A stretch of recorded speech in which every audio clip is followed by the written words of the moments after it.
Embrace your destiny, slay your enemy, raise a legacy. No more apologies, trust your abilities, gather the energies. Pull yourself back together, been staying off track forever. Child of the nation, go seek redemption, time for salvation. Today is meant to be, day of victory, time for history. Rebirth's a tendency, fight the entropy, channel your rivalry. You're praying for fortune to come, you're hearing the sound of the drums. It's too late to backtrack, get back your back now. Keep your feet on the road and stand up. You've got what it takes to fight back. Don't stop until you black out, out, out, out. Stand up, up. You've got what it takes to fight back, back. Don't stop until you back out, out. Give all you got and show them how to make a miracle. Stand up, up. You've got what it takes to fight back, back. Don't stop until you back out, out. Give all you got and show them how to make a miracle. Go save your team, be a hero. Take home the cup, be a star. They waiting for you, take aim, shoot your arrow. It's your time to shine, show them who you are. Stronger, gotta go faster, gotta get better, gotta work harder. It's fight or flight now, get up now. Go with the move, go for the goal, lead up the stadium, you know how it's done. Stand up, up, you've got what it takes to fight back, back. Don't stop until you back out, out.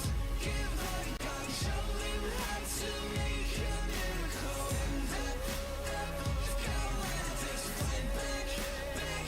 Don't stop until you back out, out. Give all you got and show them how to make a miracle.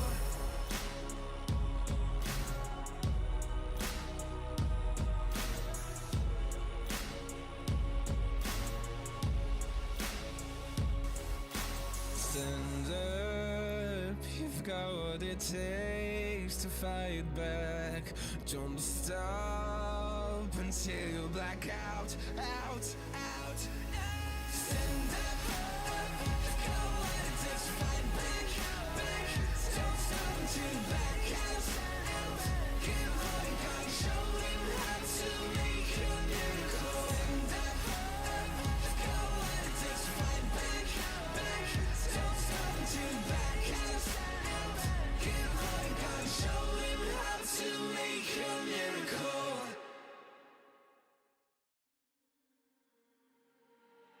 We're stuck in your car on a Friday night, and we laugh over stuff we try not to talk about.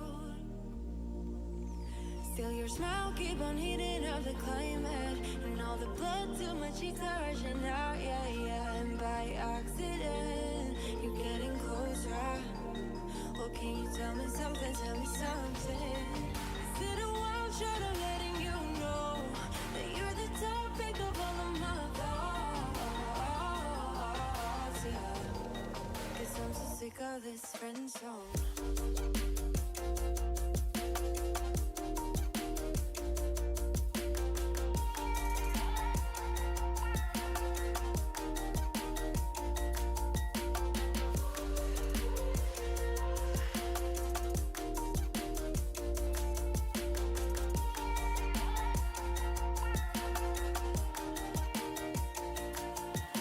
I swear that you look at me differently.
hello, and welcome everybody. It's day 12 of the Southeast Asian Pro League, and I am Shikhar Infian Ewok Gupta, and with me is the one and only Ian Land Seaton, and we are back again to bring you tonight's games. And we have some excellent games, but how are you feeling? I'm very excited to see how these teams are going to come in, because now Valor Esports is has been picked up by Polar Ace Esports, and I'm sure that's the transition they made, right? So this team getting picked up, it's kind of interesting to see how they're going to play out for this half of the season. I'm not sure what kind of preparations they're going to have. Team 1122 as well versus Lasay Esports. I'm not sure if that's going to be a very close match at all, but they're still in technically that bottom half of this roster that we have for our team. So interested to see how these dynamics are gonna clash with each other in the field. It's gonna be a very different day from what we saw yesterday. That's for sure. Yeah, yesterday we saw 3 out of 4 of the top 4 teams. Q Confirm versus Giants Gaming. They beat Giants 7-5, 7-5 on Coastline and Clubhouse, and then after that we saw a bit of a less close match. It was 7-2 and 7-0. Xavier Esports versus 200 Degrees. So these are the standings as we go into today's playday. After yesterday, Q Confirm having a 5-point lead over Giants Gaming, pretty much virtually cementing their spot as number 1 in Southeast Asia for the 4th season running. Xavier Esports 22, and then we have the first team for tonight, Lasay Esports in 4th place, just 1 ahead of team 1122. And then after that, we're going to have number 6 and 7 going up against each other, 9 and 8 points. So 1 point separating both the teams in both of our series tonight. It's going to be really close. It's really shocking to, especially for veterans in the scene like us, where we've seen Script just be one of the most dominant teams. Now seeing them at the bottom, along with these new other organizations and these new teams coming through into the league, is just very different, and it's kind of, it's unsettling for us, but also refreshing to see that there's new talent coming in and they're challenging all these guys that to us before were the best. Yeah, indeed. Team Script, of course, these guys in Season 9, I think, reached their peak. They were 1 point away from denying Giants Gaming, then Aerowolf, from going to the APAC Finals. And unfortunately for them, Polar Ace, back then, I think it was Polar Ace, or was it it was either Team Void or Valor, I'm a bit uncertain, but they were denied. They were on in the Singaporean team, it was in last place and came up big with a 2-0 victory. The Script after that hasn't really been the same last season. They fielded an underage player, got disqualified, and now they have begun a rebuild of sorts this season. Still, they are a very strong team and should not be underestimated. No, not at all. These teams should be able to bring a pretty interesting matchup for us tonight. Like I said before, I'm interested to see how these dynamics are going to play one against another. And to actually see Team 1122 have a different logo is kind of refreshing. Having said that, let's look at tonight's matchup and our roster for Lasay Esports. Names that we all have seen before, and some new that we are maybe a little bit more familiar with. Vixus, as usual, Mizu and Lonely. The dynamic trio, the 3 Musketeers. NCS Slasher and Ganjo are 2 names that we've seen pop off, really make a space for themselves and bring in their presence into a scene where their aggression has been seen before, but it's refreshing to see on other teams aside from the usual names like maybe Healthcare OG and Producer Boom and like Colas and all those Thai players. Yeah, NC Slasher has been a revelation. He was a top performer for Lasay against Giants Gaming last week, where they drew 1 map and lost the other. Got a 1.15 rating, went 20 and 18 in terms of KD. But more impressively, his entry was 7-2. Anyways, looking at Team 1122, we have Edmund, Coley, Jimmy Z, Dabu, and CT. These guys have kept their roster very rock solid throughout this season, and this is the penultimate day of play, so they are probably going to end off with this one as well, so that helps for them. They are a bit of an inconsistent team, in my opinion. They opened the season with a very strong performance, 7-5 on Clubhouse against Giants Gaming. And then after that, they kind of have been yo-yoing up and down. Still, being in 5th place is not bad at all. And they will be looking to leapfrog LeSay tonight. It is not unthinkable that they might do it. It just depends on what kind of 1122 turns up tonight. Yeah, absolutely. And these are players that we've seen before as well. CT, Chan Tong from Hong Kong as well, has been a player that's been around for a while. Great to see him back into the scene, of course. And, you know, these are the players and teams that LeSay used to look up to. Now that we are in this league, I'm sure that they should be able to put up a good fight. They're just not used to playing at this level anymore. Having said that, LeSay have had their mistakes. They're not exactly perfect. And neither are these picks and bans, because we're going to go to Clubhouse 3rd time within this week, and I'm not happy about that. It is a good map, at least. At least it's not 3 borders in a row or something like that. That would be a truly nightmarish scenario. But Consulate, of course, you know, being banned up by LeSay, it's been having some issues with the patch release last night. So teams obviously choosing to avoid it because of that. This is 1122's pick, as you can see on your screen. Cafe or Clubhouse were the choices that they had for the final ban, and they banned out Cafe. So Clubhouse, as I said earlier on, opened the season for 1122, and they went 7-5 against Giants Gaming, and then they played Clubhouse again, and they went 7-3 in that situation. So they definitely have strength on Clubhouse. Question is, can LeSay match up to it? What do you think, Len? I think LeSay definitely should be able to bring a pretty decent fight to Clubhouse. They've drilled it many times before. They're very comfortable with it. It's a map that suits their playstyle, which, if you ask me, is close, tight, and very aggressive. Yeah, indeed it is. And as we were talking about just now, NC Slasher, he is, I think, going to be at the forefront of this LeSay defense and attack. I mean, 7-2 on entry. Let's be honest, guys. That maybe you think, oh, he only faced 9 entry battles, but he went 7-2 in that, which means that he just needed a bit more opportunities to take those fights. And 1122 is not Giants at the end of the day, so I think he's gonna have a ball of a time tonight.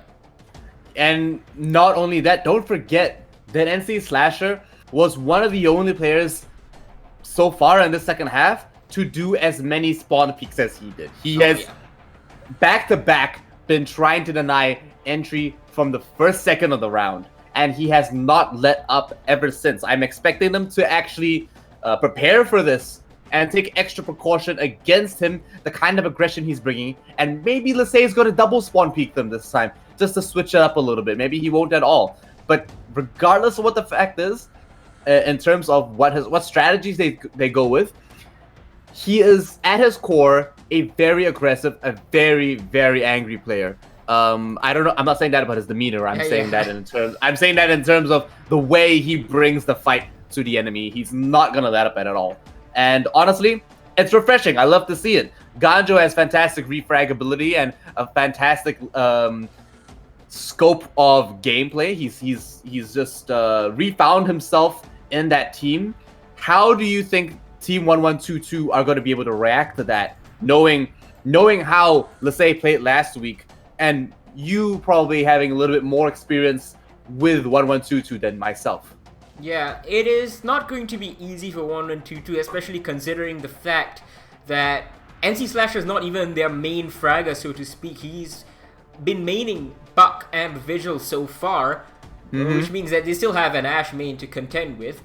But leading the charge for 1122 will be Edmund. He got 1.19 rating against Script. They won one of the maps. It was a 5-7 victory against Script. And then Dabu as well, he was not too far behind at the 1.1 rating. Now, if you look at the individual statistics, nothing too special. 21-18 for Edmund, and Dabu went 20-19. And the entry is also not very cool, like nothing spectacular. But these guys have been getting decent number of kills every single round, and they have a pretty decent KOST as well, 67% for both of them, which means that they have an impact in 2 out of every 3 rounds.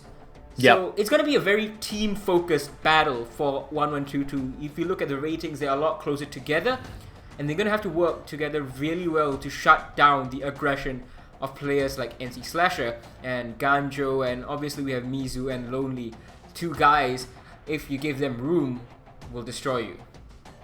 I mean, you don't even need to give Mizu room. The guy's He gonna makes room. surprise. Yeah, he's gonna surprise you from downstairs. The thing is, if they don't check where Mizu is, it's like you're giving away a couple of free frags. The guy consistently, back to back, for the last 2 seasons in the Pro League, has been getting C4s from below consistently, somehow, almost every week. And the fact that no one's checking for it is a bit wild, you know, like, surely you've read into that already, or at least by now realize that this guy is probably going to be offside. He's also probably going to be below our entry points. Yeah, you know, and so let's double check these fours, but they don't do that. I'm not sure why they're not checking for him. Maybe they don't think he's much of a threat. Maybe they think they can play around that. Regardless of that, on top of the, we saw against Giants a fantastic game where both Avixis and Lonely clutched out 2 rounds that really saved them and brought in a tie. These guys have the fragging power and the ability to actually bring it to the best in the region. And 1122 are in for quite a challenge. Yeah, indeed. And the thing about it is 1122 does have a lot of experience on their side. We talked about CT. He used to be on the team called Unique Monster, if you guys remember that, all the way back in Season 6 and Season 7. Wow. And Season It's 8, been a I while. think. That was the last time we saw Unique Monster play. And it's been a while, but they went to a couple of APAC finals and they have a decent amount of experience. And they've been playing in this scene even before there was a formal competitive scene. So they were playing with the old 1122, which was just, back then it was a pure Chinese team. It had Edmund and Coley on board still, but it even had players like Lusty, who's now in Fnatic, of course. Lusty is basically a household name in APAC, but Yeah. you know, this is the incredible history that they have, and CT is certainly one of the most experienced players, at least in this bottom half of the Southeast Asian Pro League. So it's not going to be entirely easy, and I think the fact that he is not always top of the rating means that he's taking a bit more of a supporting role, perhaps helping out with strategies and shot calling. So that's something that could really put a stop to Lasey's pushes or defenses. Yeah, when you do see, let's say, start scrambling, they can get a little bit haphazard. There is always this meta structure plan with how, let's say, do their attacks, their defenses, but their micromanagement really can get a bit choppy and a bit dicey depending on how the enemies start dissecting and dismantling them. But we are now moving into Clubhouse. Let's say Esports versus Team 1122, Team 1122, as it says a couple of times here. But Rainbow Six Pro League, Day 12 for the 11th season of the Pro League for Southeast Asia. It's Infian, it's Alan, and we're going into bans. Thatcher, again, first ban. Why are we not surprised? Thatcher is really becoming a meta band for Southeast Asia. Took them a while, really, but it's a bit interesting that these guys are going for Thatcher. If you look at the games in other regions, this is what you expect more. Stuff like a Capital ban or a Maverick ban. If you guys looked at yesterday morning's game between G2 and Rogue, which features the Australian player of Virtue, by the way, on the team now on G2, go have a look. They banned out Maverick first, then Capital, then the Echo and the Mirror, and it kind of just makes sense because that's where the global meta has been shifting towards. Banning out the stuff that could really give you a problem. Maverick is an operator that can absolutely dismantle defenses here on Clubhouse, especially stuff like the Garage Wall or the East Wall on Cash stairs, on Cash and CCTV, sorry. It is just impossible to hold with a Maverick in play. Now, Maestro being the final ban, it means that Lasey has gone for a bit of unorthodox here. Thatcher and Maestro. 112 just stuck with the meta. They stuck with the meta, there's nothing wrong with that. And like you said, Maverick is going to be quintessential with taking open that cash room because it's just almost impossible. You're right. And a Buck to complement it, maybe even a Kali. Maybe. Oh. But Zofia is a common pick as well, just to open up the soft walling after Maverick gets rid of the reinforcements on the subroof wall. However, that site has been attacked so many times and been picked apart so many times. Is quite standard with how you defend it and what you're expecting every round now. Will they be able to bring in something a little bit more unique? We'll have to find out. But Lasay have the pick, and they have to pick up the litter, because right now they're going to defense, and this is where they shine truly. So it's going to be a basement defense for, let's say, Esports, and as you noticed, 1122 has brought the Kali on CT. This is an interesting pick. There's one of two ways basically you're going to be able to play that Kali, or actually three ways. Either you use Kali to hold down blue stairs, which could actually work really well assuming you don't miss. Or you make her just push down oil pit and then into blue, slowly holding that angle. Or you push her through dirt tunnels. Basically, she needs long lines of sight to be properly effective. And then when the execute finally comes in, she can whip out her CZ and go to town. So that's what I expect Kali to be doing, and let's see if they're going to do something different, and if that something different is going to be something that I haven't expected. You know, I feel like Kali is going to be most effective either down in the oil pits. Oh, easy one. Pre-fires, doesn't get it. Pulls back the AWP. V-chambers, and will have to hold the angle, unsure exactly where the enemy is this time. But we see Ganjo just being very, very patient with his positioning. He knows he could be exposed at any moment, and he's in between two operators trying to clutch him out. Edmund finally collects him, and there we go. One more going down as well. A concussion coming out from the sonic boom of the Yokai drone. Going out as well. Does look like the skeleton. Oh my gosh, how do you react to that? Mizu collects one, but Choli refrags him almost immediately. A little bit late, but they're defending very far off site. A couple of shots right into the barbell rack. Dropping down the hatch now, moving into a safer position. Not sure if he realizes where he's moved, but maybe he might be able to get back into a safer spot. Lonely on Castle is, however, a very interesting pick, because usually we see Lonely on the high firepower operators, but seeing him on a Castle, an operator with a gun with a very, very slow fire rate is very interesting. Maybe depending on him really getting that headshot. But this does mean that Avixis, NC Slasher, and Lonely are the only ones left, all back on site. And they've got to really hunker down, because Team 1122 are still one man up. So far, the use of Kali on CTZ has been more like the AWP in CSGO rather than how you expect Kali to be used in Rainbow Six Siege. He was trying to contest the player up in bedroom with it, rather than push down all of it on dirt tunnel. Not a bad idea yet, because there's still 50 seconds left in this round, and the hatches are being opened up. Maybe he's going to use it to hold a long angle down from the stairs in the late game push or something different, but we're not too sure. Rotating into blue is the Castle of Lonely, as you noted. And they're taking down. 1122 has got a man advantage, but they don't really have the positioning advantage, and they're running out of time. There's still utility like ADSs to clear. There's a lot of utility for them to clear. He sees the hat of the Maverick, and Lonely's gonna pull back. He knows he can't land that shot just yet, especially against a gun with an ACOG. Oh, he peeks out, and wow! Edmund misses all the shots. The plant is going down. Lonely picks up the nice headshot. Choli gets a double kill onto a Vixis, and it does look like CT had to cancel the plant. Takes a little bit of damage, pulls back. No, the plant is successful. It will go down. NC Slasher picks up Dab as he picks up Lonely, so it's one man against the world. CTZ and Choli are holding that diffuser right now, and they have to be able to just bunker down while he tries to push in. A couple of shots go out. He won't be able to land one. He gets one. Moves up in a second, and no! The reaction's a little bit too late. Team 1122 collect that. Choli manages to save the round just by the skin of his teeth. Oh, he hesitated after getting that kill on the Kali. Had he gone right for the buck, I had faith that that clutch was coming in right there and then.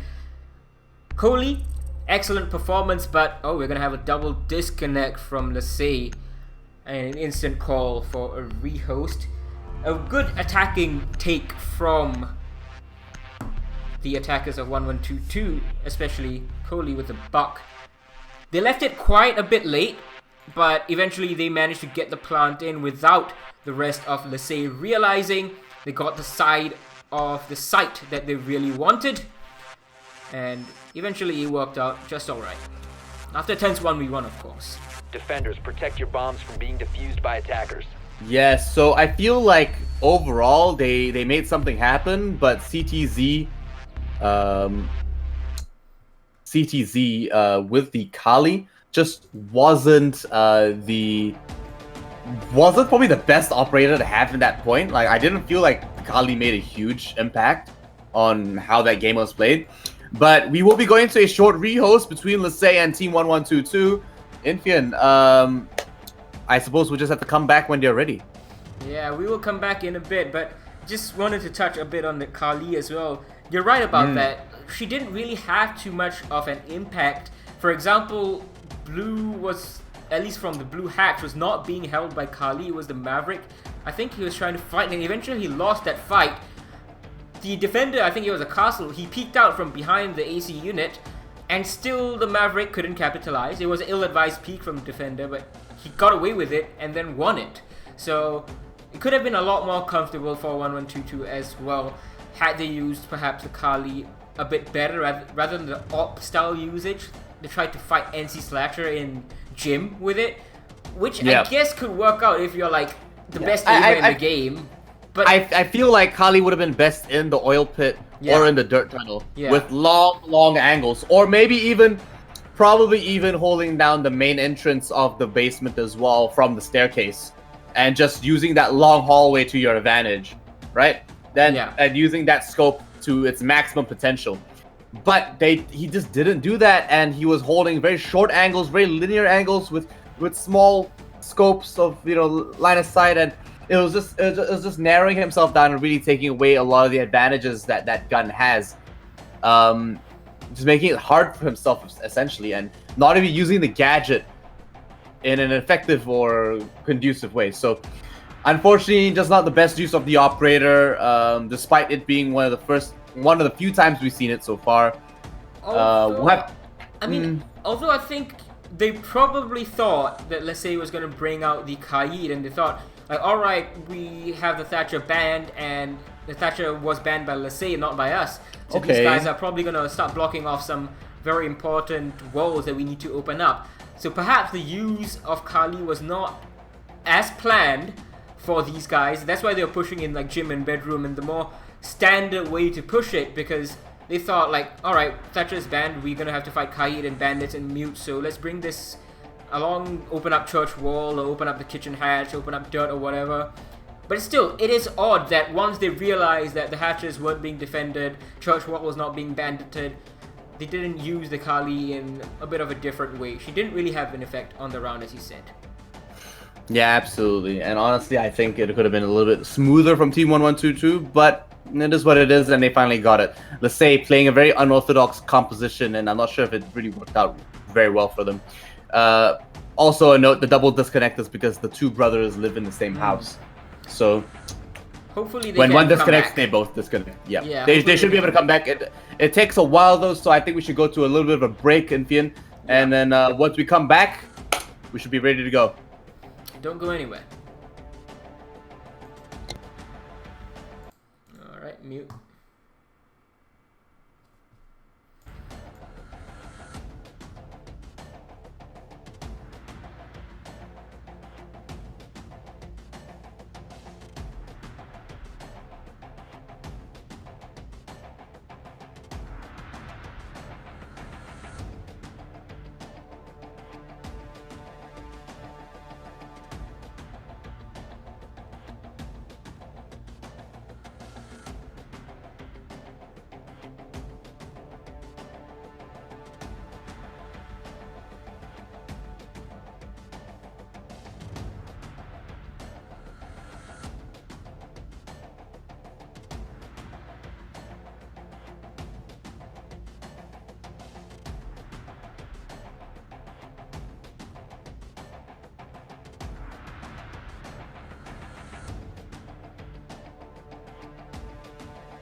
doesn't go down, and we will drift away until the day the world stops spinning.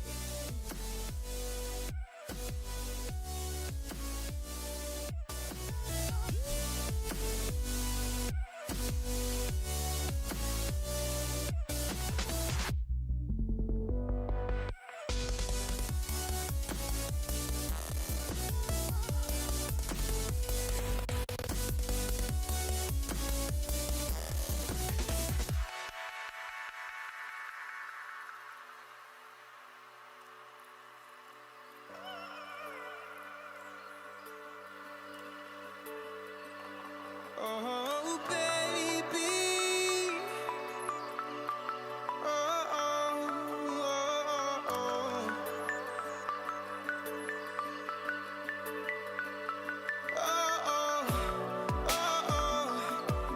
oh. Yeah, yeah.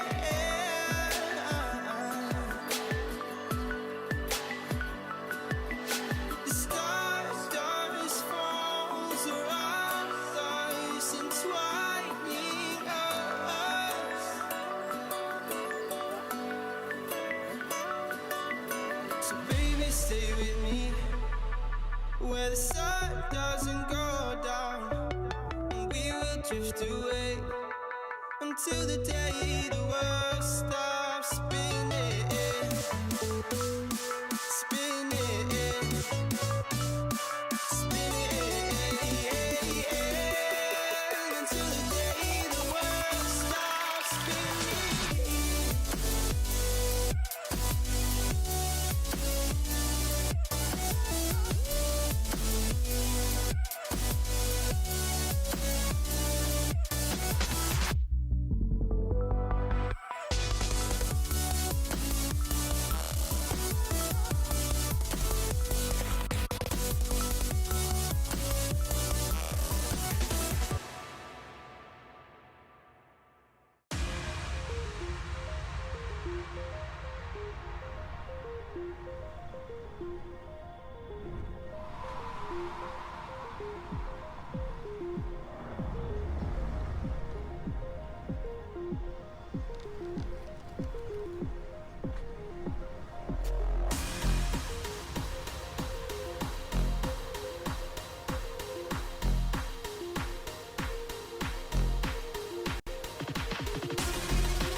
Hello and welcome back, everybody. So sorry for the very long wait, as it's not really in our hands. You know, internet problems, they could strike at any time, and unfortunately it struck to two players simultaneously, Lonely and Mizu. Yeah, it happens a little bit within the team, but we're back now into the second round, so we didn't miss too much. And luckily, Lasay did recover from that disconnection, because we honestly thought they might have lost the game just from being disconnected so long. Having said that, a little bit of a role swap. Actually, no, the roles are roughly the same. NC Slash is still on mute. Vix's still on Echo. Mizu on Mozzie is normal, but Lonely on Castle is like, It's a new what? thing. It is a It's new like, thing. I mean, maybe he's just giving like, see the thing, I can't even say that he's giving NC Slasher a chance to really shine, because he's also playing a supportive character, Mute, and it's like, this team is, the composition of this roster is just so different, because usually we see a very frag focused Lasay. This time we're seeing very support focused operators being picked up. Only one frag focused operator being picked up, and that's Jaeger, you know? But they're going downstairs again, they're gonna try it for a second time. Maybe it'll be a little bit better, we're not too sure just yet how it might pan out, but interested to see how this new team dynamic is gonna flow for, let's say. Yeah, I don't know. NC Slasher might be better served going on that Vigil again and going for the roam, as he was doing so well against Giants Gaming. Perhaps that could be a better choice. But one more thing that has been brought again is the Kali, and she's out of play, just as I say that. NC Slasher, Vigil or Mute, doesn't matter what operator you give him, he will be fragging, and he takes out one. Oh, so close! Right there, Edmund. Did you see it? Oh no. Oh, what? No! No! Bring us back! Switch back! Oh no. Alright, we're back. Okay, so Nothing what happened. I wanted to point out there was that Oh, that was too much. Too much from Ganjo. what I wanted to say there was that Edmund played it really well. He threw the drone out, then he used the drone to prompt the jump. Yeah. And while the jump was going on from his own drone, he used that as a distraction to actually peek and push in. That was very well timed by Edmund. Unfortunately, didn't connect the first time, but he managed to make it to work the second time when someone threw their drone. I think maybe he did it again for himself. But having said that, Team 1122 are down to 2 members, and Lasay are doing very well in terms of this manpower. Yeah, NC Slasher, he got his second kill of the round. Oh, that's a freebie with a yokai drone. Still, they have half the round left to make something happen of this. There's no goo mines. I'm not sure if they have information here in blue as they push down. Now they are rotating. NC Slasher is gonna send down a C4. It's a bit too wild. NC Slasher gets felled, but it's a trade 1 against 1 with Edmund. So it's a 1v3 right now. He is inside the site. He has a diffuser, but he can't do anything. Lonely gets his second kill of the round. So it's a Lonely and NC Slasher show for this round. After the internet disconnect, Lonely comes back stronger than ever. And I suppose the impact grenades are just allowing him to just play very smoothly. But wow, I'm really impressed with Edmund's micromanagement and his skill. Like his solo personal skill. It's just crazy. His timing, his overall micro strategy of using his own drone to distract by throwing it out and then like prompting the jump to make it seem like he's still on the camera. Amazing. That's micromanagement that we don't see very often in Field. Yeah, it's pretty good in that sense, but the push did fall apart elsewhere. Attackers need to There were locate solo and pushes defuse being the bomb. made by a bunch of the 1122 players, in particular Cody. CTC was picked off earlier as well, that did not help, and Cody dropping down where Mizu is right now through the hatch was picked off very easily.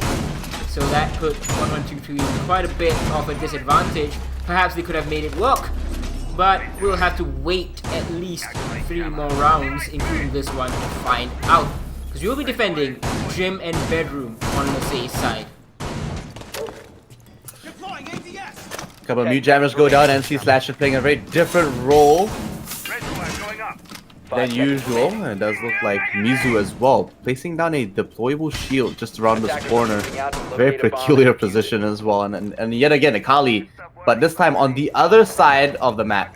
So great to see that CTZ is sticking to his guns, quite literally. Yeah, quite literally. There's pretty much no other gun for him to select anyway, so he is sticking to those 2 guns. As Edmund is going to try and get this east wall into cache opened up, trying to make the Maverick trip happen. And I think that was a default camera left up inside of the garage, and they've seen an attacker coming in, and someone's going in for the flank. Crazy. Alright. Gonna set up now for this basics. Oh, he could have opened the entire wall. Crazy. Well, He's gonna I open mean- the right hand side here. Well, normally we only see them do half, but he's not even doing it Can properly. Ganjo get a Kinda- kill? No, he doesn't go too aggressive on this. But Ganjo No, he- was, yeah. Nah, he won't go too aggressive here. And to We be saw honest, yesterday good Attackers aggression have located a bomb. from Xavier. Scatman. Oh, Xavier. That's Defender is Xavier. approaching the kill zone. They're just always aggressive. Well, to be fair, let's say aren't too far behind Xavier Esports. They do have a game in hand though, and they're playing it out right now. But oh, that's a perfect aggression. So Ganjo doesn't go for the aggression on the east wall, but he goes out for the run out from the Nice. garage door and picks off Coley once again. And once again, there is no refrag from 1122. They are quite spread out, not really droning people in, and no one's really ready to avenge their fallen teammate. A lot together Attackers have and recovered their starting to come at the seams. Round 3 now with 1 minute and 13 seconds left on the clock. They're just trying to find another way into the site. It does look like they've got a couple of openings here, maybe able to find a decent opening and maybe even create their own. A couple of angles being held here, a couple of bullet shots as well. CTZ is in a bit of danger, and there we go. It does get down. The Victus picks him up with the SMG-11. I'm Bomb sure located by attackers. that it was definitely a sight to be seen. Vixus with a double kill already, switching back to the captain, and Ganjo with his own to Edmund. A couple of shots, and you know what? The smoke main himself will just sit there and collect a couple. Jimmy picks up 1, but no, Vixus picks up the 3rd. Oh no, it's CT Slasher. It's NC Slasher, never mind. He rotated in. So I think once again 1122 getting it a bit cross-eyed with the Kali usage. We talked about this in the first round. So you saw Edmund, he was holding Ganjo's rotate back in from cache room, from garage, right? He was holding the cache window. And I thought, you know, I was just looking at it and I was like, why is CTZ being the one who's trying to aggress onto the bathroom with a non-automatic weapon? And the person holding the window, who will presumably only get a couple of milliseconds to take the shot anyway, that should be the Kali over there, and Edmund should have been where CTZ was, trying to press into the bathroom, perhaps with frag grenades. So, I don't know, maybe CTZ Defenders, and protect your 1122 bombs from being have defused by a very attackers. different read on Kali. It's early days, of course, to see Kali in the competitive meta, but my opinion is that it's not the best idea right now. Well, I think she would be a great idea on a map like Consulate, or maybe even a different map like maybe Bank. Oh, theme park, you know. Theme park, yeah, maybe theme park. I feel like theme park is still quite like close quarters for It does Kali. have a lot of long hallways, which could be decent. Could be, 10 seconds to could go. be decent. However, they're quite narrow in that 5 seconds to scope. And, insertion. yeah, that might be good for her as well. But regardless, Clubhouse is just generally not a map that I see her excelling on. Choli's going to be swapping to the Montagne. Maybe that's going to change things up for them. Maybe just a saving grace they require in order to make something a little bit more productive and conducive for them. They're saying now 1 point up on them, but they do get the wall open and below on Garage. Swapping over onto the Jaeger is our resident Jaeger main, Lonely. Bomb Done located by and attackers. sick of playing with Attackers have Castle, will recovered be their going diffuser. back into playing Attackers high dropped the firepower bomb diffuser. operators. and now rotating closer to the site just to take out the drone. So Edmund picking up Ganjo as well. There goes your bandit, Attacker's bomb unfortunately. diffuser has And been dropped. that's just a bit awkward. Yeah, that's not great. So Bandit Tricking is not going to be available. The East Wall should be getting open in a bit from Dabex. Not sure what the delay is. I mean, you can use the Kali's utility, the gadget, open up that new gemmers, if any, and then send. Oh wow, they haven't reinforced into construction. And the Monty is just gonna push up all the way into Catwalk. No resistance whatsoever, no one helping him out as well, but no one resisting his push. Mizu though, he's gonna pick out Jimmy Z. That was very, very ill-advised. Usually the way you see Monty being played by players like Lunamel or even Mentalist C when he was here in this region, it's a very patient game. It's just a pressure game with that Montagne, while the rest of your team comes in from other angles. So the Monty just keeps on getting ground and ground and ground. Ooh. But this will work as well if Edmund can land the shots. Mizu finally traded off. Now they're gonna drone a little bit. It's a bit odd that they are all stacking up behind the Monty and at the wall itself, the one pushing into construction. Could sow quite a bit of chaos in the ranks of the USA defense. Allow the Monty to get further into sight, maybe even pick up a few kills, although without ADSing, hopefully. Yeah, well, maybe a couple of members from Team 1122 are prone. The plant did go down. Unfortunately, we're not able to stop that. A couple of poison gas canisters going to go out and push that Monty into a bit of an awkward corner as well. But now that we have to deal with this, and oh no, they are falling at the seams and are not able to deal with that aggression. They kind of let them walk in, and they had the right idea of just letting them come into the site to really just hold them off at that point, but they kind of let them get away with a little bit too much. The gas canisters came out a little bit late. I think they could have been a little bit more aggressive with that, and maybe even come and force a flank. But yeah, I mean, they let them just play there. Yeah, kinda. I mean, she was holding the flank, but I think you're right in the sense that they should have been more aggressive about the first floor as well, because they did have, I think, a C4 available. If I'm not wrong, at the very least they had shotguns that could have shot up. NC Slasher, I think he still had a C4. Avixis and NC Slasher both have shotguns, so they could definitely had tried to do some work to deny the plant, but they also didn't seem to have Attackers any need to locate and information defuse bombs. about when the plant was going down.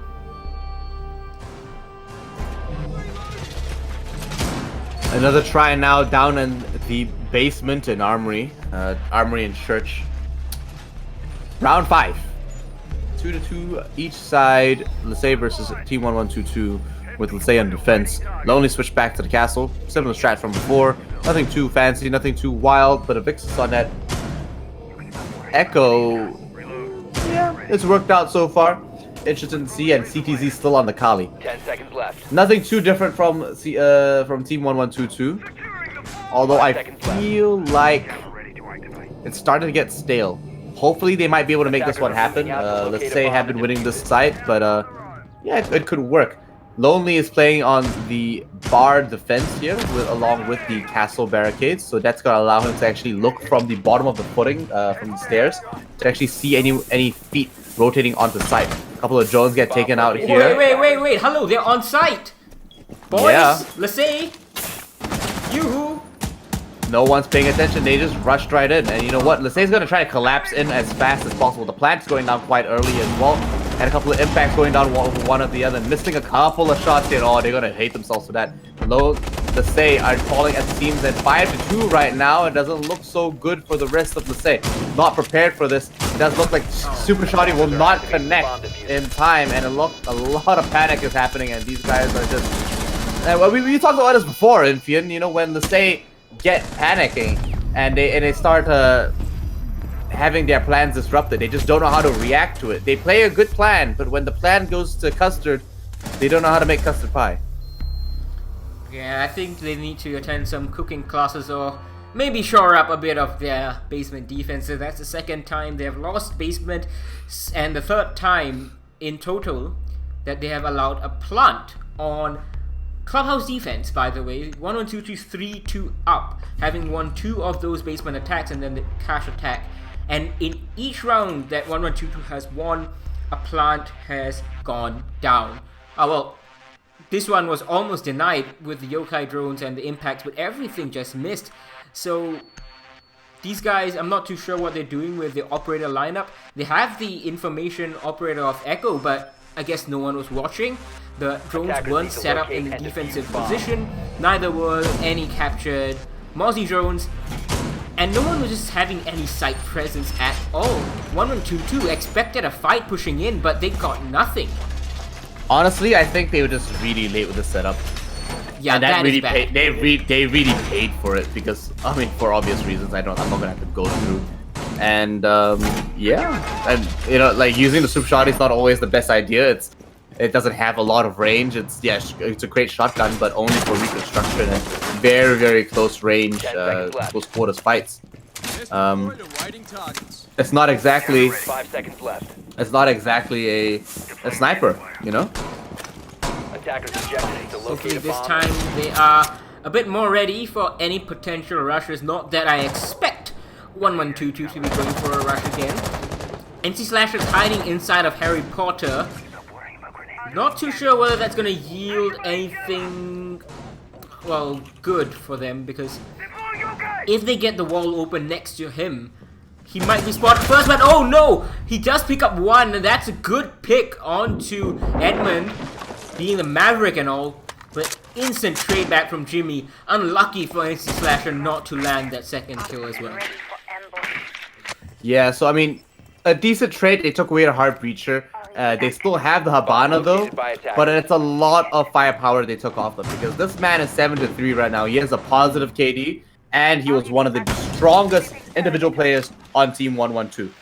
1122 is gonna really feel that loss. Hard breacher, frag grenades, and top fragger all gone in one shot, but they also took away Lasay's top fragger, who has been 504 so far. So pretty decent both sides, I would say, but well, let's see what happens in the rest of bomb this has been round. There's still located. about half of it left to go.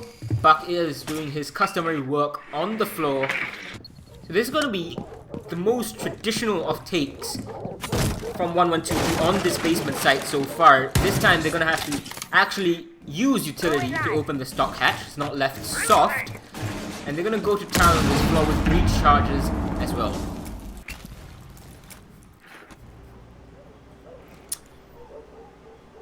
Bit of a stalemate now. 1 minute left on the clock. It does look like these guys are just biding their time, trying to get all these hatches open in the last minute. Hopefully 112 don't waste too much time like they did in the previous first round, although they were successful. Drones go in and they do scope out the scene. Nothing to be worried about just yet, but unsure of, a couple of operators hanging around the corners there and maybe just around the edge. Maybe they can make something out of this, Infian. I feel like there's definitely opportunity here, but let's say are learning from your mistakes, and I don't think they're going to give it away so easily. But 112 are definitely quite adept at making these opportunities work for them. Yeah, the first time around, they were with 30 seconds and we thought they had stalled out, they weren't winning this, but they got the plant off, they got the round win. The drop comes in and, they don't check the tunnel. That's a freebie for Mizu. He was sitting there the whole way, but the mute jammer protects him from the drones and Lonely picks up one as well. Another drop comes in, Mizu collects one more for himself, and it's gonna be all up to Dabex upstairs. He's not gonna be able to do anything. There's 5 seconds left for him, 4 people to find, and that's gonna be a third kill for Mizu. Let's see. Rescue themselves out of a potential pit, and they at least draw the defensive half here in Clubhouse, although it could and should have been a lot better.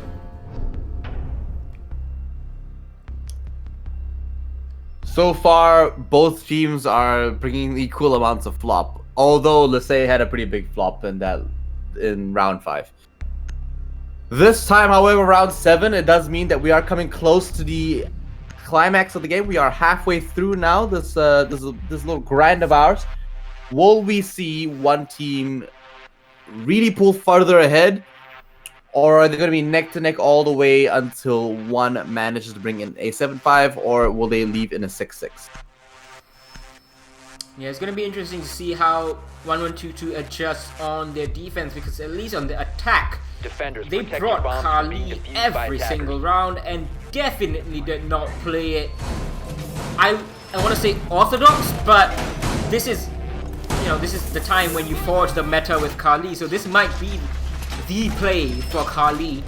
We're not able to pronounce a judgment just yet, but either way, 1122 not playing according to how things are expected to play out. They are bringing a Kaid as well. They're going to try and fight the hatches from being opened up, but there's not going to be any impact trick happening 10 seconds because left. there are no impact grenades on the defense. Yeah, 5 exactly. seconds left So before now that insertion. they are moving on, it's gonna be a little bit Attackers different, must like you said. locate and No defuse impact the bomb. grenades does mean that they have to prep every rotation. Very peculiar with how they're gonna deny any hard breaching coming through. Although, They have a If they bandit and tie- Kaid, so I guess that's the plan. yeah, well, I mean, they also have the Thermite and the Maverick, so Yeah. and a Habana, so they've got All every the hard avenue breach. available to. Yep, all the hard breach, just missing Kali this time. I mean, it could work out well. Well, I'm watching with bated breath for, let's say, yesterday we saw all the hard breach being brought by 200 degrees, and I think Xavier Esports as well. It didn't really amount to much, in my opinion. But I don't know. We'll see what happens. Continuing on over here, CTC is going to be receiving this push into Dirt Tunnel by Mizu. And No. this is gonna be very tight. But Lonely, the first kill off onto Dabex with Jaeger off the board. Not the operator you would be too fussed about losing at this stage of the game, assuming that he did waste some time and waste some utility, I would say. Torches ready! Yeah, well, he's gonna go on into another site now, get onto the bar hatch. And it just does mean that he's gonna keep the other operator, Exhibit A, CTZ, inside that dirt tunnel, waiting for the right time for this man to imaginarily and magically appear. He won't. He's over by the bar, but while he does grab his Heineken, the man will be just relocating to another site, getting a little bit more work done. Still using that blowtorch, obviously, and almost here, almost actually opening. No, I think that he ran out of gas. Yeah, I don't know, probably he's saving it after. for. No, he's probably saving it. He just probably used that. He probably only opened like one line so he Yeah. could get rid of the Attackers Kaid. have located a bomb. So Probably, I yeah, think, looking for it. yeah, probably just looking for the electric claw, and then once they got rid of the electric claw, then just use the extra charge. The bulletproof shield coming to good use right now, protecting him. But oh no, will drop down. He will rotate over, and he has to put himself in a very aggressive position. C4 that's does free. take out MC Slasher. One more going out there, doesn't actually collect. Doesn't damage him at all. A little bit too far back, and actually didn't really connect. I think it landed before the corner, which I mean- means that the damage doesn't fall through the hall. Oh, Ooh, gets picked up there. Lonely with a double kill. Does get refragged over by CTZ Edmund onto Avixis. And Team 112 win through frags and the SMG 11. Oh, that's the MP7. Edmund, Oh, obviously, no. he's having a whale of a time right now. I think that is his 9th kill in this series so far, so he's keeping his kills per round above 1. Well above 1. I think that C4, maybe it was a bit too far forward, but also perhaps, there have been things going on with explosives with this latest patch. I mean, you were casting that game, weren't you? Let's say versus Giants. And yeah, and two of Giants players, they just ate the C4 point blank, and no damage done. 2, probably 3 people should have died, or maybe 2 killed and 1 injured, but well, at least the luck was kind of in Lasay's favor this time around, but they couldn't quite capitalize. Attackers need to locate and defuse bombs. So we're going to move upstairs to the gym and bedroom. It does look like these guys are quite set this time around. Let's say had a very good time on this site. Maybe Team 1122 have a better time defending it as opposed to attacking it.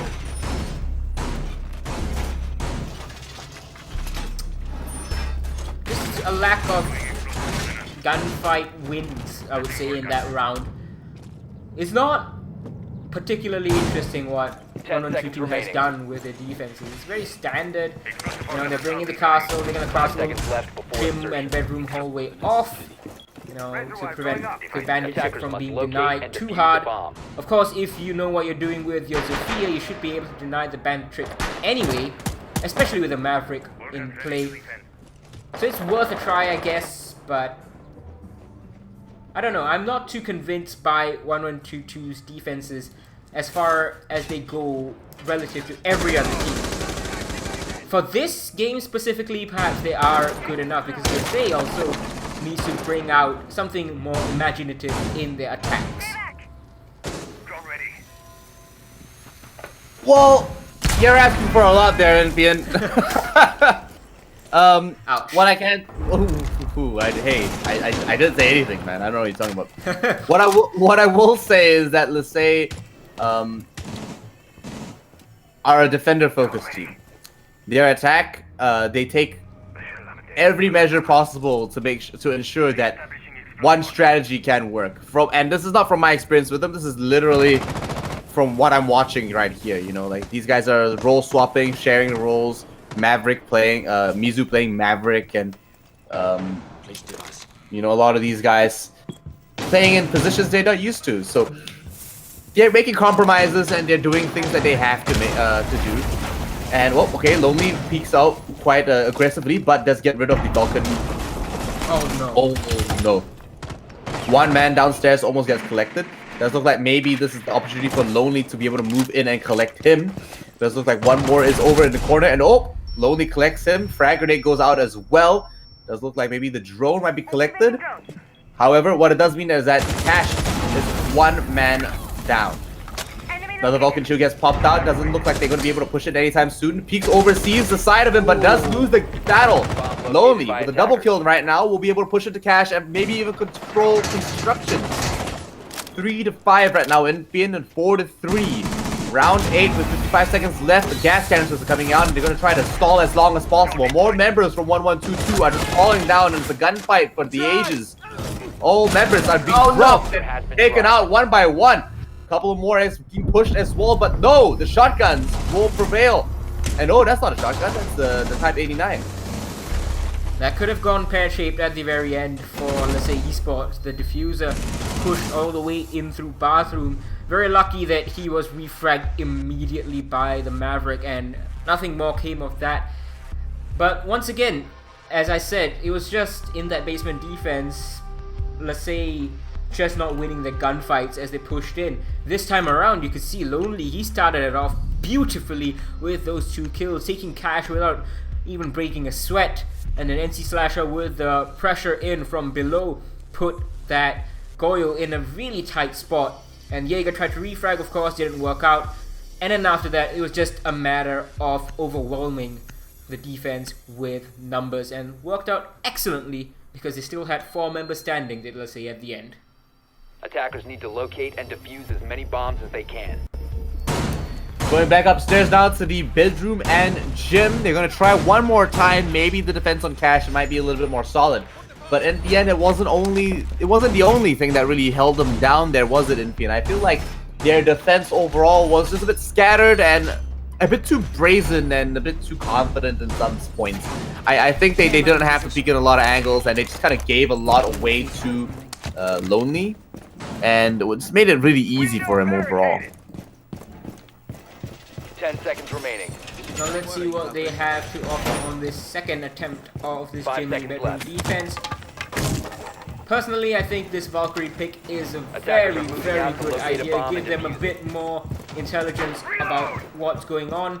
The Goyo, I don't think they were using it to its full potential. What we've seen Goyo be used by other regions, EU in particular, it has been to make those wide hallways a lot more narrower, and then using other shields, normal deployable shields, in conjunction to make it confusing whether, well, am I facing a normal deployable shield or is it a Vulcan shield?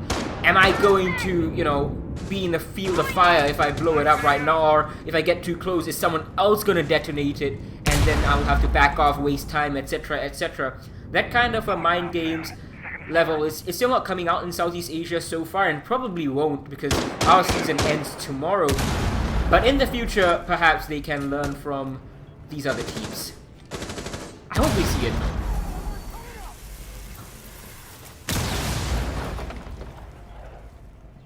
A bomb has been located.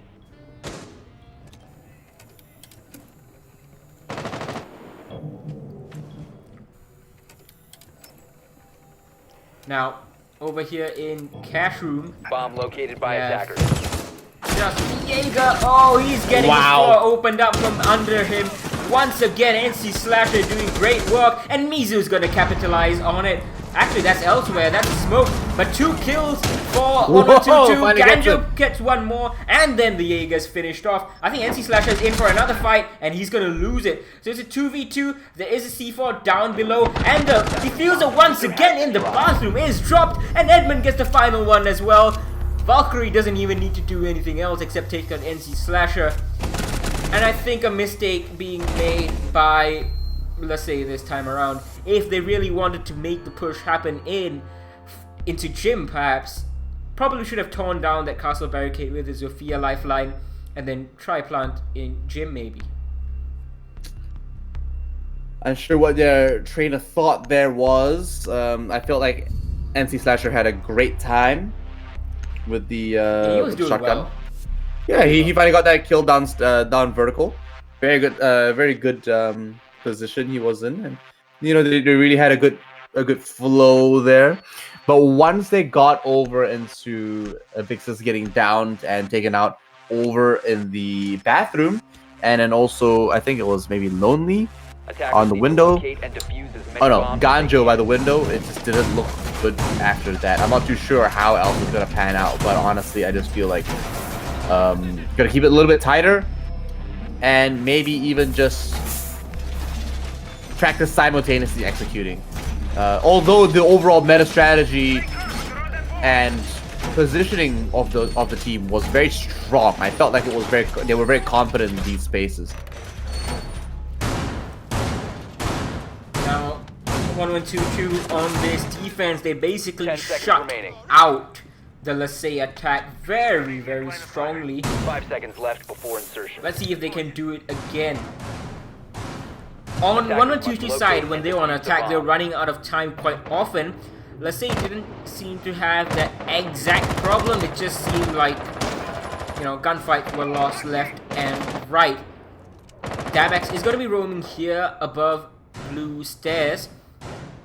It's a position that's easily punished. So Lasey just needs to drone it well.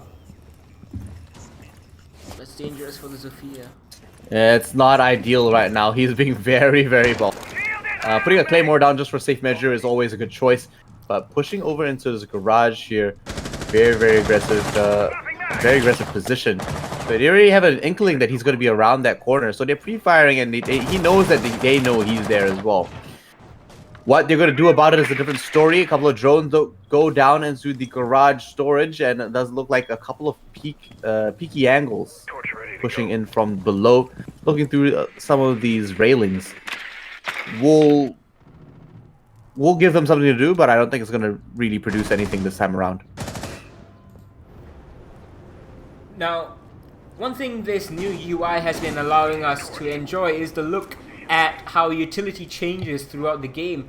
And one of the things that we haven't really been able to see prior to today is drone economy, prior to this new UI, of course, introduced at the 6th Invitational. And so far, Lasey's drone economy has been pretty solid. You can see that they still have 6 drones left, whether deployed or held in pocket. Actually, 5 of them are held in pocket and only 1 has been deployed. So that's probably a flank drone, I'm hoping, but Lasey might want to get a bit more of the flank drone set up underway. No. And this is not going well, I think. Oh no, not like What this. is... Ganjo's like, up, get out of the way. Oh no, never give Mizu that, oh no. Frag grenade gonna go out. Beautiful. Perfectly timed. Beautifully placed as well. Dabex gonna be taken out there, and there goes your Jaeger, man. Surprisingly, no ADS is to counter that grenade either. So very nice pickup from them. Vix is going to be getting to work with the exothermic charge on the other side of that wall. Oh, it's tricked. We'll get tricked. We'll be countered, unfortunately. Does look like Visu's crawling through the dirt tunnel. I don't think he knows if anyone's around the corner. But oh, checks around double time, and he knows that someone's there, but not exactly how close. He will probably get picked up, and oh, he wins the fight! Amazing! Picked up a second for himself as Located well. by attackers. 15 seconds Mizu left. with the Maverick will be able to push in quite deep. There we go, and already back in the Arsenal room now, and as let's say collapse on the rest of the team, they take round 10 and keep this game even Stevens. I think that gunfight inside of Dirt Tunnel was absolutely pivotal to the entire round. It netted him 2 kills and a lot more confidence when he called out that Arsenal was completely clear, which meant that Ganjo and Avixis, Ganjo and Avixis, they could just push in without worrying about anything else. They got the final 2 kills, and that was it for Team 1122. Not set up particularly well. Information was a bit lacking overall, though they did get the bandit trick pretty nice and easy. A pretty good game for, let's say. A bit of a botch on the bar hatch, but they essentially got the game down, and I feel like they were pretty confident with those last few seconds. Yeah. You could Defenders, see protect the your way that bombs they from were being checking defused by and attackers. clearing. Communication must have been perfect. And it was looking a bit dicey with the hatch, you know, the misplay with the Maverick, and then Ganjo just stepping in with the Hibana is like, yep, just let me handle it, you know, let's move on, let's not get hung up on this. And they definitely did not get hung up on it. Moved on very, very well. And that was exactly what you expect from, let's say, they are a strong team, make no mistake. Not as strong as the top 2 in the region, Q Confirm and Giants. But if you're talking about tiers, they are 10 seconds definitely remaining. just the next tier after this. Yeah, so I would say maybe like a B+. Yeah, like QC and Giants tier 1. Locate And then after that, at least in Southeast Asia, because Giants is a bit different, they've been to international events. But in Southeast Asia, QC, Q Confirm and Giants tier 1, and then after that you have Xavier, let's say, and probably Team 1122 in this tier 2 segment. Yeah, so just very close by, only just a little bit lower on that tier, maybe because of experience. Yeah, and As well? you know, lack of exposure. They don't get to go to LAN because they don't qualify, and they don't get to gain the experience that comes with going to LAN. Yeah, they don't get to go to regional things as well, you know, like let's say do have that opportunity available to them, and they are an international organization actually owned by an Australian company. And so I mean that there is that slight difference in these organizations. Having said that though, if we're gonna say anyone is S tier, it's gonna be the new G2. If you guys haven't seen those games, it's actually crazy. Although they didn't really have the best of times day before yesterday, no. but Sophia is not really having the best of times trying to take this engagement. Dabex comes out really well for it, Lonely losing about 50 to 60 HP, trying to fight the upside down rappel as well, but he's gonna get too aggressive on this. He should have backed off a long time ago, and he pays for it with his life. Lonely coming out the overall victor. And they're going to use the X Kairos on the soft hatch by the storage. And you know what? You're never using the X Kairos on a soft hatch and calling it a waste, because it's just what it is. You know, it needs to be done. Now let's see what happens as they send in all Attack this the throwable utility, flashbangs, frag grenades. Last time NC Slasher got very lucky on the timing on the Jaeger, picked him up as he rotated into the AC units behind blue. This time the Jaeger has been taken off thanks to his own mistake really. And now Edmund, he's gonna get very punchy over on Motor Doorway. Prone once again. That's how he won the first time. 1122 defended this basement. Early smoke grenade into dirt. Not gonna yield anything. NC Slash has picked up Coley. Edmund has been fully flashed. Oh, the There blind. is cover though. And C4 is being prepped. And oh, that's 2 quick kills. Jimmy Z and CTZ collecting 1 each as we head into the final 30 seconds. Frag grenades going in, and it's gonna get eaten by the 80. Yes, come on. They're having a good time this time around, and you know what? They're just losing men one by one, and there we go. Edmund cleans it all up. Round 11 with a dirty triple. Going to Edmund 1-1-2, and look at that. The easiest triple he's ever had in his life. That Round was, 11. Yeah, just everyone just lined up. Yep, round 11 was just 1-1-2's round. And you know what? Lasay now have to make a draw out of this. Starting both games with a draw. Both days for this week in a draw. Perhaps. Not a bad way to start the week, but not a fantastic one either. Does mean that they are tied up with 1-1-2-2. It does mean that they really have to work for this one here. So their attack, like we said before, not exactly the best, but they've made it work time and time again. It's gonna be able to work this time around, surely, but they haven't changed much in terms of their roster. So where their positioning is gonna go in terms of this map site, it's good. It's really crucial because they have not had a good time attacking it. Yeah, right you are. And one thing I have noted so far, on this attack, these 5 rounds that Lasay has played on attack, even in the 2 rounds that they won, there have been no plants from their side. On 1-1-2-2 side, they won 3 attacking rounds and they got a plant off in each one of them. So Lasay might be looking to go for 10 the seconds to frags go. more than a plant really. Only comfortable when they have complete seconds and left. total control of the bomb site, rather than 1-1-2-2, who we saw going for Attackers' objective is to rather locate a brazen bomb and plants defuse it. once or twice, tried it out and was successful in 2 of those attempts, when we thought that perhaps Lasay would be punishing them for it.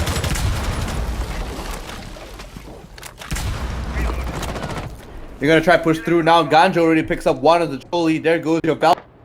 The camera should already be set up, but it does mean that they will be losing 1 C4 to their roster. So Dabex downstairs is going to be holding up the lounge area. Well, maybe Ganjo might be able to find him as well. Surely going to be pushing through the garage if they have the opportunity available to them, but he will be rotating over. Picks up NC Slasher as he bolts through the barricade and will rotate out of there all the way through the bar and most likely back upstairs into safety. Fantastic position for him and a nice refrag as NC Slasher does take 2 frag grenades along with him. That is huge. NC Slasher, he is their top fragger so far. I mean, tied with Mizu and Lonely, of course, but still, he has been a force to be reckoned with, and a bit amateurish for him to lose his life in that manner. The bigger thing, though, there is going to be much more reduced vertical pressure from him, and oh goodness, Dabex, he just doesn't care, taking these fights so aggressively, and I don't think that is the right play. And once again, he's gonna lose his life to the Zofia of Lonely. Yeah, there we go. We've got the experiment going down. Worth it, I guess. I guess maybe he's trying to go for the thermite himself as well. Wasn't too Well, successful, you know, but now. It's Yeah, but denied now- him the position, and he's gonna have to try to fight this Attackers have located a bomb. Maverick. These Maverick lines here. Oh my god, no Lex way. Mizu as well. They won't be able to refrag for him. Unfortunately, not ideal. The ideal level for that line of sight to be made. But now it's through. Ooh, okay, very aggressive from Avixis, pushing up through. Couple of shots from Prone in the bathroom. Does leave him a little worse for wear, but they know exactly where he is, and they're gonna pick him up. Let's say take out round 12 and bring in a tie, a fantastic way to end this matchup. Indeed, it was a bit odd how he played that. He had pings on every single one of the, let's say, attackers, and he was still looking out into the breach hole. But excellent performances all around. Look at that, Edmund with 15 and 6 after that first round rehost, of course, and 10 and 7 on the side of, I think that was Lonely.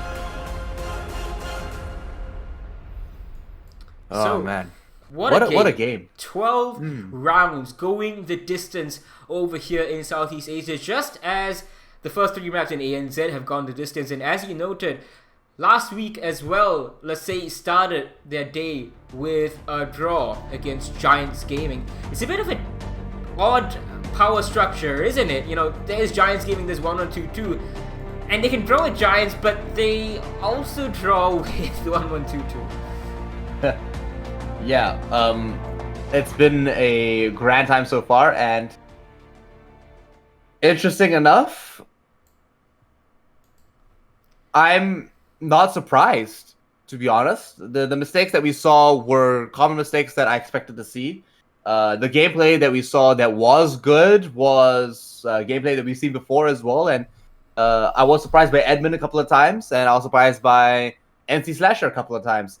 Lonely was in a very precarious position, and I think the entire LeSay was playing in a bit of a different roster dynamic, and their roles were very different. I'm not sure how I feel about it, but overall a fair score that I think both teams deserve. Yeah, and one quick thing I wanted to add, like, at the start of the matchup, we looked at the statistics from last week, and we were like, oh, well, LeSay was the one who was really being pushed forward by one very strong fragger, right? And 1-1-2-2 was the one kind of playing a lot more together, but here you saw the reverse. It was Edmund really leading the charge for 1-1-2-2, almost solo, while LeSay played well as a team. Unfortunately, could not get more than 1 point apiece. Now, we are going for a quick break between these two maps, but we'll be right back, so don't go anywhere. Let's take it round the world and back again. Ready, let's go. Cause you know, like I know, we'll take it round and round. You know Mark, South Stuff. Pipes that never let you double cross them. Moving through the city like it's Gotham.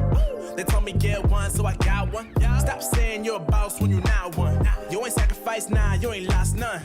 All over the gram like you got a bag. You ain't big dog, we ain't hear none of that. I'm in the gym looking like a running back.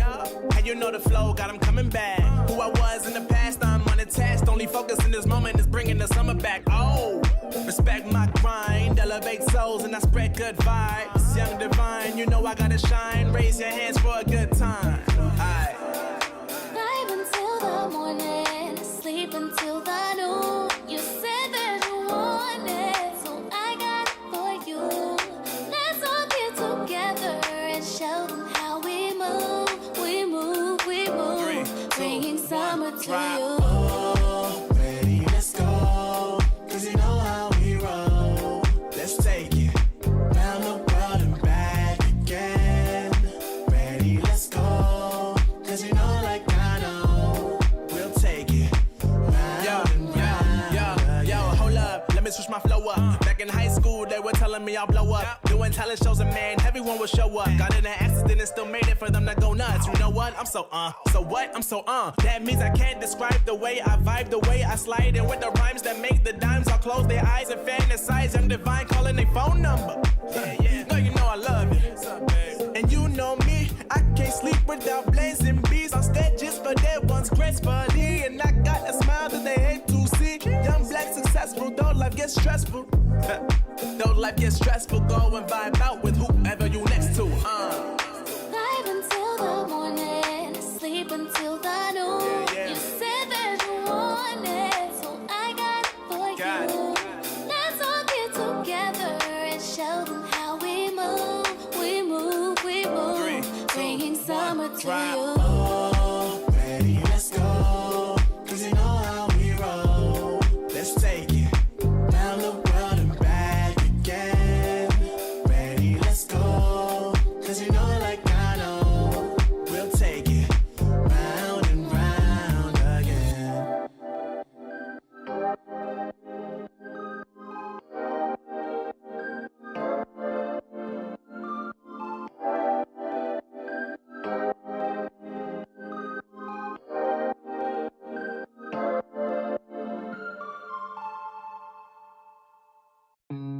Look into your eyes, I see the colors of your soul, and I recognize every single line, every single roadblock. We are two hearts that beat in time, and the towers looking down all night, blocking out the sun that we need.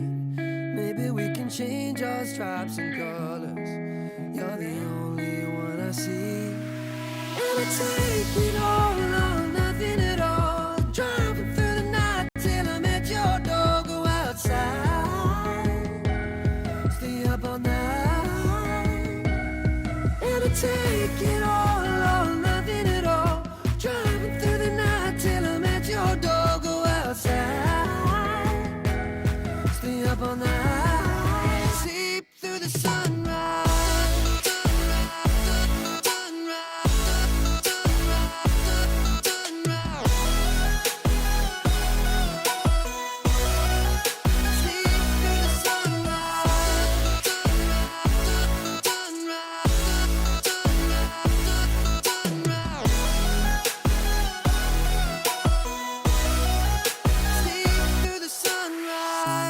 Look into my past and I count the numbers of the dreams that I left behind.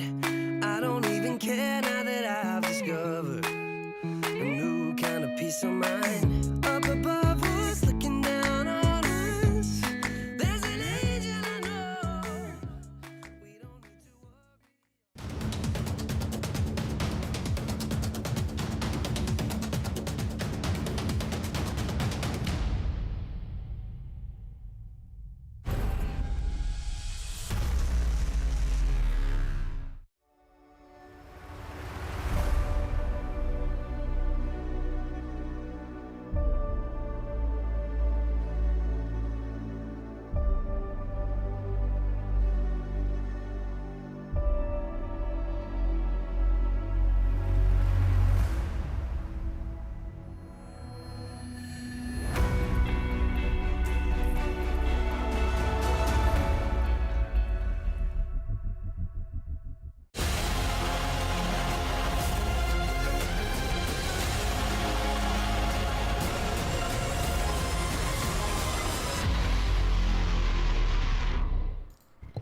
Hello and welcome back everybody to day 12 of the Southeast Asian Pro League. I am Shikhar Infect Ewok Gupta and with me is the one and only Ian Landseaton, and we have just seen the tightest possible game in a best of one you can have between Lasay and Team 1122.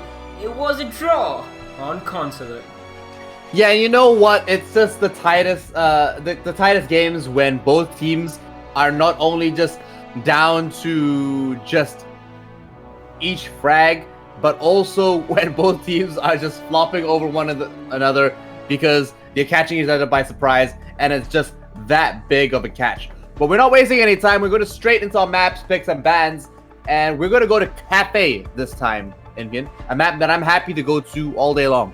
Yeah, Cafe is a map that is relatively new in the grand scheme of things. There are old sections to it, new sections to it as well, but after its rework, we haven't really seen too much of it in Southeast Asia.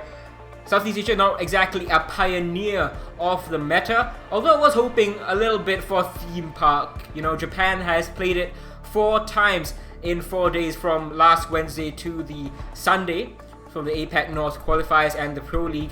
So it's pretty exciting to see Japan take on Theme Park, and then of course Europe and I think it was G2, no, it was Chaos and BDS, by the way, and Chaos won that 7-2. But also Cafe, I'm not complaining as well. It's still a relatively new map, and who knows what kind of a game we're gonna get from these two teams so very evenly matched. Yeah, I feel like it is still a very new map, but at the same time, it's been so well fleshed out with strategy and gameplay that a lot of teams are starting to become more familiar with it.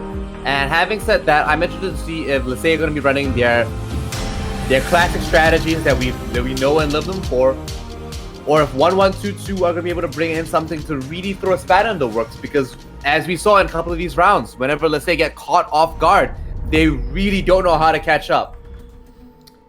Now, Team 1122 once again going for the Capital ban, even here on Cafe Dostoevsky. And as I was mentioning yesterday, a bit surprising not to see a Capital ban from their side, because Capital is a menace whichever map you bring him to. Yeah, he's just an operator that's almost quintessential to a lot of attack strategies. Nomad is one very important as well, just to stave off a lot of these runouts. But at the same time, I feel like, you know what? It's not uncommon to see Nomad getting banned on Cafe, because we saw Nomad banned in the last time we were here as well, yesterday. Mira getting banned is common, but not completely necessary. It's not always seen to be or used, to be honest. Well, on Cafe on the 3rd floor, the double mirror strategy still works just as effectively as it used to on the old Cafe, and there's a bunch of new positions you can utilize for the mirror on the 1st floor as well. We haven't quite seen mirror utilization on the 2nd floor bomb sites, except for reading, fireplace and mining. Reading is a bit newer, so maybe that will still develop, but it'll take a while, I would say, given how new Cafe is and given how much Mira is just banned, making her not really factored in for strategy making. Yeah, talking about strategies, we're bringing Ash in here. NC Slash is not going to waste any time, and Lonely sticking on that Ash 2.0 Zofia. Yeah, I'm happy to see that come in and the way it's going to be played out. But now that Team 1122 are on defense in Vian, I feel like bringing the Kaid and the Maestro really means that these guys, and along with the Mute, of course, this really means that they want to try to deny as much entry as possible, along with, you know, obviously the smoke to cut off any possible area the attackers might want to be pushing into. Now, 3rd floor bar and cocktail defense, of course, for the start. Some teams prefer to go down into the base, into the 1st floor, sorry. And both of them are strong bomb sites in their own right, but I think people will be a little bit more comfortable up here on the 3rd floor. Now, yesterday we saw a dock being brought out by 200 degrees over on this, just because it's good to have an ACOG holding them the long line of sight from heaven down into the cigar doorway. This time it's probably going to be the job of Edmund, who was the top frag of the entire match with, I think, 15 or more kills. I forget how many he got in round 1, but he got 15 kills after the rehost and only died like about 7 or 8 times. Mizu almost lost his life there. Does rotate upstairs, doesn't lose any inch, not a drop of blood, but almost did get caught there. So, you know, they're just doing a little bit of housework right now, getting rid of all the unnecessary glass. And as they rotate around the building, it does look like they have to make sure they check their cross their T's and dot their I's. Make sure they check every nook and cranny. Throwing down the Attila Claw just now will mean that they stay safe and they stay vigilant with how they play this out. The new balcony window, or Heaven's Window, as some might call it, is being watched by one Rappler outside. And oh no, Jaeger gets caught out there. NC Slasher collects the one roamer, maybe collecting a second here over by the train, but unfortunately won't be able to find any soon. Breaching charge just below the Kaid, rotates down, won't be able to find anyone just yet, but a lot of pressuring shots coming in from the Rapples outside. So let's say doing a very good job at controlling these windows, and it does show that these guys are putting the pressure on, not wasting any time. You can look at the rotations they're making as well. They try to put pressure, cause a rotation, and then rotate themselves in order to be able to catch these guys as they push around. Because obviously the angle they're holding won't be able to collect anything this time around. A couple of more shots go down, and they are already rotating up the white stairs. Does look like Ganjo isn't wasting any time at all. NC Slasher picks up another one onto Choli. Maybe can caught himself here, but no, rotates down the hall, right into the bathroom. Almost gets pick up the second one, but no, it does look like the Aldo with the ACOG. No, sorry, not the ACOG. Sorry, it feels bad. The holographic scope will be the only one left. He has 199 rounds in that LMG. He might be able to pick it up. Obviously not in the one mag, but 199 left available to him, but no, he won't be able to survive too much longer. They will push in, collect him, and move on into round 2. A fantastic round by Lasay on attack. An event we don't normally see. Well, it was helped along a little bit by some poor communication from 1122. Just as Maestro saw the buck come up from white stairs, the bathroom player should have been in sync with him, either peeking white hallway to take the buck down or at least being ready for the push into the bathroom when it came. Because the buck walked past the sides of the Maestro after taking some damage and just got a free pick into the bathroom, and that just basically spelt the end of this defense for 1122. Quite a bit of a big mistake to make in that scenario, given how close Lasay were to making the execute happen. That would have been a 2v2 had Defenders, 1122 been able to get that defused frag by onto the attackers. buck. But as you said, Lasay didn't really make any other mistakes, and they made sure 1122 were punished for theirs.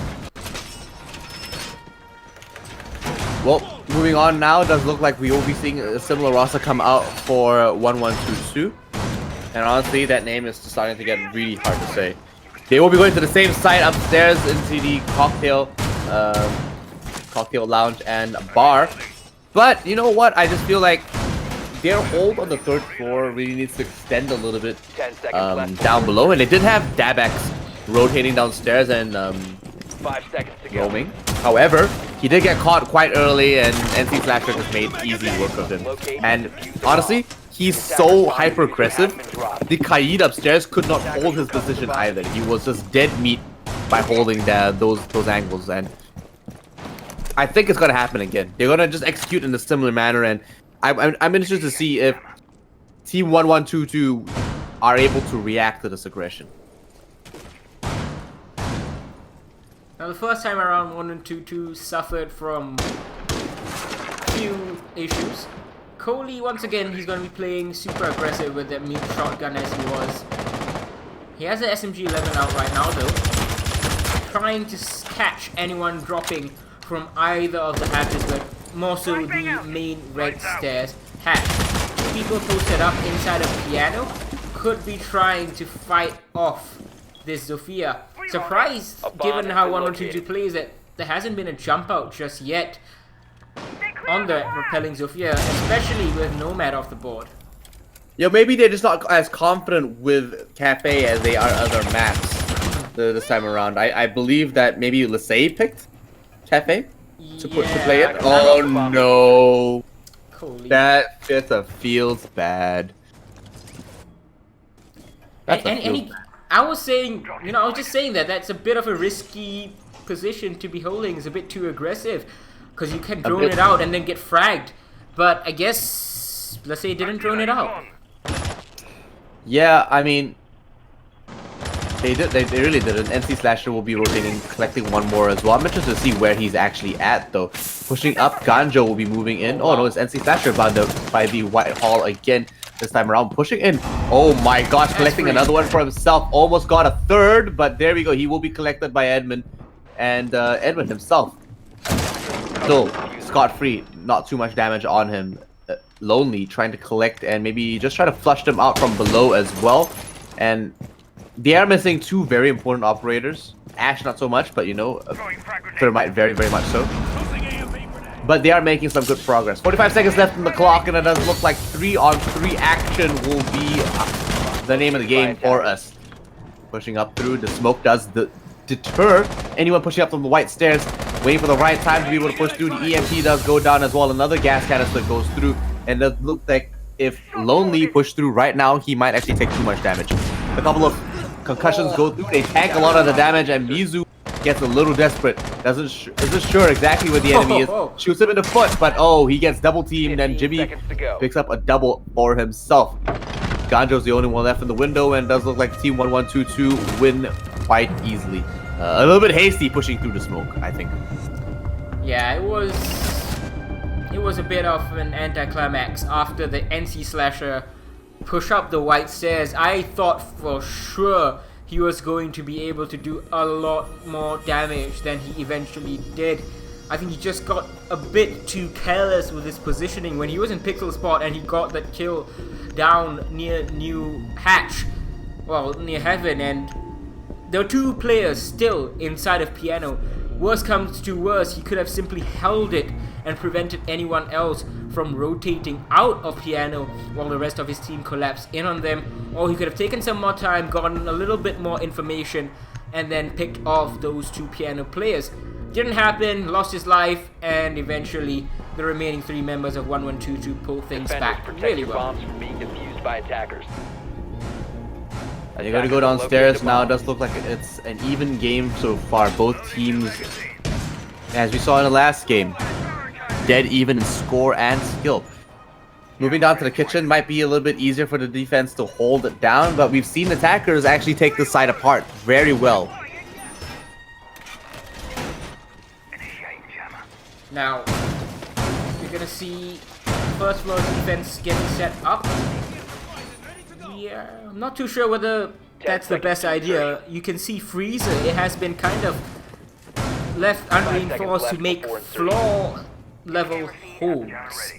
And they're peeking Attacker's in objective all is the to way defuse a bomb. down, I would say, into anyone pushing in from that side where Ganjo and the NC Slasher, the Ash of NC Slasher, have spawned in. So the reinforcement makes sense on the exterior wall in this case.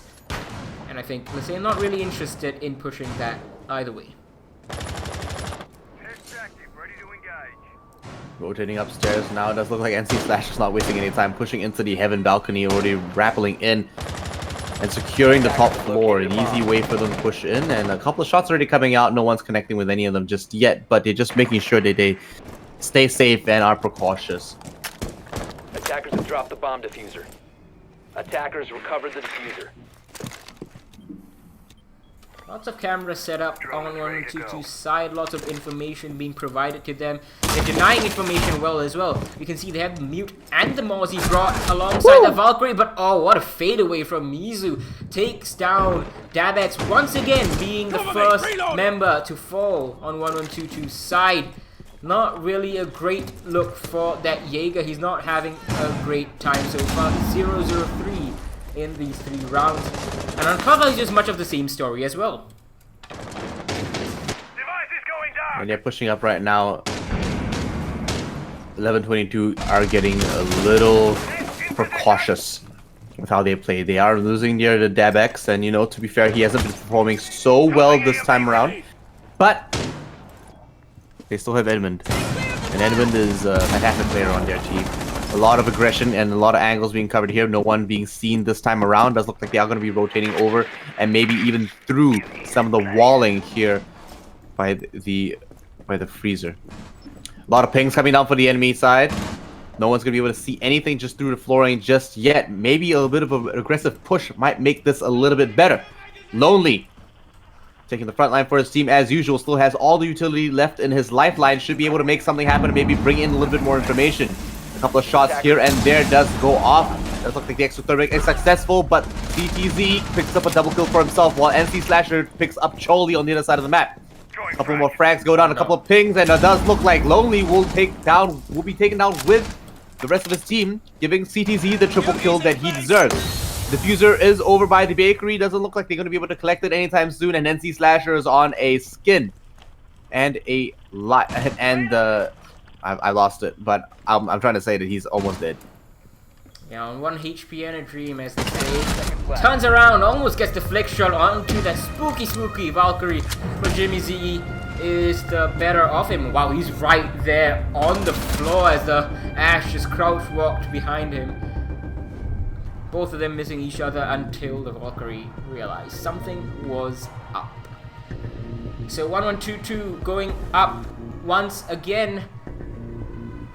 It is a 2-1 lead, but then again, they are on defense. And this is Cafe, which is relatively defender-sided because of the way Siege works, because of the way that meta develops on a map that is this new, and because of the way, you know, just Cafe is a bit structured.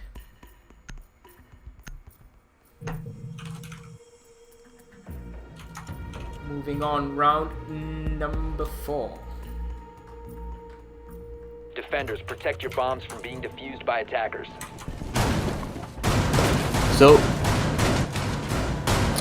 wow, okay, that's a lot of shotguns. And duly so, if they don't actually open up that flooring in that corner or the soft wall by the dining NPN, honestly, it becomes an easy site for the attackers to plant on. All they have to do is open up the chimney wall, and they plant in that corner. The actual corner itself is actually bulletproof, and it's a hard wall that can't be reinforced. The wall next to it is soft. If you actually open it up, it's impossible to plant. But if you leave it soft, it's almost impossible to know exactly where he is. It's very peculiar. But having said that,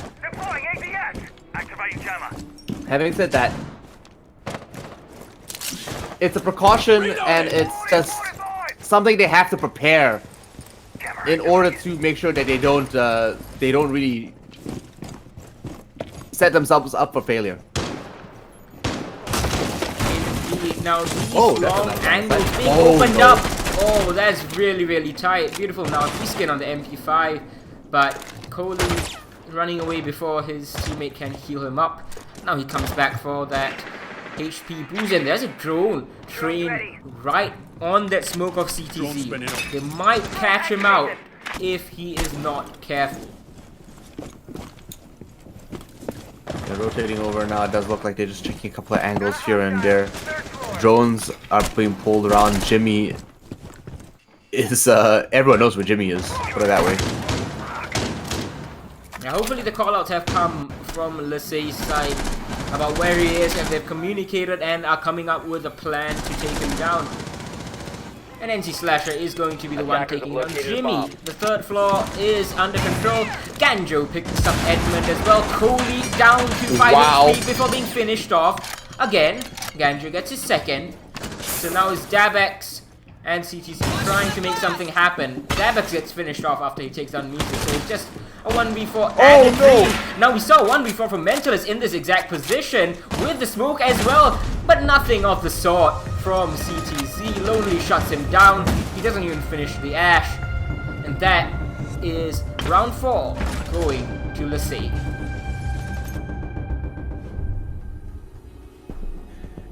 Pretty solid round, actually. Very good use of vertical play. Starting to get really creative. NC Slasher actually playing very well. Very impressed how he's utilizing his utility in order to create opportunities for his teams to pick up these frags. It's a game style, a play style that we don't usually see these operators and these players actually use. If you realize that whenever someone actually plays Ash, most of the time they're just running with her. You know? They're just running in with her gun and they're trying to pick up frags the manual way. However, we are seeing him use the utility to actually create line of sight in order to see the enemy before the enemy sees him, because of the way and the timing of how the breaching charge actually triggers and launches.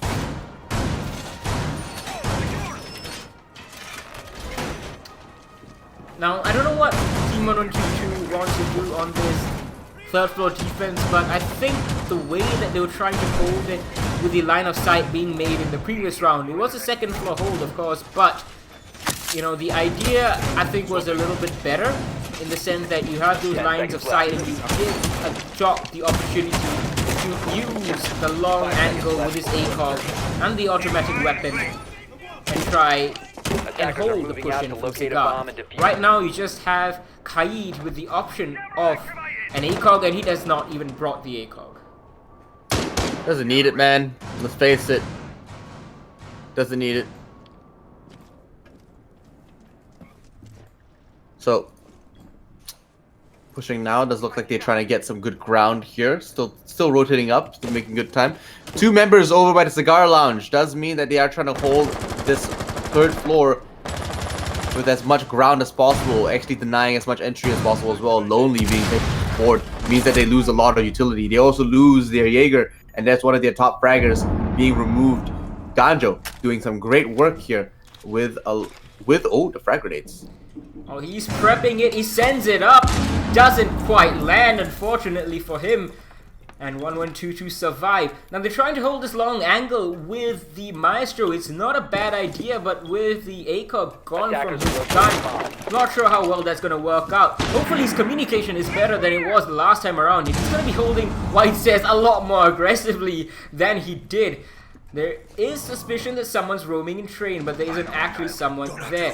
Oh, that's a good drone being sent up, but it comes right down. No, it's not. Unfortunately. It's not a good drone. Now it's a good drone. Now it's a good drone. But Okay. it gets destroyed immediately. There's 2 members up here. The frag grenade sails wild.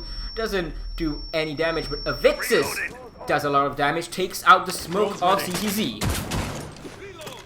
Pushing up now with a couple of flashbangs, trying to create an opportunity. Ooh, almost collecting one just above him with the shotgun. Unfortunately, ooh, through the floor with the hip fire. Fantastic gameplay from Ganjo. This man is unstoppable. Pushing up one on the hall as well. Will be taken down. NC Slasher will be punished by Edmund as they push on with the shotguns as well. Getting a little bit desperate there, Sholey. Edmund pushing up with the TCSG as well. Might be able to pick this one up, but no. Let's say pick up round 5 for themselves and take away a very clean game.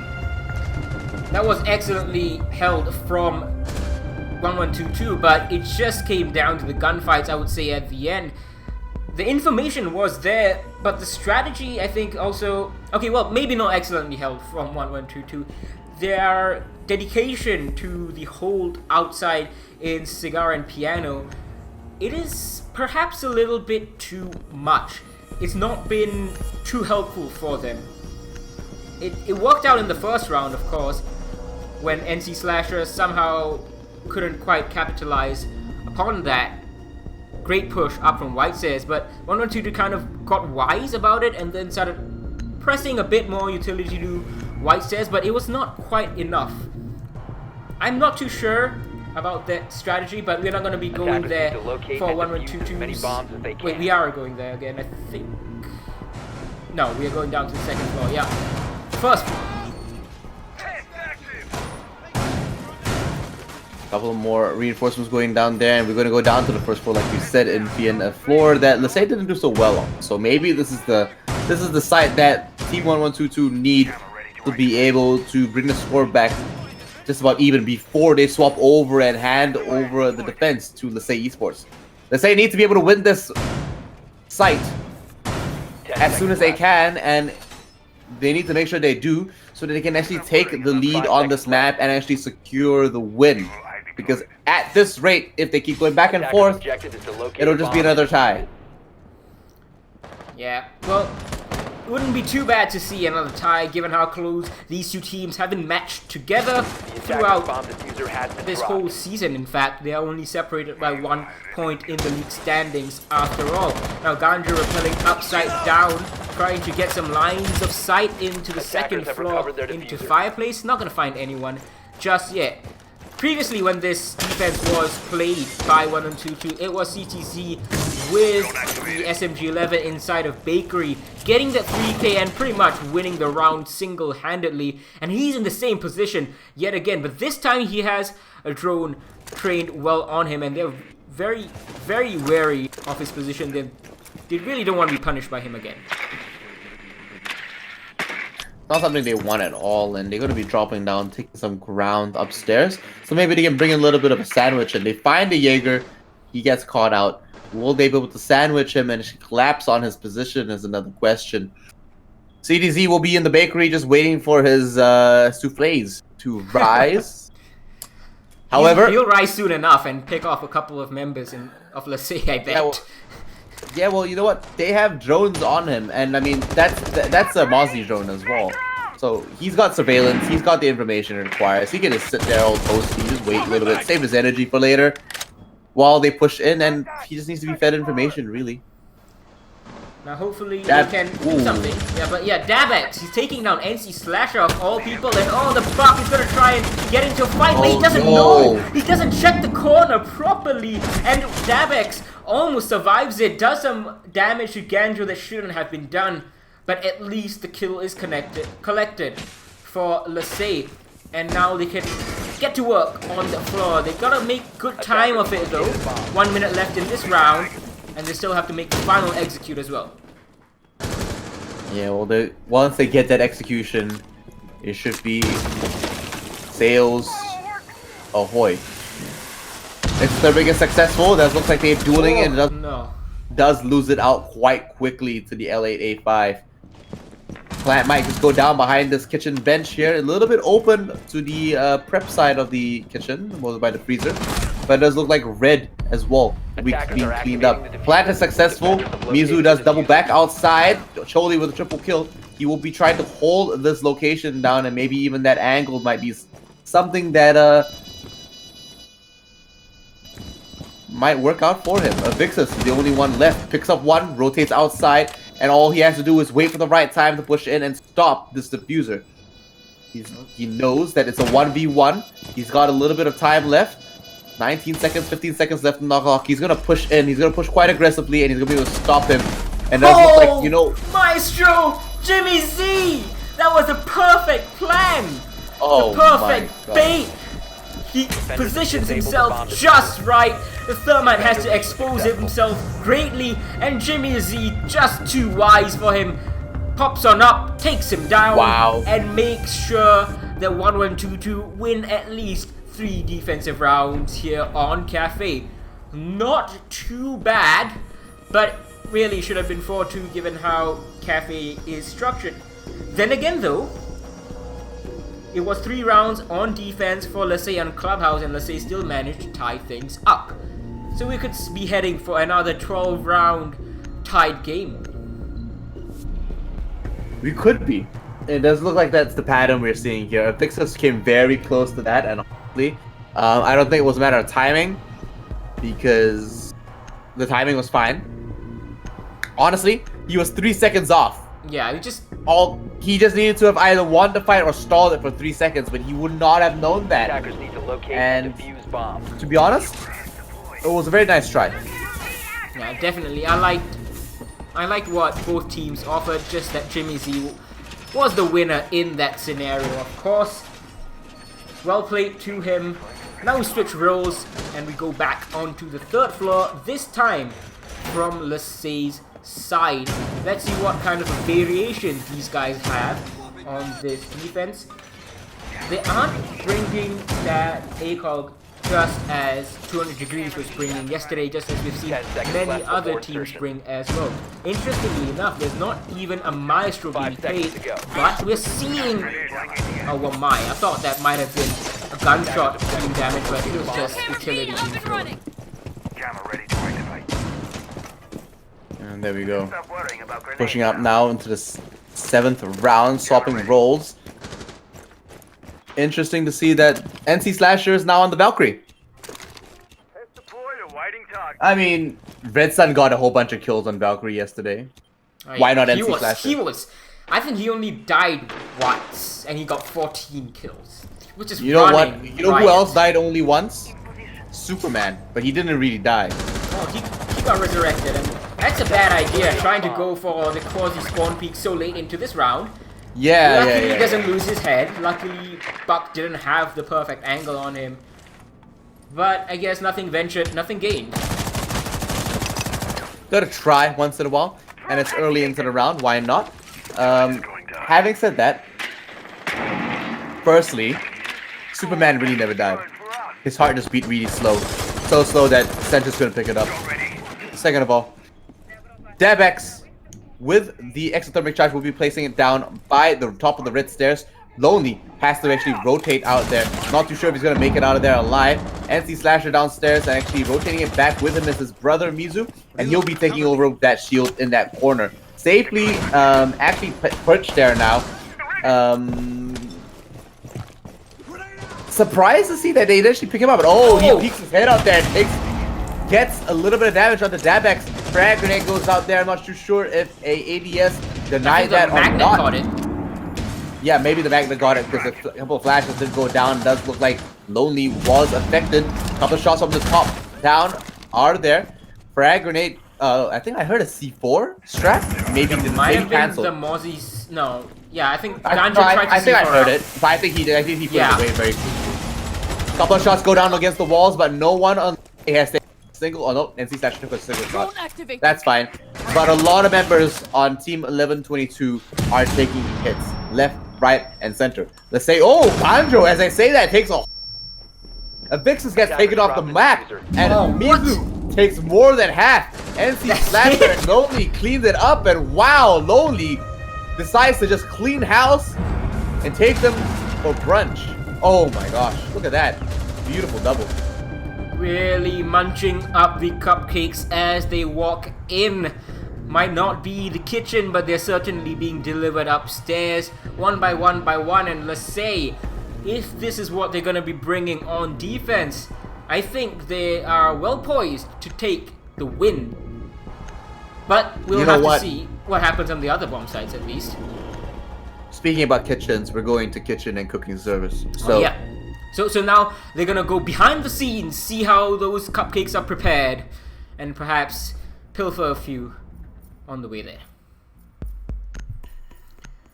So now, just as a public service announcement, Yeah. boys and girls, you know, cupcakes are dangerous.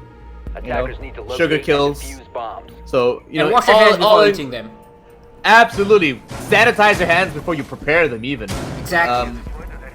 And I don't think all these operators are very sanitary right now. you know what? They don't have to be. They've got like superhuman like roids in them. You know, like you're just engineered to be better. You know, cupcakes, unsanitize them for me. You know, like I'll take them raw, That's raw true. cupcakes. Now, let's see what 1122 has on offer on this attack. Just now, they were quite spread out, a bit disparate, and not communicating as well as they could have been on that third floor Attackers' attack. objective is to locate And a they fell bomb and right defuse it. into, let's say, gun sites. This time around, they're going to be attacking on a bomb site that is less easily held, but Avix's position down inside of Code Check is going to be key. He has a rotation back into the bomb site, and presumably he will be able to get some line of sight as well if he so requires. Early drones start coming in, EMPs detonate and take out whatever utility they can. Wow. But NC Slasher is there. The Valkyrie seems to be queen on this map. Yesterday with Red Sun, as you said, and now NC Slasher finally going for that spawn peak and being successful with it. Late one, CTZ did get one EMP off, but better late than never, I would say. Gonna get to work on that bakery wall over into the kitchen service. Does look like they will be opening it up there, and it does. There's not gonna have any stops in opening the second wall for the bakery as well. Both exothermics are successful. A couple of drones going down as well. Surely safe in the position he's in, but does look like he does lose the drone. Toot sweet. Oh no. I think we have a I think bug just with the visuals on the cameras. there we go. Oh, there Nope, we we go. found It's one. fixed. There we go. Might be a defensive camera bug, but no, it's fine. All good. It's all working now. It's all honky dory. It does look like only one member on that defense is actually on site. Oh, very interesting angle from top down over from the Trade Museum. Oh, that's Sees gonna the be feet free. and one and will be able to collect it for free. Wow, that was dirty. Lonely picking up that nice frag for himself, and Mizu denying Dab the plant. Left the designated station Edmund area. is the only one left, and he's going to be collected by two members, NC Slasher to be specific, on round 8 for the Say Esports as they start to really close out this game for themselves. Wow, he had no chance there. And you know who I think has no chance? 1122 as a team right now. Look at this defense from, let's say, third floor, first floor, both of them rock solid, at least against 1122. The Hong Kong team simply seems lost on their attack. They're not working together, and they are not bringing any strategy that could really trouble, let's say he's setting up everything perfectly well. They are sowing chaos in the 1122 ranks, and the Malaysians are just having fun right now on defense. And one more round, it's match point for them, and I think they're gonna be able to take it here Attackers on need the to locate leading and defense. defuse bombs. And you know what?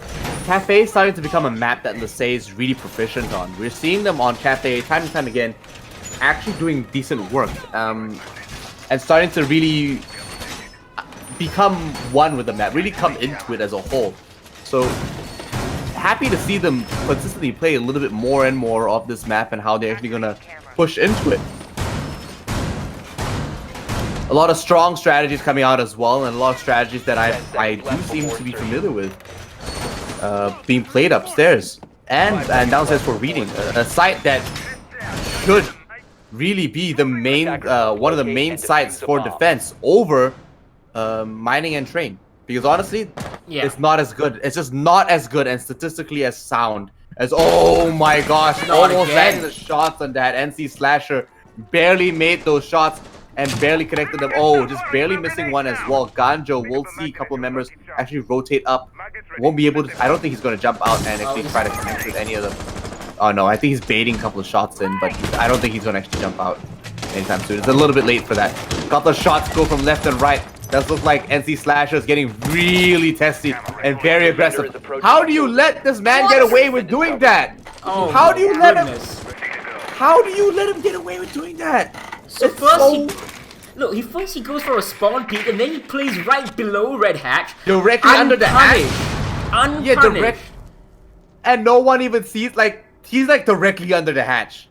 No one's ballsy enough to actually peek this guy, and he just gets away with it. Oh my gosh, and now he's shooting through a soft wall upstairs, and no one's gonna return fire. Okay, they're gonna pop the lifeline out there. C4 goes out there, collects the kill. NC Slasher needs to be stopped. This man needs to be brought to justice. Someone put out a warrant for this man's arrest, because he's gonna vault outside and he's gonna roll back in. NC Slasher becomes a double kill for himself. What's happening? Oh my god. I feel filthy. I need a shower. NC Slasher is just running the show. But Coley and Dabex pull 2 kills back for their side. So it's a 3v2. Not too bad for 1122 in this scenario. But it's really just Coley and Dabex against 3 members of LeSae who have suddenly gone very, very quiet.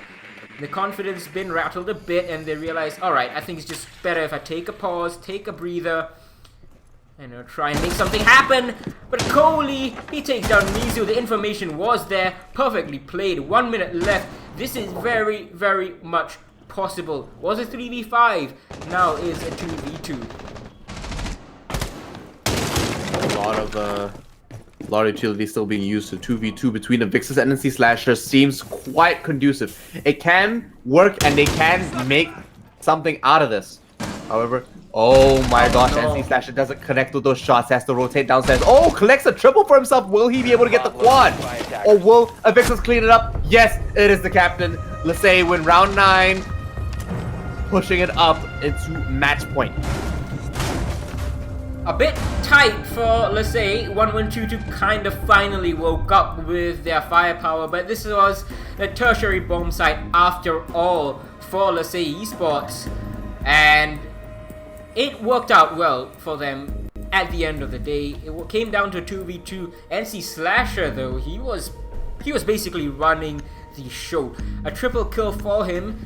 Probably should have been 4 if he had lined up that buck a little bit better and then got them the thermite. But whatever the case, you could see the man was having too much fun and unpunished from 1122. At this level of play, you really need to be doing a lot more than that when the defense is playing in such a manner. Defenders, protect your bombs from being defused by attackers. So, 1 point away from LeSae taking out a game this week. Finally, please make it happen. Yeah, they will really want this win. They haven't quite been able to close the gap to Xavier Esports as they would have hoped, but they're gonna extend the gap over 1122, make it 3 points after this win. If 10 seconds they're able remaining. to get this win, there's still a potential 3 rounds to be played, seconds even though left. it is match point right now. 1122 just needs to collect themselves, Attackers' objective bring is out to locate a strategies bomb that and aren't defuse. bog The standard attacker's bomb diffuser and has stuff been that dropped. let's Attackers say recover actually the has to diffuser. think twice about. Oh. Tomfoolery at hand, sorry. A foot and at hand. Just makes A it foot like- and at hand. Yeah, there we go. Couple of melees going down as well. A couple of rotations coming through. Interesting to see. how things are turning out between these players. And oh, absolutely nothing. What a surprise. Kind of just dancing around each other at this point. And oh, okay, NC Slasher, Bomb located definitely by a man we attackers. want to be watching at all times, because this guy is like watching like a Terminator movie. This guy just go out there and just collecting Oh, hits. Do it! he no, won't get affect that. too No. late. It's a bit too late. Unfortunately, didn't have the trigger discipline. Almost collected it. Could have been ahead. Unfortunately.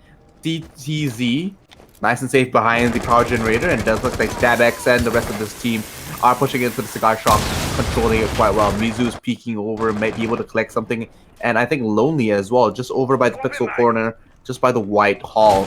Be able to just maybe control one or two. NC Slasher picks up one of the CTZ, finally collects the man he was hunting down from the outside all along. Rotating back onto site and now surely creating a little bit of havoc for the rest of this team. NC Slashers on 14 kills and 4 deaths so far.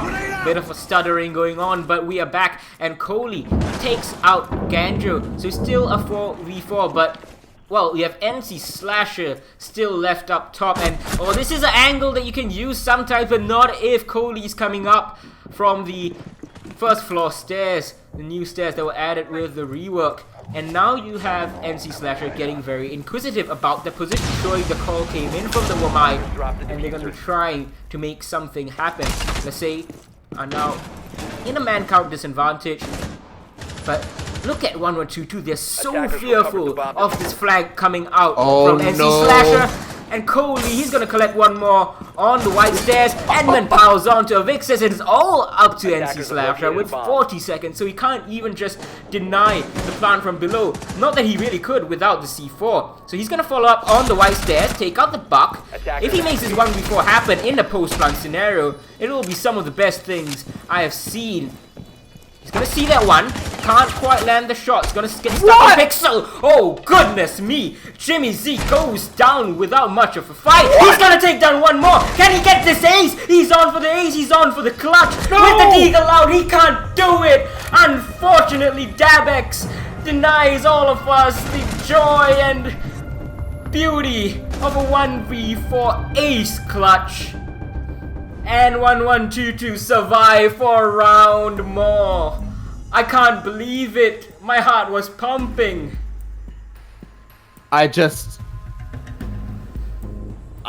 Wow. NC Slasher is a beast. If he, oh my gosh, I honestly think if he reloaded and just took the time in that second, he would have got the ace. It would have been hands down one of the best comebacks and flanks I have ever seen in my life. But you know what? This man had to be denied. They had to put a stop to it. It's 6-4 right now. Let's say are 1 point off from winning this game. Can NC Slasher carry his team all the way to a victory one more time? Attackers need to locate and defuse Goodness any bombs gracious they me. can. I think he just got a bit too caught up in the moment. I can't imagine the adrenaline flowing through his veins right now. I mean, he gets 1, 2, and 3, and then he realizes, oh damn, I might be able to win this. And just got a bit overzealous in that scenario. Pete Dabex in not the best of positions. But regardless, what an effort. Herculean. 17 kills in this matchup so far. 10 seconds to 6 go. assists as well. And only 5 deaths. His 5 KD seconds is to insertion. over 3 right now. Absolutely incredible stuff. Attackers must And locate Lasay and just- defuse a bomb. Reaping the fruits of his labor. What a great time to be alive, man. Some of the best action I've seen. Some of the best action I've seen in a long time. Now, And okay. 1122. Very lucky to win that round. I'm gonna try to take this third floor once again. Last time around, Lasay couldn't quite hold on the bomb site. Left NC Slasher in a 1v4. This time, what are they gonna do? Are they gonna play a bit more conservative, a little less careless, like the Wamai losing his life from the second floor? Kohli was the main driving force for his team. What can he do? We are now protected. We are protected. We'll have to see. Coley has been a strong player for 1122, and honestly, I think he's been doing a decent job.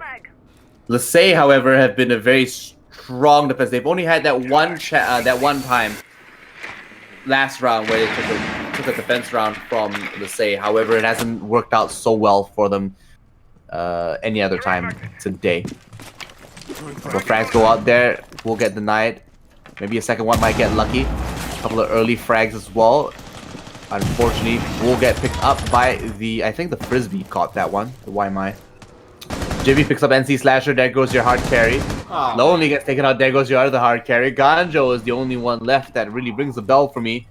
But surely the rest of Lasay should be able to pull in a decent clutch. But 3-5 right now with the minute left on the clock. Doesn't exactly give me a vote of confidence. Well, Mai is very, very careful. He got very scared. He got very scared for a second. Oh, A little rotation in here from Waimai. oh, that's Pulls the safe space, and Avixa's getting caught out there, a little bit careless. Rotates down here. Mizu picks up one with the hip fire, picks up the second. No, Team 1122 win round 11, and they're starting to bring in a comeback. Will they be able to make this another draw? Well, we are going the distance over here, boys and girls, ladies and gentlemen. Question is, are we going to see, let's say, bring home 3 points? Now, they're going to be able to go down to the first floor. This might do them some good because it seems that after that third floor defense, they just don't really seem to have a handle on what to do on that third floor. Perhaps they're going to be able to bring something better on the first floor, back to that strength that they displayed in their initial defensive rounds, the 3 that they won after the first half elapsed. Now Montagna is going to be brought out by Edmund, and that might just be the clincher for the draw for 1122. Attackers need to locate and defuse bombs. Whoa, buddy. What is even happening, dude? It's just they're going back and forth, and honestly, Lasay were pulling away so far ahead, and now they're just dropping it.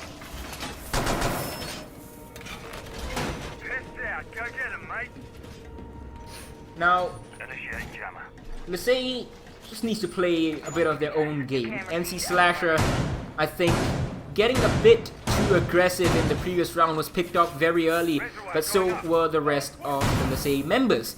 This time around, perhaps it would be best for him to just maybe dial it back 1 notch. Seconds left.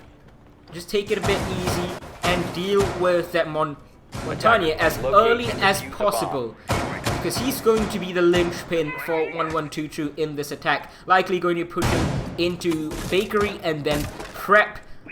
Just need to be careful of the coat check angle as well as anyone flanking in from the bakery side. Sure how they're gonna play this one right now. Lonely just chilling upstairs. Surely not too much pressure right now, but a very bakery focused push coming through. All members actually over on the western side of that building, and Ganjo still on that angle that we saw before. Lonely downstairs, actually on the second floor, just rotating over along with Ganjo, just making sure that they cover all grounds and use their super shotty to the best of their abilities. But I'm not sure what's gonna be happening. A bomb has been located. Honestly, I'm no clue where NC Slasher has come from, but he's gonna be going back home in this round at least, as Dabex picks up Mizu as well, but he picks up his own teammate, come on! That's Edmund off the board, and this time, the peek onto CTZ is successful, down goes the Thatcher, so at least it's 3v3. Now it's Lonely looking to get aggressive like NC Slasher was, and he's gonna be successful. Coley off the board, the drone not being watched by any of the 1122 members, not calling it out accurately. But Davex continues his reign of terror, his 3rd kill of this round, including his teammate, and it's a 2v2 with half the round left. Loading new magazine! Oh, a couple of shots go out there, not too much connecting just yet. One more going down, doesn't look good for, let's say, so far. Ganjo might be able to catch this and clutch this one for his team. 1 to 2, definitely workable right now. He does put up a couple of test shots C4 maybe to go over the side. Yes, does go through, but does not collect anything just yet. They know exactly where he is, but he sees a couple of things. They see a couple of flashbangs. He picks up one, maybe the second as he pushes into the freezer, and maybe he might just stand up, pick one more, but he just loses the duel just by a second, and he almost had that one. Another draw for Lasei Esports versus Team 1122. Oh, that is heartbreaking. It came down to a 1v1 and an ace clutch that I was really hoping would come out. It didn't. Whoa. 17-7. I think I jinxed him. Lan, I think I jinxed him. I called out he had 17, 6, and 5 in one of the rounds, and after that, he just got picked off early in the rounds after that. Oh, that was unfortunate. I feel for Lasei Esports over here. They were so close.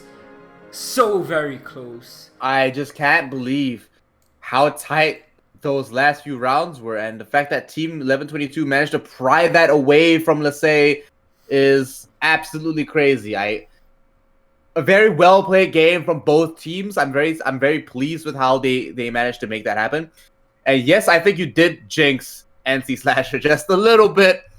But the man is a monster. He's had 17 frags in that one game, and we saw him almost ace clutch the entire game itself. Surely a name that we should be keeping an eye on here in the Pro League scene, and maybe even the international scene as a whole. Infian, we're going to an interview now with Mizu, man, right? Yeah, we are. So we're gonna try and get that set up for you. Just hang on to your seats, gentlemen. I know it's been a crazy game so far, but goodness gracious me. I mean, we're gonna see if Mizu is ready with his video feed as well. Hello, Mizu. Hello. You are super loud. Hold on. Let me just dial you back a bit. You know, don't have to do anything. Had some issues when we restarted our PC. Just now for volume. Sorry. Right. All right. No worries about that. I'm just gonna bring you up on the screen right now. Hello, everybody. This is Mizu, and player for Lasei Esports. Tonight, you guys drew both maps 6-6 on Clubhouse first, and then on Cafe.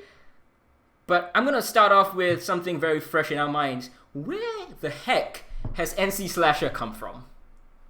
We actually had to look inside the jungles to find him. We were exploring during our mid-PL season break. When we went out, when we went to Jakarta, and then we found him. Basically, yeah. He's crazy. I mean, that 1v4 ace clutch that almost happened.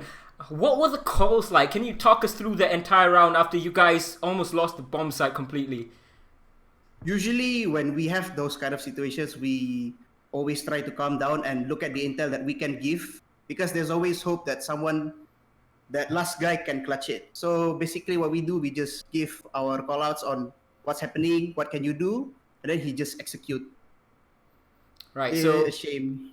Yeah, it's genuinely a shame, But I mean, goodness, so you guys just giving positional callouts and keeping the comms clean, I assume. Yes, that's what we're trying to do. Yeah, unfortunately, it came down to that 1v1 at the end as well. But a couple of questions before I let you go. Both times, it was 3-3 on both halves, on both maps. So it wasn't like there was any defender-sidedness to be seen, I would say. Would you agree with me? Did it feel that way? It's more of a small mistakes that happens from time to time. Sometimes we forgot to do this. Sometimes we call too loud that we can't hear footsteps or some things like that. Things that we can fix along the way.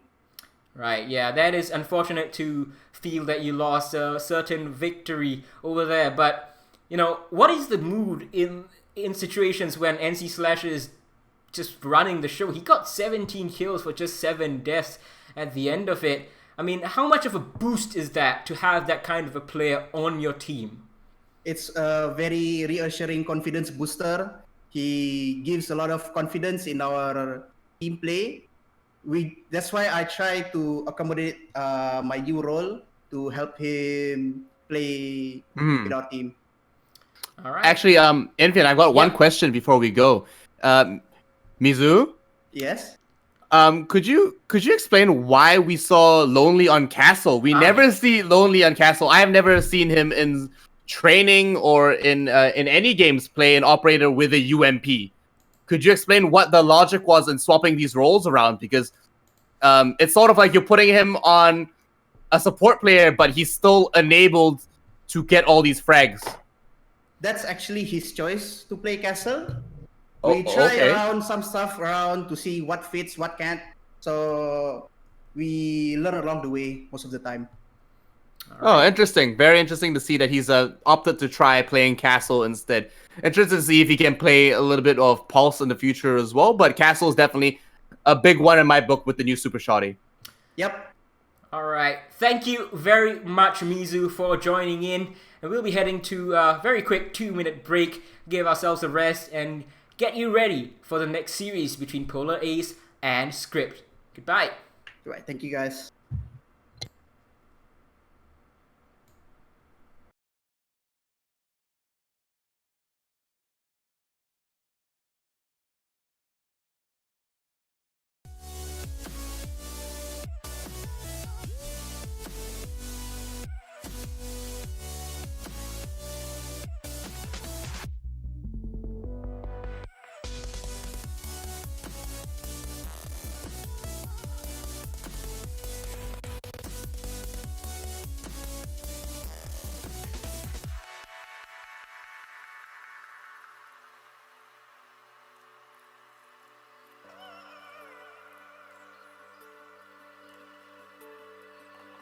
Oh, baby.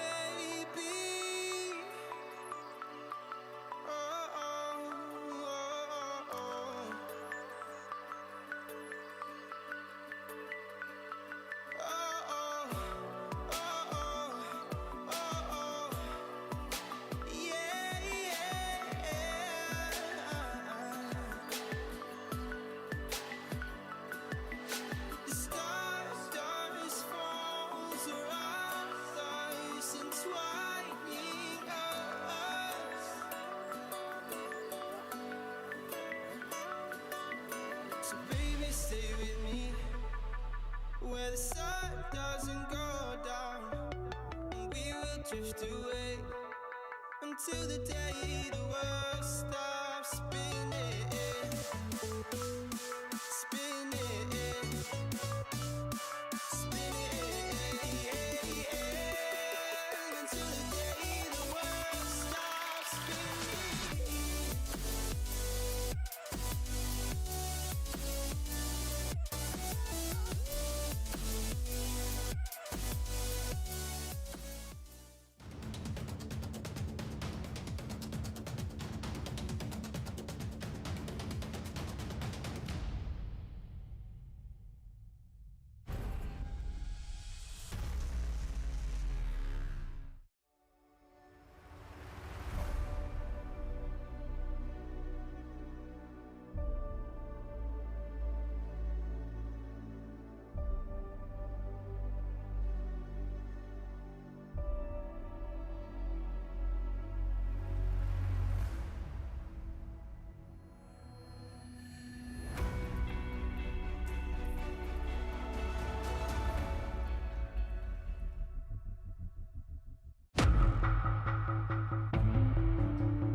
Hello and welcome back, everybody, from that tiny little short 2-minute break.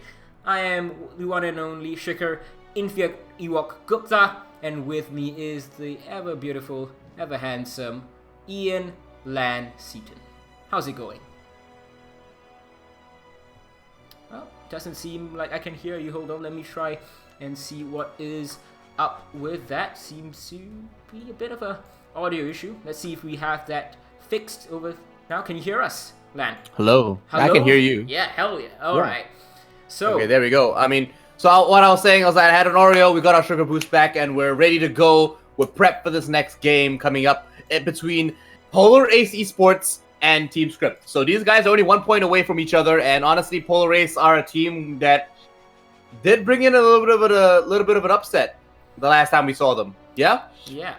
I mean, Polar Ace have been a bit hot or cold in terms of their general positioning, but you know, let's have a look at their roster.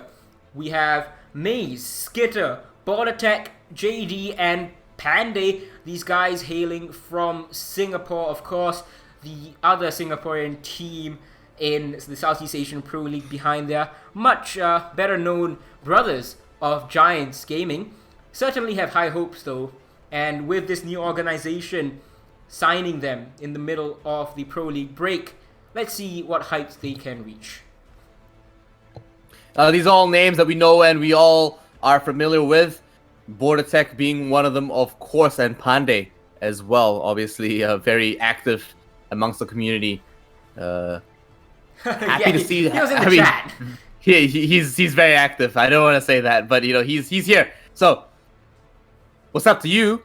But these guys are going to be competing, and we're going to be seeing them bring in their best A game here today. Will that be enough for them as they push into this next 2 rounds versus Team Script? Cuervo, Array, Kicked, Rix, and Tolji. These guys are just veterans. Well, Tolji's new, but veterans, right? Yeah. And honestly, interested to see what they're going to be bringing in because they had a break. And, you know, they did all right last week. All right. But looking to see how they match up. Actually, it's more like I'm interested to see how Polar Ace is going to match up to Team Script. Not so much the other way around. Yeah, I think I have to agree with you. Script are in the lead with that one little point. Of course, the 1 point difference didn't change in the previous matchup, which was played on Cafe, half of it, and we're going to go back to Cafe in the first map of this series at least. Polar Ace, as you said, getting the last pick over here, deciding between Border and Cafe, and choosing to go with the Russian locale. Their map pick means that Script are going to be able to pick the starting site, and the starting side actually, so they're probably going to go with the defense. But, you know, we just saw a Cafe where it was the NC Slasher show. What do you think is going to happen over here?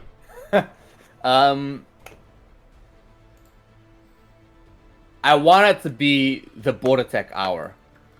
But whether that's going to happen or not is another story. Because I'm not too familiar with these guys on that team and how they work. I'm not really going to make any early calls. But I'm happy for them that they got this new organization. Very happy for them that they're actually moving into this new age and this milestone in their careers. So congratulations to them. Welcome to Polar Ace to the scene. Good luck to Script and good luck to Polar Ace both. Let's get on the way with our bans on Cafe Dostoevsky yet again. Infian, I'm loving Cafe so much right now, man. I mean, it is a good map, and it is being developed a bit more in Southeast Asia. Polar Ace very quick out of the blocks with their first ban. It's going to be a Thatcher. Now, we saw a Thatcher ban just now.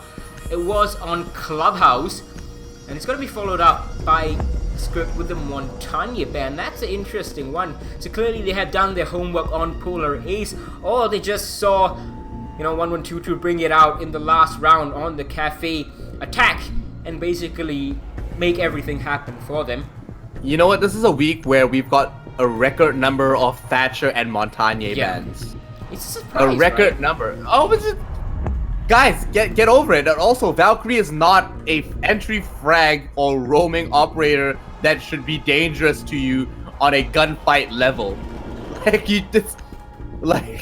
Just because like 2 guys got a whole bunch of multi-kills doesn't mean everyone's gonna be scared of Valkyrie now.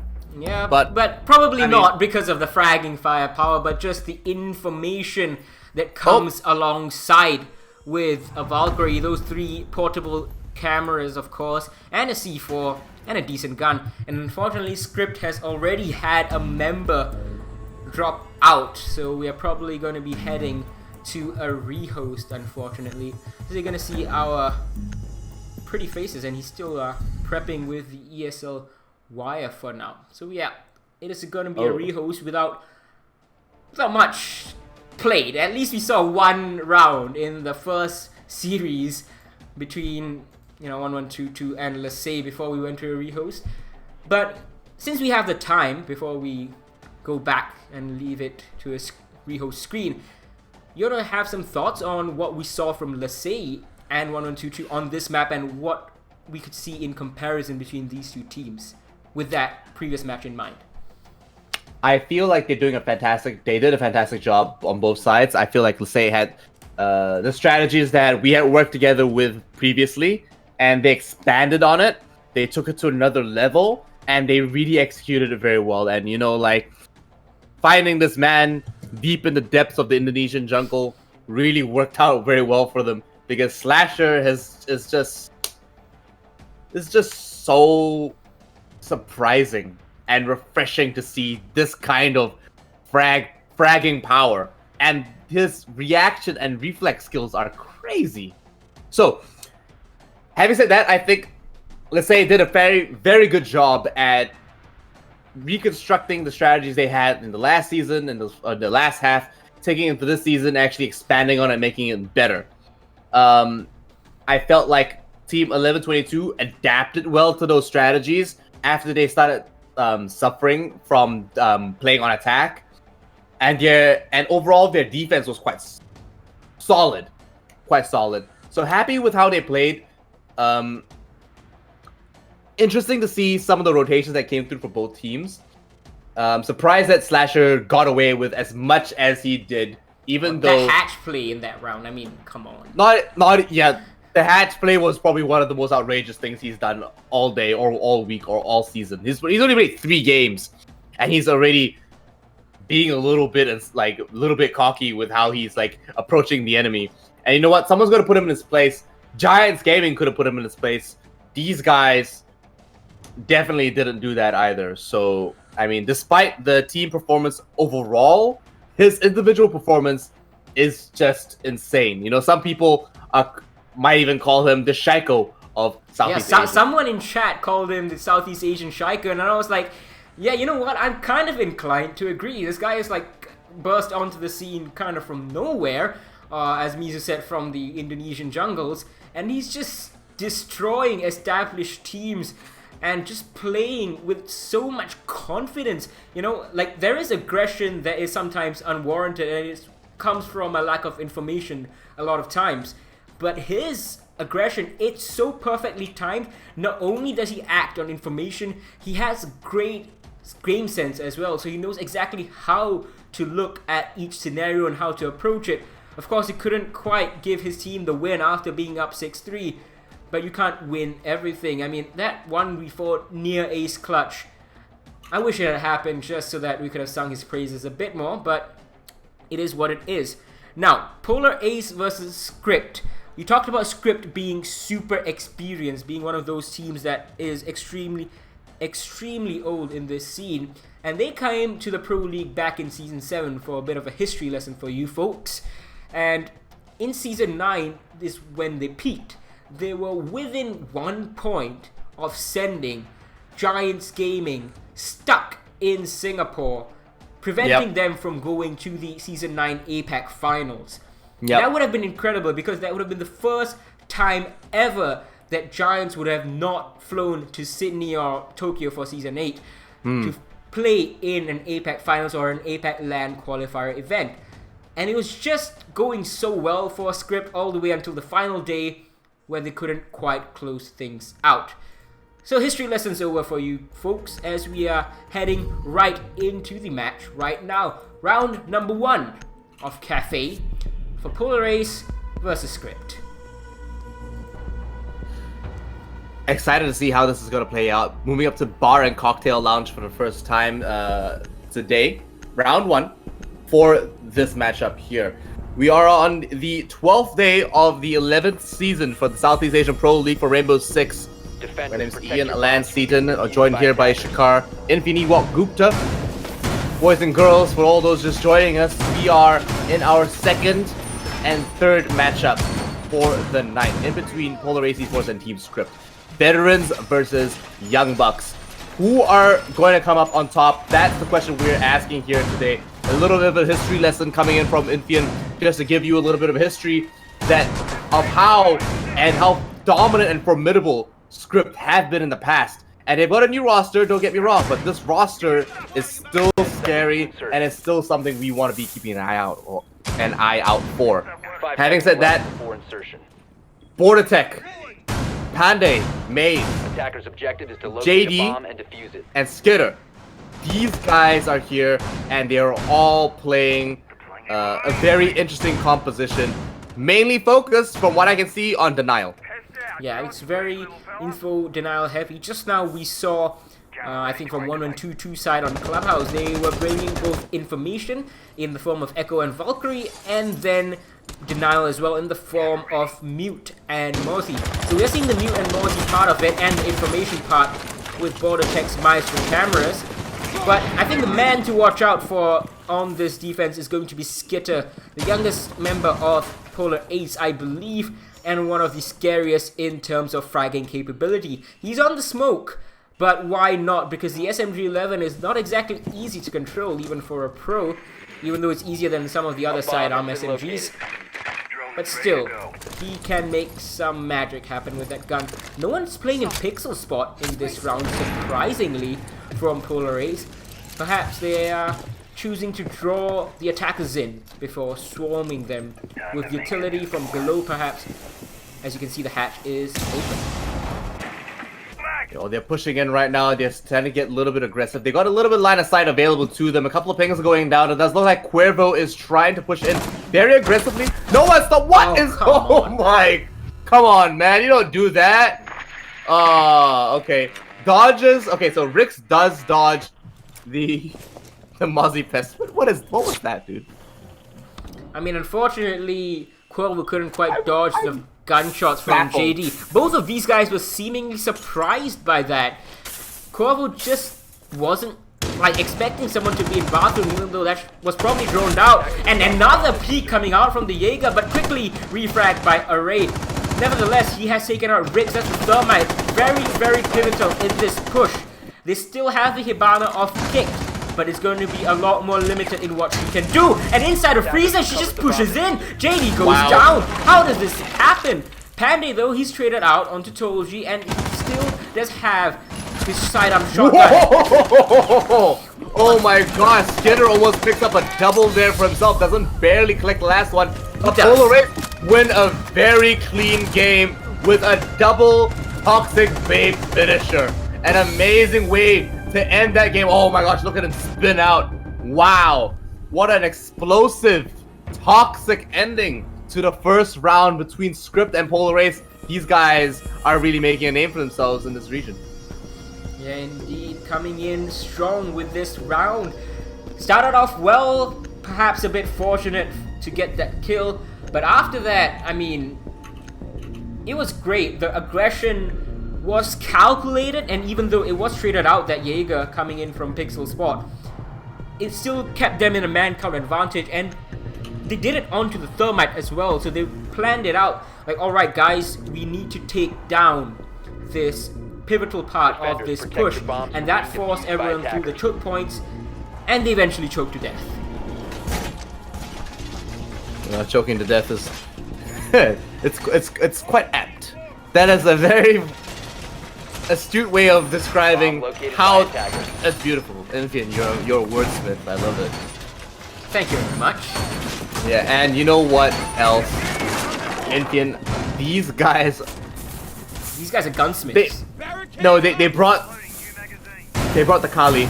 Yep. Oh yeah, that was a 6 pick from the Lion onto the Kali. I can't even express my excitement because I mean, like, this is not necessarily the best map for Kali, but it's a map that she can excel on. And for a site like this, where she has so much potential to open up a lot of the walling and use her gadget to actually create opportunities for her team, I feel like This is gonna be better than seeing her on Clubhouse, where honestly I felt like she was really Attackers wasted. have located a bomb. Yeah, I mean, 112 also didn't quite use her in the best way, but on this first floor bomb site, as we have talked about earlier on, she can be an absolute menace, and I do share quite a bit of the excitement. We are seeing Kali being brought quite a bit more than I had expected, actually, especially here in Southeast Asia. She's not been enjoying quite the same pick rate in other regions. But here in Southeast Asia, they're really excited to try and use her. 1122 is trying to use her main gun like the AWP in CSGO. Over here, we are seeing more of a standard take. Trying to get a long angle in from the main door into bakery, all the way into kitchen prep. All the way in, and does look like he's rappelling up there. Oh, he does see the head of one operator prone on the floor in the kitchen. Does allow him to feed a little bit more information to his team. Cuervo with the hammer, ready upstairs, just slowly making his way down the White Hall. Time to ring some ears. Opening up the wall now. It does look like they are going to be pushing in. Oh my gosh, JD. Once again, Picking out a raid, maybe picking up a second one here. Cuervo, oh, very nicely. Very nicely done. Picking up Pandey, skidded onto Rix. Does look like they are cleaning up house very aptly with the AWP. Boy, moving in onto that kitchen service. so he downed him with the CSRX, of course, and then followed it up with a kill just to announce that, yep, I got a kill with this Siege Op. Now, Script in the manpower advantage, but not for long. Just as I say that, Border Tech is going to take down Kicked. They are thinking about the hatch drop, it seems, into Freezer. It's not the worst of ideas, to be quite fair, especially if the defenders are not watching, but surely they've heard the footsteps. And there we go, Border Tech is ready and waiting. The second drop, I'm not sure if Border Tech has heard it, and he has not. He's gonna lose his life. Quovo this time, the last man standing for Script. He's gonna send out a frag. Is he gonna try and get the diffuser? Yes, he is. And then possibly gonna try and go for the flank, for the plant, actually. But he's gonna push in for the kill. White Peak, are you serious, Cuervo? And he gets the kill. He gets it! Look at this! This guy has no fear. He just runs right past the bullets. Wow, what a drive-by. What a drive-by. Quovo didn't start this series off the best way with that confusing push onto the third floor bathroom. But over here, more than redeems himself. You saw the way that he dropped the hatch after Tolji was felled as well. Played it very, very smartly. Did their little crouch and uncrouch and kind of masked his drop with the body of Tolji dropping onto the floor, and Border Tech was therefore left completely unaware. They didn't have information, did Polar Ace, and after that they just were punished for it. Attackers need to locate and defuse as many bombs as they can. Oh man. What a round. Very, very aggressive play coming in from Script to actually take a lot of these fights to the enemy. And honestly, I feel like that's them mirroring Polar Ace just a tad bit, because they saw their aggression and you know they just decided that they're gonna just bring that back to them and give them a taste of their own medicine. That's how I felt that round went. Now, reading and fireplace defense from Polar Ace. They're not interested in trying that kitchen. Again, it was a last second swap. They were thinking about kitchen again, but they realized, well, we don't really have a handle about what went wrong in this scenario. And so we're not going to try and force things out. Just going to let, you know, our coach see and formulate a counter-attack plan. And then he's going to tell us once we are done with this reading defense. And it's a smart move. I'm not really a fan of teams repeating the bomb site, trying again and again and again to make things work. Unless, of course, it's something that was a really, really basic mistake. Like, you create a plan and you don't follow it even one bit. Perhaps then. I feel like repeating a site's okay if you're in a position where you didn't get to properly set up. And yeah, it was if you got matter rushed of, upon, for example. Yeah, exactly. Like how Lasay went down twice, and they just got rushed the first time around.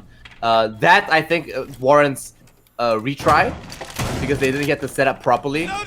But Attackers have located a bomb. I suppose I agree. You know, like if they're not really, if they're fully set up and it just didn't work out and the enemy read into their plans, then just don't do it again unless you're gonna try a completely different setup. You know. Right, you are. Now, dropping into red will be the Thermite and the Sledge, who's actually down on the second floor. So is the Kali, in fact, and she is in a pretty decent spot to make some damage happen. Not only can her gun take down any member with a body shot down in the DBNO state, but it can also open up sizable holes in the soft walls and create new lines of sight, as she is doing right now. Now she has a line of sight all the way into white stairs, and that's gonna cut off many a rotation. Array is gonna pile on, Border Tech goes down this time around. The Dock not really having too much of an effect, and it seems that the third floor is completely clear. A lot of pushing through, and Pandey picking up one more onto that Bandit as well. MP7 with only 85 rounds left on its mag means that he's got to start conserving it just a little bit and just be a little wary of how much he spends on that ammo. A couple more shots go down. He will be pushing around the corner. Does lose the fight. Skidder gets punished for being that aggressive. You are a smoke operator. You do not push out that far. You are not a 3-speed. You do not react as fast. And told you will punish you. Oh my gosh. It's a bit of an ill-advised peek, but this is better. Pandey comes in from the side of the rotation hole created by the Sledge, and he comes back down the red stairs, peeking again. Here's Quilvo coming up after him, and he's gonna take him down. Is he gonna get Array as well? We have to see, but he gets from above Riggs, and with the pistol, he's trying to get this Jackal. The Jackal has no clue where he is. The call was upstairs. He's looking left and right. He does get the Mozzie of JD. They need to be careful that they don't lose the manpower advantage. They don't have any time, and he's gonna try for the plant in a bit of desperation. Smoke's coming in, but not enough time, and would have been successful anyway. But chaos, absolute chaos, brought about by the Bandit of Pandey. Beautiful triple kill right there. Should have been 4. Really. I can't even begin to fathom how chaotic that was. I heard you stutter, and you know what? I don't even blame you because I was like, choking as well. I was like, what do I say here? Like these guys like on top of each other. Like this guy, he literally fell off the ledge and landed on his head, and then he just moves off. And they're just wondering, like, hey, wait, I heard something. Where was this guy? And they flick around to each other. And you're like, oh, he's right there. And you know, he's just flicking around. And what was amazing though is that he flicked around to the reading room entrance, and he actually took out Pandey. Not Pandey. Sorry, it was I think it was somebody. It wasn't Pandey. It was someone else playing Mozzie. But he took out Mozzie. Yeah. Oh no, JD was playing Mozzie. Yeah, he was playing. He took out JD and Pandey. I don't know how he did it. He just managed to dip in and out, waste so much of that guy's time, and then script oh man, I've lost for words, but it was just hilarious. It was the funniest thing I've seen all day. It was incredible. I mean, we are seeing some crazy plays here on defense. It was NC Slasher with the Valkyrie, and the previous round it was Pandey with the Bandit. Now back onto the third floor bomb site from Polar Ace, and these guys, they held it pretty decently the first time around. Almost lost the plot, but Skidder held firm with Smoke. Let's see whether JD is going to be surprised in the bathroom by Quilvo again. And there we go. We do see that a couple of rotations are being made here, and does look like Script have a similar idea as they did last time, pushing upstairs. Hopefully it works out a little bit better for them as they push in on round 4. Polar Ace leading up by 1 round. Bordertech already taking a lot of damage though, 2-3 right now, and all right scoreline for him. But you know who's doing fantastic? Pandey with that quad feed last round, almost an ace, but only 1 death so far in 4 rounds. So quick comment on the drone economy of Script right now. You can see they have, well, they had all 10 drones, they just lost 2 in quick succession. But it's pretty decent with 2 minutes left in the round. surviving with 8 drones is going to be a lot easier. You can put them up in flank positions, you can get information and then act upon it quickly. And Script, certainly with the experience, have no problem with that. You can see Quavo, he's gotten Maze, 2 drones utilized possibly to drone him out and picking one off.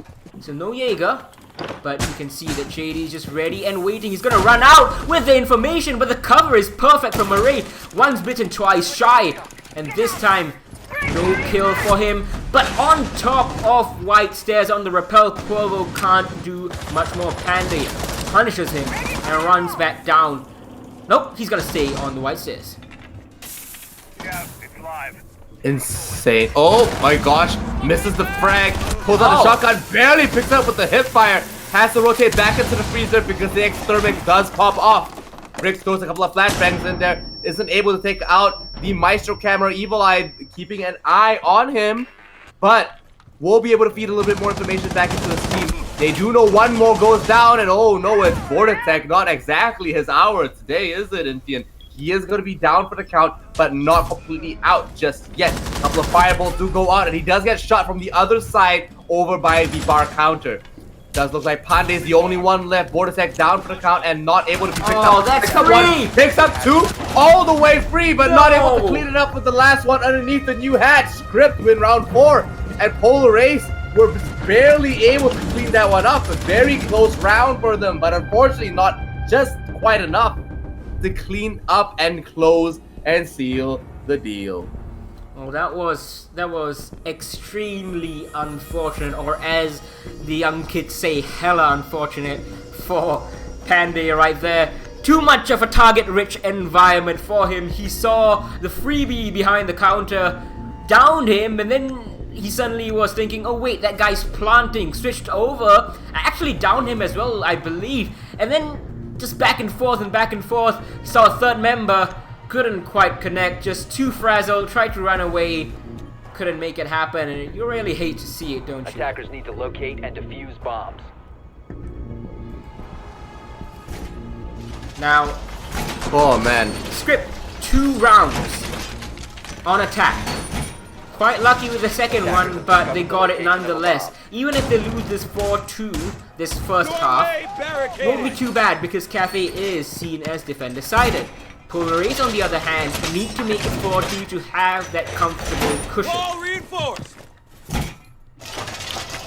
Yeah, absolutely. And then JD is here as well. Just reinforcing a couple more 10 walls. seconds Playing that UMP castle. Sorry, my brain's starting to fizz out on me, but playing on castle, actually reinforcing the train museum. Actually going to be using this location, I think, to be playing that top-down angle that we saw Lasay play just before. Actually keeping an eye on anyone pushing through the breach from the bakery side here. The angle that we are seeing kicked open up for Array as he pushes through with the Kali. I'm not sure if that wall's actually reinforced, maybe from the inside, but no, it's fully soft.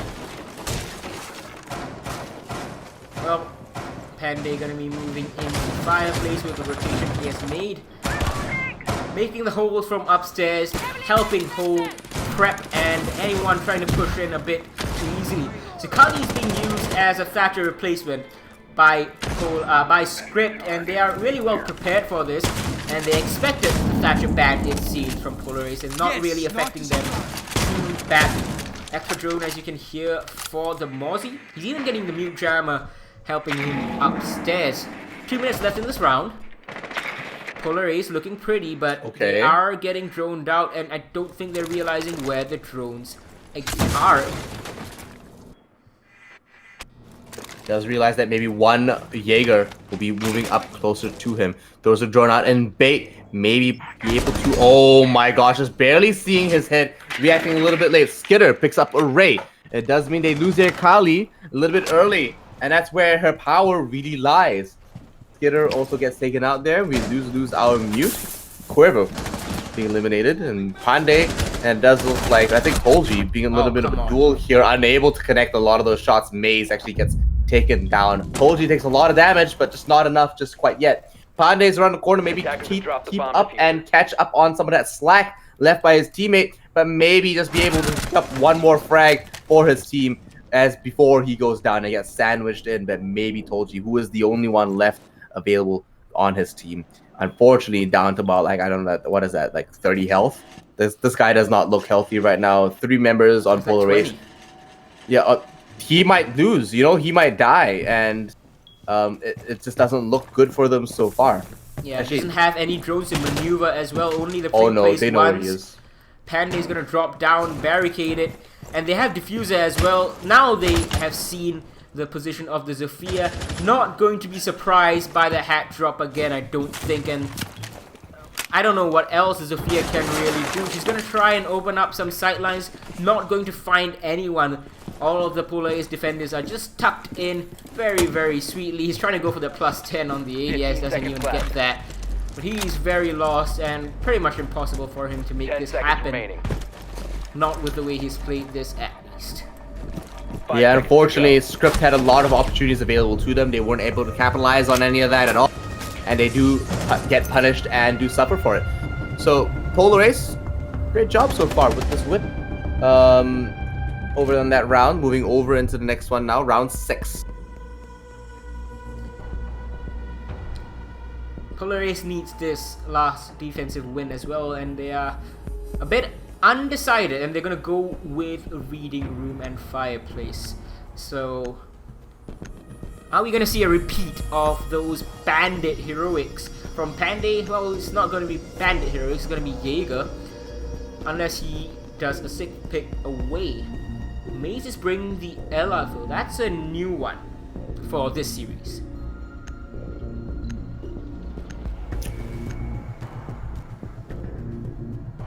Yeah, I mean, we've seen Ella being played before, and Defenders, protect your the Scorpion bombs. is a pretty strong weapon of choice. The shotgun is also very popular.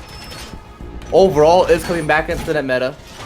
Do see her more and more often these days, but I feel like it's not really the issue with Maze in particular. I don't think his operators really his crutch. What's really holding him back is the fact that maybe his decision making isn't as solid as what it needs to be. He's picking fights and missing the shots required. He had a lot of shots on the Zofia, on Tolji in the last round, but just lost a lot of that opportunity available to him. A couple of Griswolds go down by the Cigar Lounge near the red wall. Does look like Pandey as well will be switching over into that Jaeger forward attack on the dock, and Skitter still on the mute. JD is still on that Mozzie though, so doing a decent job. I'm not too sure how many drones he's collected this game. Attackers have located a bomb. So right, the last opportunity he's got available to him in order to collect that drone army. Moving into the next round though, this is the last opportunity they have on defense. Emphian, do you think Script will be able to catch up and bring another 3-3 lineup for us here for that score? Because we've seen that all night so far between Lasay and I just feel like, you know what, I feel like Polar Race can pull over a 4-2. Yeah, I think it's definitely possible. The last time they attacked Reading, their strategy wasn't the best, and it was quite confused, all thanks to Pandey as well. But in general, they took a bit too long making that push happen. They didn't clear out red stairs properly, and Pandey was just running amok over there. This time around, they brought in Switch as well, primarily for their fragging capabilities, and Quavo is very, very practiced on that Twitch. Frag Grenade is gonna go out. It is going to damage Border Tech a bit, but he's just gonna juice himself back up. And the C4 from JD connects beautifully onto Rix, and that is the Thermite off the board. Not that you really needed him on this bomb site, but it is a gun off the board, and the diffuser dropped inside of Piano. Sending out the Twitch now as well. An operator we've only seen once before, and it didn't exactly work out too well. If he's able to control the new recoil on the Famas, should work out to be quite the formidable foe. Does peek over and will be able to move to his left out of sight. Picking up a double kill for himself. That looks like Cuervo on an operator he's so familiar with. Should be able to. Oh no, he doesn't pick up the ADS very well though. But should be able to make something good happen for his team. There we go. Maze finding one frag on the red stairs, or the white stairs. pushing over, and does look like he has retreated back onto site. Pandey takes a little bit of damage, but collects the kill on the kick. 2 Still to can 3 get a now. 3K. Does Guru could get a 3-piece. Could. Yeah, could go But on 30 to 12. Yeah, sorry, But 30 he has seconds. 30 seconds left. Yeah, he has 30 seconds left. There's not much available to them, and they have to make a decision. They need to make a move. They're hacking. They're hacking on. cameras right now. This is really not the time. You have to be pushing in, Attackers. and you have to be trying to gain ground and actually take territory. At this point, you don't want to be doing any more surveillance. You need to have done that way, way, way long ago. But right now, pushing in a couple of C4s here and there won't connect anytime soon. Moves right behind the closet. I think the toppled over cabinet. Drops him, towed along with the diffuser, and doesn't look good for Script on the attack so far. Polar Ace take it 4-2. Script dropping down, unfortunately, not able to take it any further. Well held by Polar Ace. Yet again, they seem to be very adept at wasting Script's time on attack away from the bomb site. And once again, it was Border Tech. Well, not quite Border Tech. He died earlier on, you know, with Cuervo. He just peeked the wrong way, but after those double kills on the 3rd floor, they just didn't do anything, just stalled out on the 3rd floor, trying to get picks from above, trying to open sight lines, but it was all for naught because time kept on ticking away, and the kills started coming back for Polar Ace, and eventually it was a 1v2 at the very end for the Zofia, and she didn't have any time. So Pandey is doing really well for himself. Attackers need Script, to locate and 2 defuse for as an many attack. bombs as they can. Could be better, but it's not the end of the world. It's a pretty decent scoreline considering that all day we've only had ties from both let's say and Team 1122. So quite happy with this so far. It does look like it's going to the right direction for Polar Ace, and if they actually manage to land this, it does secure them a decent spot in the ladder and a little bit more recognition from their peers in the community. Mind you, they are a new team bursting onto the scene, so the more they spend here, the more time they spend here in this region, in this arena, Attackers the more they're going to grow. So defuse the bomb. looking forward to seeing how they develop as the time goes on, but it looks like we are going to be moving into the round for round 7 tonight. Swap over for both sides now. Polar Race will be moving on. Attack, board attack with that diffuser on the Hibana. Skitter on the Ash. JD on the Gridlock. Pandey with Sophia, and Maze with the Sledge. A bunch of operators that we all know and we all see quite often, and Gridlock making more and more of an appearance recently, along with Ash actually. An operator that's quite commonly used, but normally in high-level play, opted out for another operator with a little bit more utility. JD dropping all the utility available to him quite early on, as I jinxed that for them. Sorry, guys. Yeah, Cass's curse is really coming in, and hopefully we don't curse anyone else through this matchup. Let's keep on going, keep on trucking. But yeah, the Gridlock off the board through the hatch, that little peek hole that was, I think, pre-prepped, I believe. And just as JD walks over it, he loses his life. Excellently done from Bomb him. has been located. Prepped it well and actioned upon it. But that is poor from Array, just exposing himself to the rappel on the piano window. And Pandey is more than happy to collect. Now he's going to send in his concussions. And beautiful push, beautiful communication. Maze comes in from the red stairs doorway, takes out Cuervo. There is still one member of the defense though here inside of Cigar. That is Kick the Mozzie. And then not too sure whether they're going to drone him out. Yep, I think they have in this situation. So now they're going to be very wary of that push up. It's going to go pretty well for Polar Ace if they keep on doing this. Getting the information and acting upon it very, very quickly. Comms seem very, very smooth for them right now. Loading new magazine! 55 seconds left on the clock. They still have a lot available to them. 3 members left on script. They don't have to push anything so far. They don't have to do too much, honestly. Skitter takes a little bit of damage, pulls back just a little bit as well. A lot of damage going down, a lot of misses actually over a kick. Not able to connect any of that as well, and just not collecting that all this intel early enough. A little sloppy coming in from the attack, to be honest.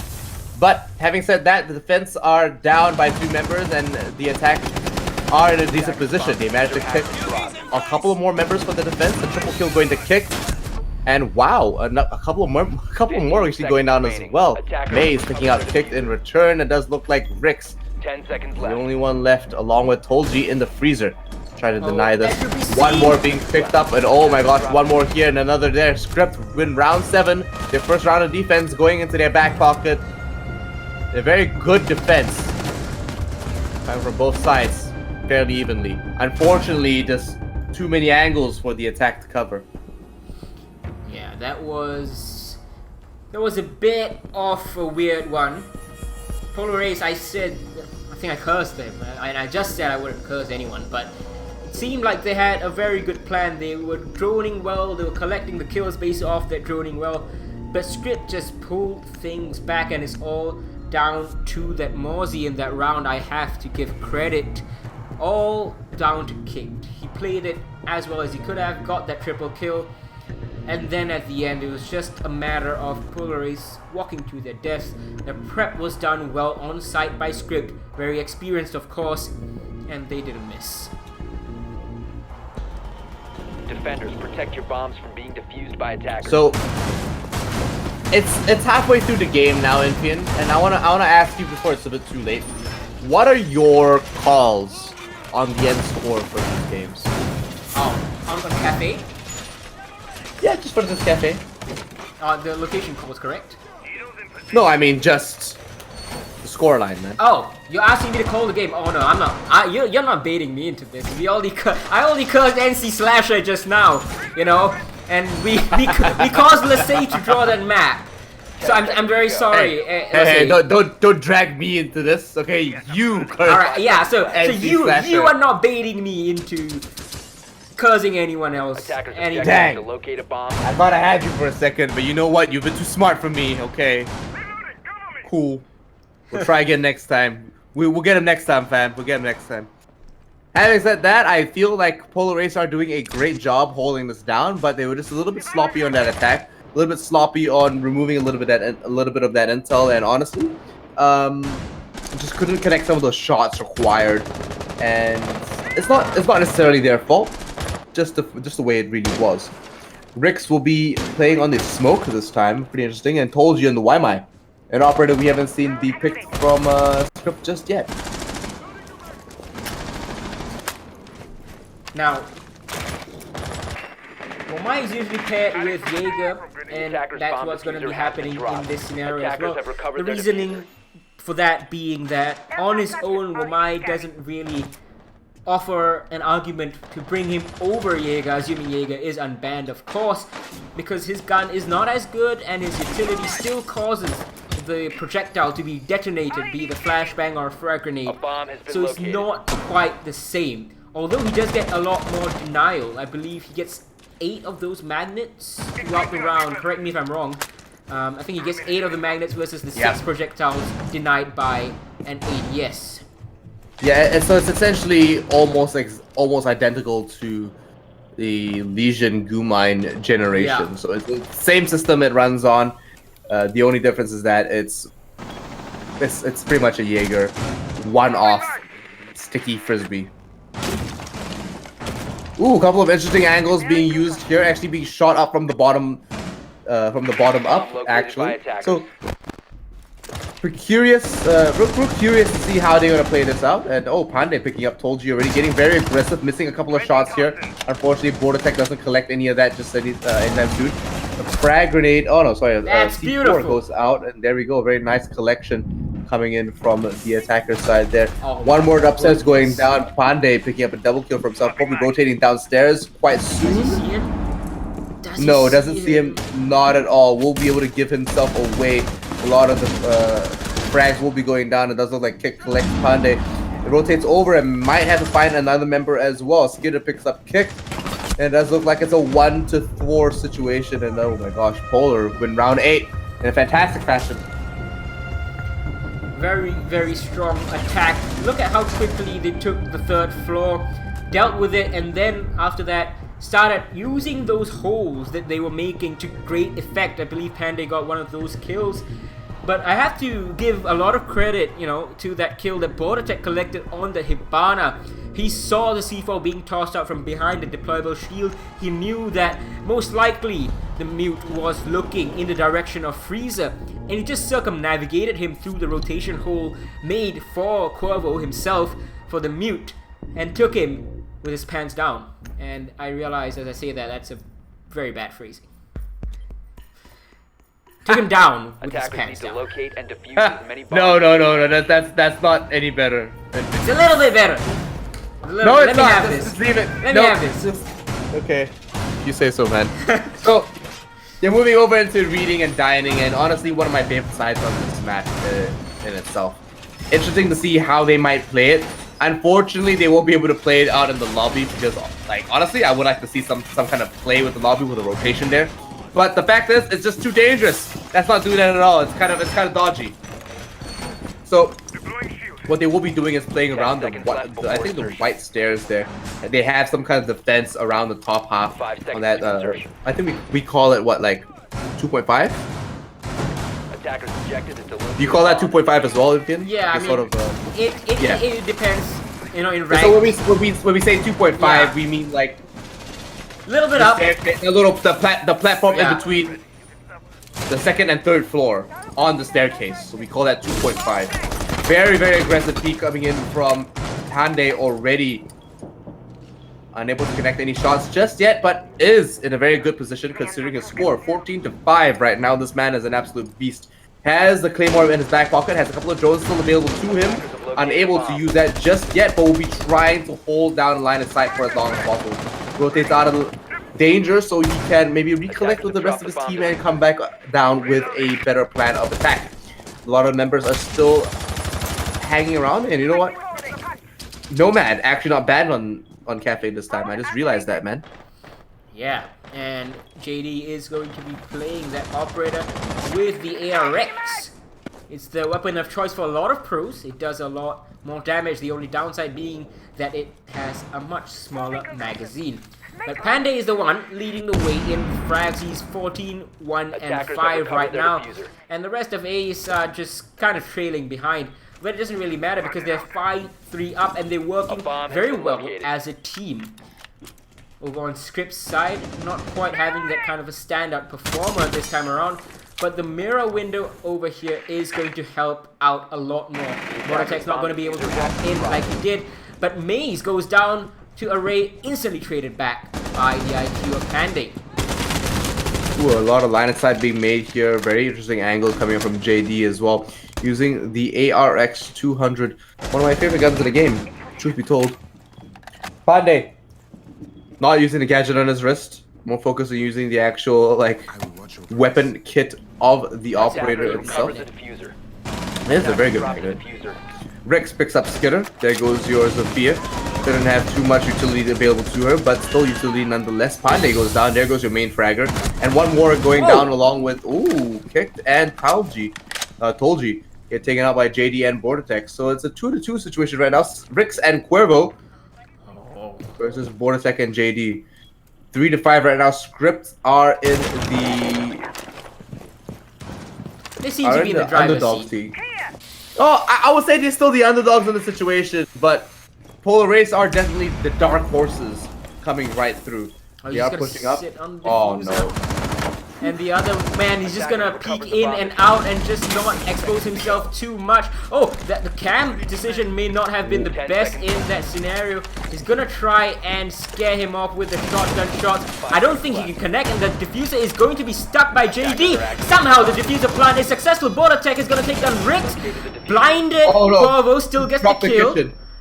He jumped to the kitchen. He teleported. Oh no! Goodness me! And that's gonna slow him down, and if they have information on this, it's gonna help them out. He's prepping the flashbang, is caught by the magnet. But oh, he sees him Ooh. just in the nick of time! And BorderTech! What a play! What a clutch! Incredible skills! You're knocking him on the defense, but he's having a whale of a time here on attack. Nails his headshots, even if he can't nail his flashbangs.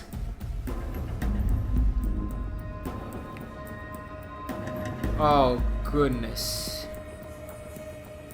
Wow, I'm just surprised that he had that reaction. Borotech. It's the Borotech hour, boys. It's here. It's happening. It's real. Okay? This man can't be stopped in Habana. Borotech and JD pulled it back from a 2v4. It was very quick, but it was a 2v4. And I was thinking, well, Ace has just let this one go, but great pullback from them. And the nerves of steel from JD to hold on to the plant in that situation, realizing that, yep, the defender does not have an angle on me. Rix can't do anything, he can scare me, and all I can do, the best thing I can do, is not get scared. They did a fantastic job, unfortunately. I think it was Cuervo, right? Cuervo vaulted over. I think it's our one No, of them. it was Cuervo. It was Cuervo. All It right. was definitely Cuervo because Rix died. But, right. Yeah, and so he vaulted over, and I just see a flash screen, 10 seconds and left. I just see a couple of yeah, like that was unfortunate. lines. Yeah, I see a couple of lines move, and I'm like, wait a second, that looks like the kitchen. He just drops down the hatch as well. It's so unfortunate, but this is the way it is. And I mean, he did get the kill. It just wasn't in time, and he just couldn't actually collect or deny that plant. So moving upstairs now, it does look like they're going to be going back to the cocktail and bar lounge, and it's a site that's quite common. Probably one of the best sites to defend and one of the hardest sites to attack, but having said that, because it's so commonly played, not surprised that it is here in that position, and always just picked first. Wow, okay. Having said that, Infield, we are at match point. One more point, and Polar Ace walk away with a pretty decent win for the week. Now we did see a 6-3 earlier on. We did see that become a 6-6 here on Cafe. Don't jinx it, man. Yeah, so I'm not gonna count out Script just yet. They are very, very experienced, and they are up against a new breed of team in Polar Ace, a very young team, a very aggressive team. You know, that's a late spot on the drone, but he gets it anyway. Pre-fires his cover for himself as he runs back into safety. Script can still pull this back. They are defending here on Cafe. It's the preferred side to be playing on as well. Third floor defense, they are in the driver's seat, but I said that in the previous round as well. Pushing up now, it does look like Borotech is going to be checking through. Prone, crawling through the wall. Doesn't look like he's going to be able to make that one happen. Barbed wire being taken out as well. Doesn't look like they are going to be trying to get in position in order to get that breached out. A lot of line side, and oh no, kick drops down. Unfortunately, surely unintentional, but it does mean that Polar Ace is able to actually get into position right now and try to get that freezer wall open. They've got some time now. A couple of shots being used. A couple of flashbangs actually being aptly used as well. A couple of flashbangs go right over his head, but Tallgy is in a good position right now in order to try to react. A couple of shots go in left and right. Drops down as well. Voluntarily this time. Well, the plant is going down by Borotech. He's holding firm, but Array is going to headshot him and stop that in its tracks. He's going to go for it yet again in the same spot. It's going to be Maze, but once again it's stopped and traded out by JD. So JD is getting all the kills right here. The plant is not going down, pushing into Freezer. He can't get the kill, and he's going to drop the diffuser as well as Pandit, and Script is going to lock things out as the scoreboard is dominated by them. Round number 10. In their favor, it's 6-4, and could we see Script mounting a comeback?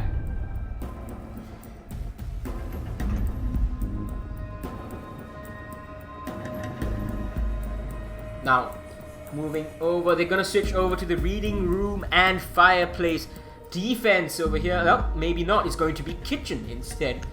And JD this time, playing the gridlock, he's gonna be hoping that he doesn't get killed right off the bat. Question is, is Skitter going to 6-pick over onto the Ying? We saw him click the Ying just now before he hastily swapped over to Sledge. Kicked might be going. Yep, the Ying is going to be brought out by Skitter over here. And Kicked also is going to go from an alibi to the Mozzie. Attackers need to locate and defuse bombs. Now, reinforcing here inside of Freezer. Panda is going to see that and pieces thrown right out. Tolji trying to shoot it down. Totally unsuccessful at that endeavor. With this new UI, of course, we can track how many drones are available in real time for all the players that are alive, of course. Unfortunately, we don't get to know Attackers have located if a there bomb. are any flank drones set up for the players who have already 10 seconds died. left. We also get to see if anyone's not been reinforcing, and right now, Quavo, 5 seconds Tolji, left. and Kicked all have one reinforcement each. They're gonna combine Attackers are to heading out to reinforce defuse the that bomb. wall entirely that looks in from Kochek. And this is a bit different from the previous matchup between 1122 and Lasay. Lasay were using that angle from Kochek and using it to rotate. Yep, no, actually, they cancelled the reinforcement over there. So I'm interested to see how they're going to tackle this, because it does look like they know where the site is. And it does look like going for a second floor breach. Moving up to the top floor, maybe even. Probably a top-down sweep as well, probably from the third floor, by the look of things. Surely some presence on the second floor, but I think they're completely foregoing any bakery presence in Fien. Yeah, it's not too bad of an idea. Although just now 1122 was having CCZ playing that bakery position and really wrecking havoc.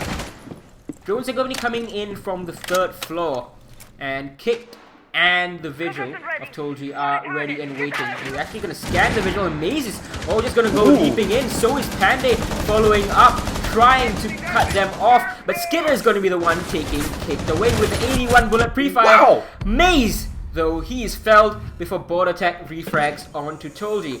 A great clear upstairs. They did lose a Zofia, a bit of soft destruction gone, as well as the concussions. But overall, a good take, a good clear. And they still have the essentials up. There we go, 3-4 right now. Script trying to catch up, but it doesn't look so good for them right now. Their defense surely is sound, however, Polar Race are on. Oh my gosh! The predictions coming from this man are crazy. Pandey rotating now all the way through as well, maybe even pushing downstairs. Does look like his rotations might actually work out quite well for him, but a couple of angles being held here. The defense trying to be as passive as possible and try to be as reserved as they can be. They don't want to push in too much further without having to do too much. First of the Candelas will detonate. I don't think they really had too much of an effect. But the Mozzie sitting in second floor, he could be, well, so not quite Mozzie, I'm sorry. He's finished off. But is JD. I really feel that Maestro is going to make something happen. Yeah. He's got a really good angle. He's in a good position right now. He just needs to wait for him to push in and maybe even sweep from the side. There we go. A couple of shots go down. And oh no, Pandey sweeps in and ruins his day. 16, 17 frags now. He ends the game, takes the first half, and Polar Race win out on Cafe. Excellent showing from Polar Race. They definitely seem a step above Team Script here on Cafe at the very least. As we get to watch IQ do a dance. Hey man, that ain't no dance. These are fighting words. These are fighting moves. Excellently played. Look at that. Pandey, 17, 2, and 7. Excellent demonstration of skill. And this time, the top fragger actually allows his team to win. You gotta throw shade like that. I didn't jinx it this time. It is. I will take the credit for this. I will take the fall for the jinx as well. Well, congratulations, Polar Esports. A very big win for them here in the Southeast Asian Pro League on day 12, season 11 for the Southeast Asian Pro League for Rainbow Six. Infian, what a game. It started off where we thought that Polar Race and Script were going to be just neck to neck, but you know what? It wasn't the start, but then they started pulling away, and it just became so much more apparent how different they were in their abilities individually. Well, it was just clear that Panday was the person that the team was structured around. And we were having this discussion yesterday as well. And, you know, there are a lot of times where you see one guy head and shoulders in terms of fragging above the rest of his teammates. Right. Sometimes, you know, people will criticize a team for it. And they'll be like, oh, well, you know, these guys always rely on this man. And what happens if he falls? And sometimes that's true. But a lot of the times the team structure, as I think Ace's structure is all around this one player. So they feed him all the information that they can, and they make sure that they put him in a position where he can get the maximum number of frags, and they call out for him, and he's a primary person. So if he says, I need to know if, you know, Cafe is clear right now, they're going to get a drone and drone it out for him. This is how these teams work. Yes, and it's exactly how people like Panday and Slasher can get 17 kills on this map. And you know what? They deserve those frags, every single one of them. We'll find out if he can repeat that in the next map coming in with another game against Team Script. Stay tuned, stay right there. We'll be right back after a short break. We'll see you soon.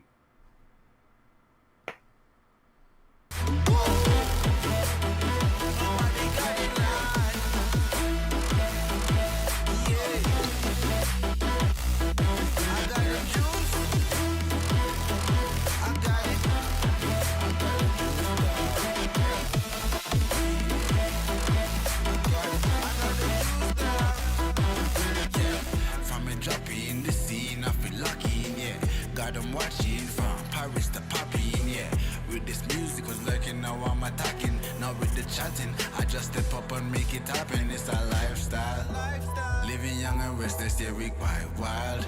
If I want it, I'ma get it talking right now. And I ain't got no regrets, it's my time now. Lights out when you see us talking moves. You don't know that's the topic. And if you talking juice, well, then you know I got it. Then you know I got it. Nobody got it like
they can try, but can do it like Vinny. Yeah, no permission.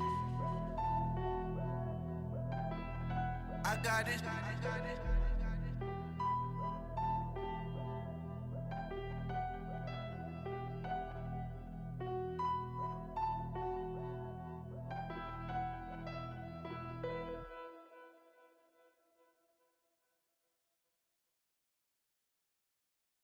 No pulse and all alone. Time's not kind and it won't let go. No thoughts left in my head. My mind's not mine and it won't forget. But you bring me back from my darkness black. Cause the soul in me and the heart I have for you.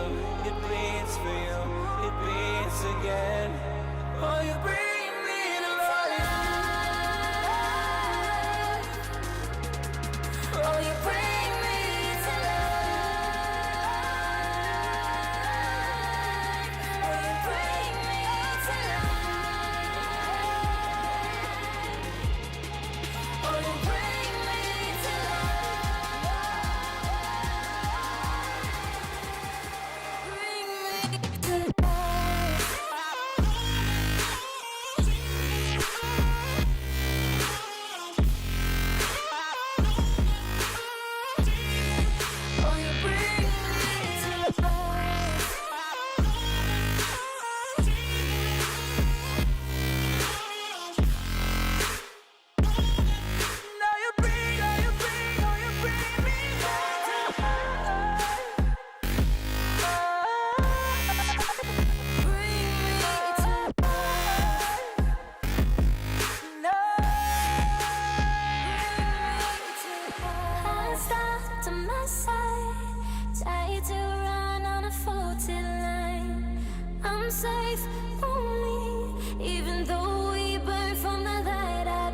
she bring me back? Not a heart attack could take away all the love.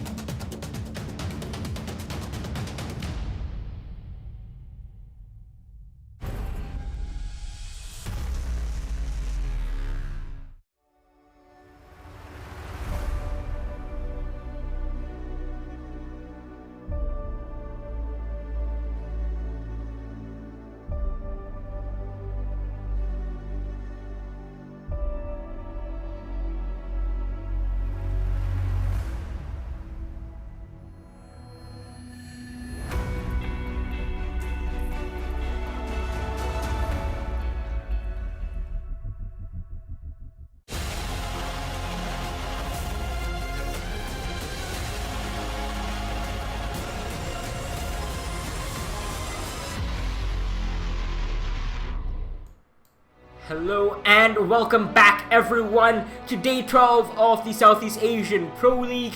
We are just one final map away before calling it a night, but one more introduction is definitely in order. I'm Infian Ewok, and with me is the one and only OG operator shirt wearing Lan. I think you're muted, Lan. Dang it! So, we are back for our last matchup here. I know you guys like to stare and just be a little bit jealous.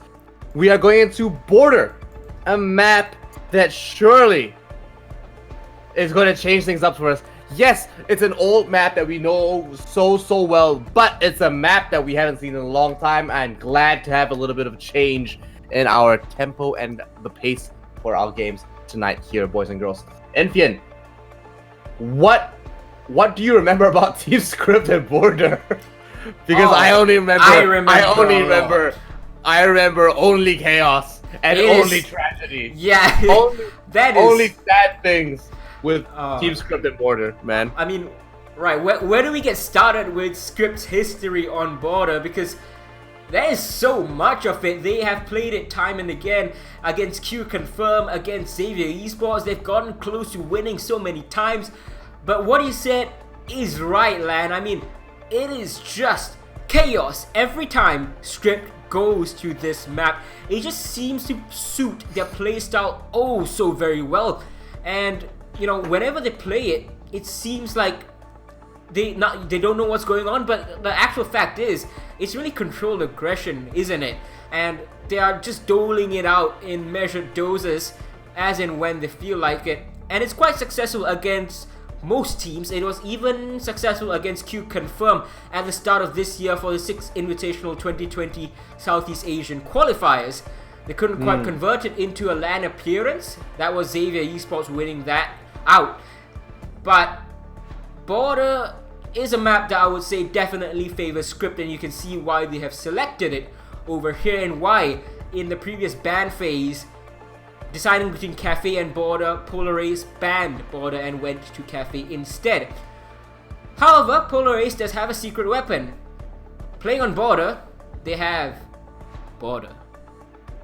Oh no! Oh no! I went there. You went there. Oh no. Okay, look. What I will say about this matchup and these guys playing in here.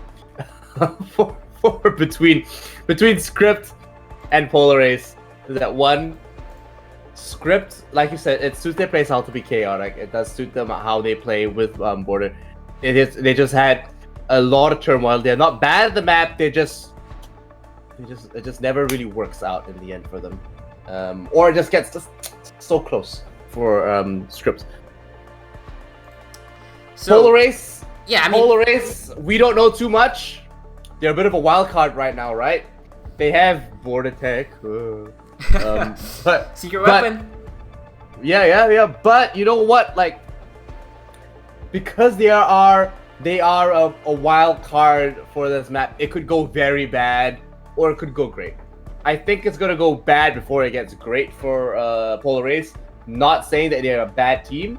I just think that they need to work in a little bit more before we really judge their capacity and abilities and what they're actually capable of. Because at least on Cafe we saw that they had good plans, right? Like they Yeah, planned absolutely. everything out, but good how much of structuring. the, good how structuring. much of the planning has been done on Border?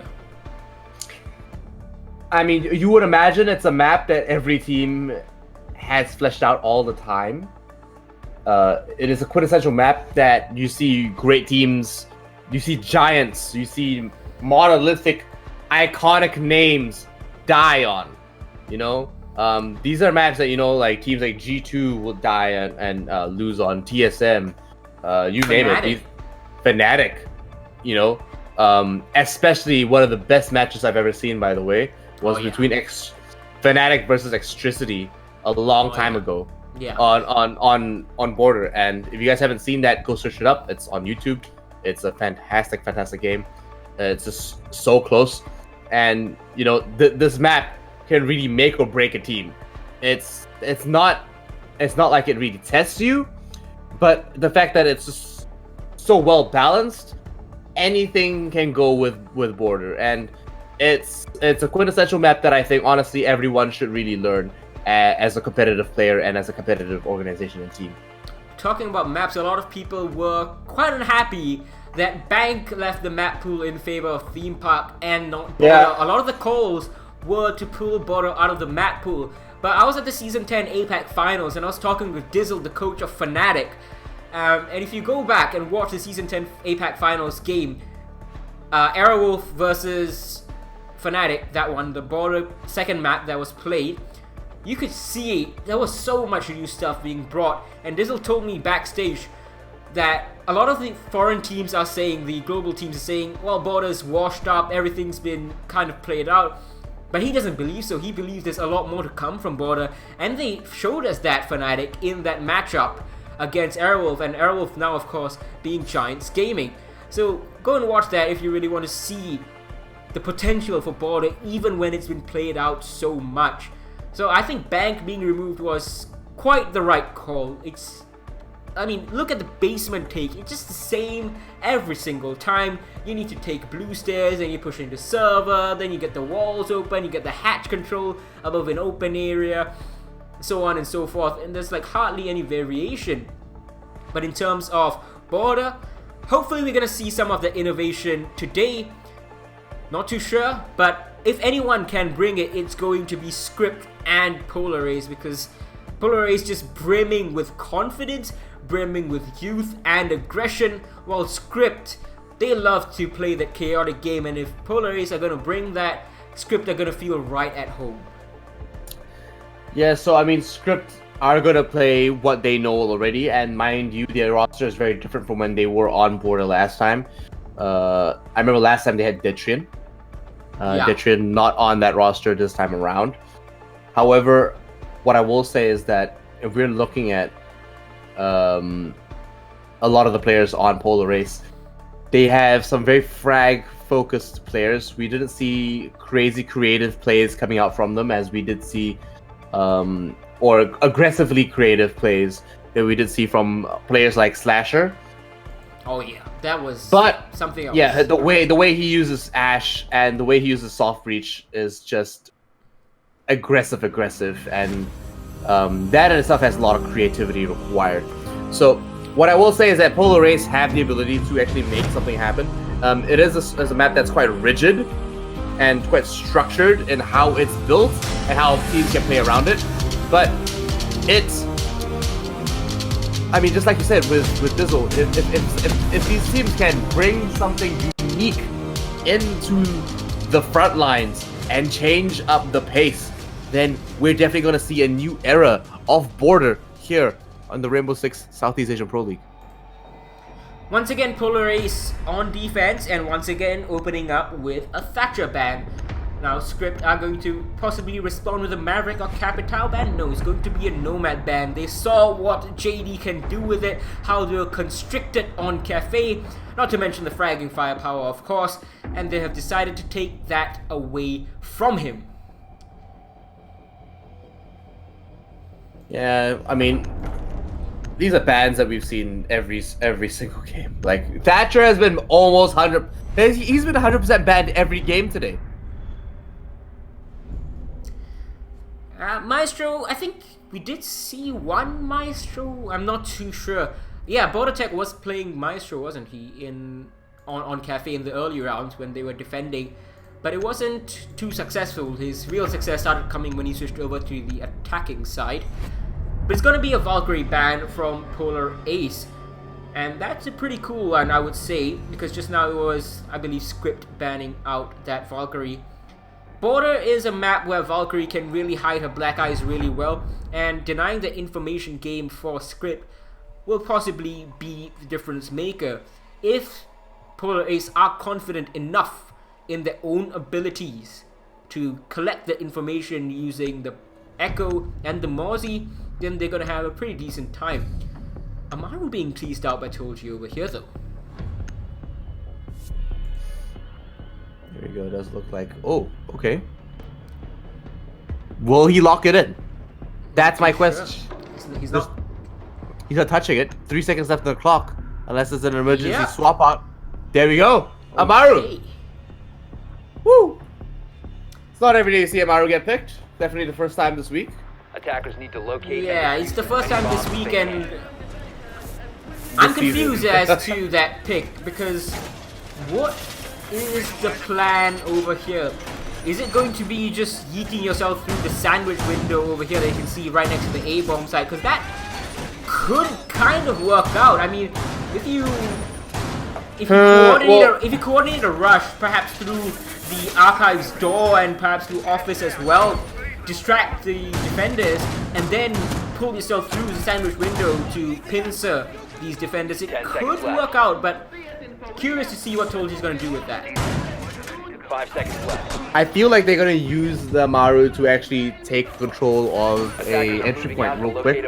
I don't think they yeet right into the site, but they would yeet Maru all the way into maybe the front door. Gonna have to see what the plan is. Because it just really saves them time in regards to actually covering ground and running up. So we haven't. Quovo's in. He's inside of archives. He's gonna take on Maze. Okay. Skitter, next one to fall, perhaps.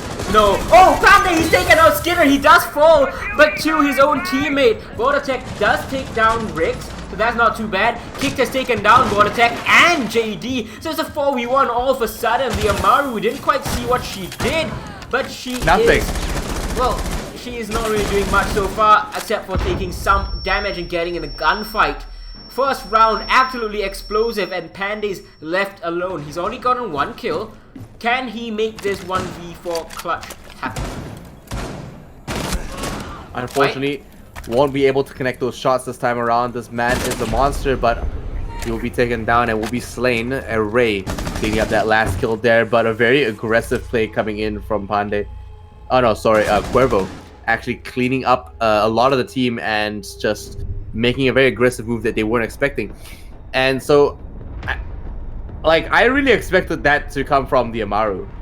But we saw the Sledge do that instead, and he literally just ran up to that window, sledged it down, vaulted in, and then just walked right up and then just took them out one by one, and they just couldn't stop him for at least quite a while. I mean, Panday killed 2 people in that round technically. One of them was his own teammate, so that was unfortunate. But yeah, that's the kind of stuff you see here on Border, and we even saw it in that Fnatic Airwolf game that I was talking about as the Season 10 APAC Finals. Airwolf tried that as well. The first round, they brought a Nook and tried to smoke Ying and Plant just amidst all the chaos over in Archive, just walking in through the Archive's door.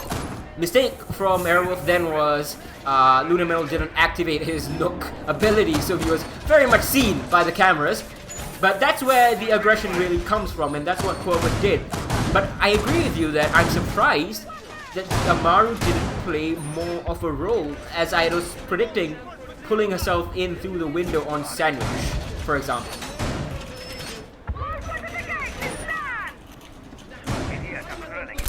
So, this time Rix has the diffuser and Cuervo isn't playing Sledge.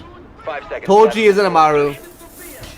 And I feel like they're gonna just step it back a little bit with their tempo, Attackers' because objective is to locate a bomb. Polar Ace are gonna read into that. They're gonna be ready for it this time around, yeah? They're a little bit more precautious, and you can see the way they spread out. They're actually very close to one another. waiting for the right moment for any one operator to actually make it to site. Now it's a bit more traditional, a lot more traditional in this case.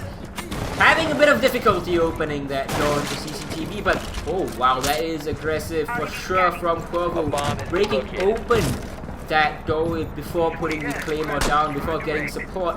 He's even gonna get some utility off the board. Hopefully that was not a Yokai drone.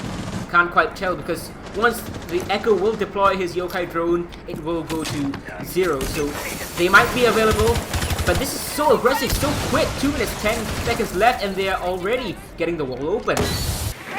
You're not wasting any time this time, Infian. You're gonna move in, wait for that smoke to dissipate just a little bit. While Panda takes a lot of damage, takes out the drone, maybe just pops the gas canister, but he knows one man is already behind the half wall. He's gonna try to put one behind the half wall itself, try to flush him out of there, but won't be able to do too much. Oh, no. A lot of Candelas do blind his own teammates, but he's not gonna be able to capitalize on that either, as they try to push in, but aren't able to actually capitalize on that aggression. Oh, Pops beautiful. him through the Prisma, collects his head, but one prone Mozzie will be able to stop him just a little bit longer. 4-3 right now. Diffuser is down. Does look like the Ash gets taken down with him. A little bit of a double kill going on for Skitter, and maybe a couple more members, but no. Script to close it out. Round 2 going towards the blue team. Excellent stuff from Script. We talked about aggression, we talked about chaos, and Script are certainly no strangers to that here on Border. They're bringing it in spades. That was a very, very quick, quote-unquote, traditional round. They took the control that they needed. They droned out the site as they needed, collected all the information that they wanted, and just in they went. Got the Zofia in nice and early, then just got the picks. Beautiful pick through that Alibi Prisma, I would have to say, and also onto the prone Mozzie. Over on Polar Ace's side, they just don't seem to be ready for the aggression that Script are bringing, at least on that second floor bomb site. They'll be switching over to Bathroom Tellers, in fact, in a bit, I guess, to throw them off, as Script might be expecting Armory Lockers and Archives again, or Vents and Workshop on the first floor. Alright, does look like we are going to be moving down into the Bathroom and Tellers. Enfian, this is a site that we don't normally see a lot of teams actually play. At least for the first few seasons that it was available. It was a site that most people actually didn't want to touch at all. But when they started exploring more of an external control for the site, they started to find their pacing with it, and now the way they actually manage this site as defenders is actually to control it from the top down and to almost completely leave the bottom floor open and just not even control it. You know, it's just too much management. But what they're doing here, oh no, Skitter, that's early. That's unfortunate. That's a very common pre-fire spot as well. And the Mute is going to pay for it with his life not being careful enough. Meanwhile, Script, very careful, very practiced, and they know exactly which angle to pre-fire, how to take every single bomb site. And Bathroom Tellers is a bomb site where you really want as much manpower. But look at this, look at the pace. That is a soft wall, by the way. If the IQ had the information, she could have gotten the kill, but she's gonna get down, and that's 2 kills for the defenders. But one is answered back, Tolji. So 3v3, Panday off the ball, not quite having the explosive fireworks that he was having on Cafe so far, but it's still only the 3rd round. Bomb located by attackers. Putting out a couple of goo mines there as they are pushing through. Legion just around the corner should be able to win this, but no! Kicked! Picking it up with the Zofia. Still has all the utility left in the back pocket, now try to clear the top floor. You're gonna make a move on that actual site on the first floor in the main lobby, but will they make it deeper in there or not? Vortex still has the Yokais available. Unsure whether or not he's gonna be able to do anything about it. Time to ring some ears. But considering that the IQ is off the board, those Echoes, those Yokais should be quite safe. CSG cleans up the Zofia. Does look like they're gonna start trying playing top down. A couple of shots get missed. Does look like the Echoes got a lot of work ahead of him. sees his feet, realizes it's no longer safe and has to relocate. Infian, I think that, you know, these guys are in a bit of a pickle. Oh good no. vertical Oh, he coverage. wins the fight! But Toji, I Amazing. can't believe it. He wins the fight, and now it's all Yeah. up to Maze. He's gonna toss out a C4. That's not gonna do anything. There is a drone on him. man. They backed away. They heard the rip, and they're gonna hold very, very tight angles that I doubt Maze is gonna be able to win with his TCSG. That's his foot, dude. Come on, bruh. Not sure if he, Oh. not sure if he's seen that, but Attackers Oh, no, he's it's gonna behind the die. wall, Yeah, it's he's behind the Not wall. compromised. And Okay. Bricks lying on his back is gonna take him down with ease. Script make it 3 in 3, and on attack they seem unstoppable. Doesn't look like they're gonna be able to bring in anything right now. And honestly, like I said, it could be great or Polar Race. This is a map that they're not completely familiar with. And on this Okay. defense, okay. Yeah, I mean, why not? Alright, I mean, Ying again. I mean, it's fine. alright, it's not too bad. I guess losing Skitter kind of early, it put a really crimp in their plans, and then after that, they had the vertical control almost perfectly, just couldn't land the shots. Attackers The Echo, locate and defuse had he any been bombs. swapped out for perhaps another defender with a gun that does more damage, perhaps the plant could have been stopped in its tracks. Perhaps. I feel like that wasn't really the problem. I feel like if they had that one more man and they had some presence downstairs, it would have been different. However, what I will say, Infian, is that these free kills and these early frags that we come as a gift add up quite a lot into exactly what we're looking for in regards to all of these 5 seconds left. players moving forward and everything like that.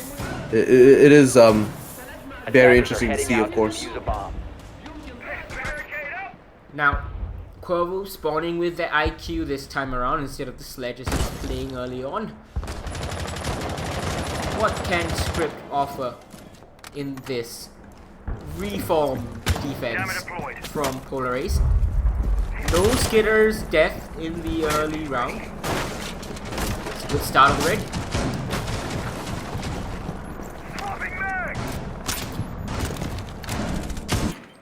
So, Pushing on in now. yeah, into armory. Yeah. Making good time right now.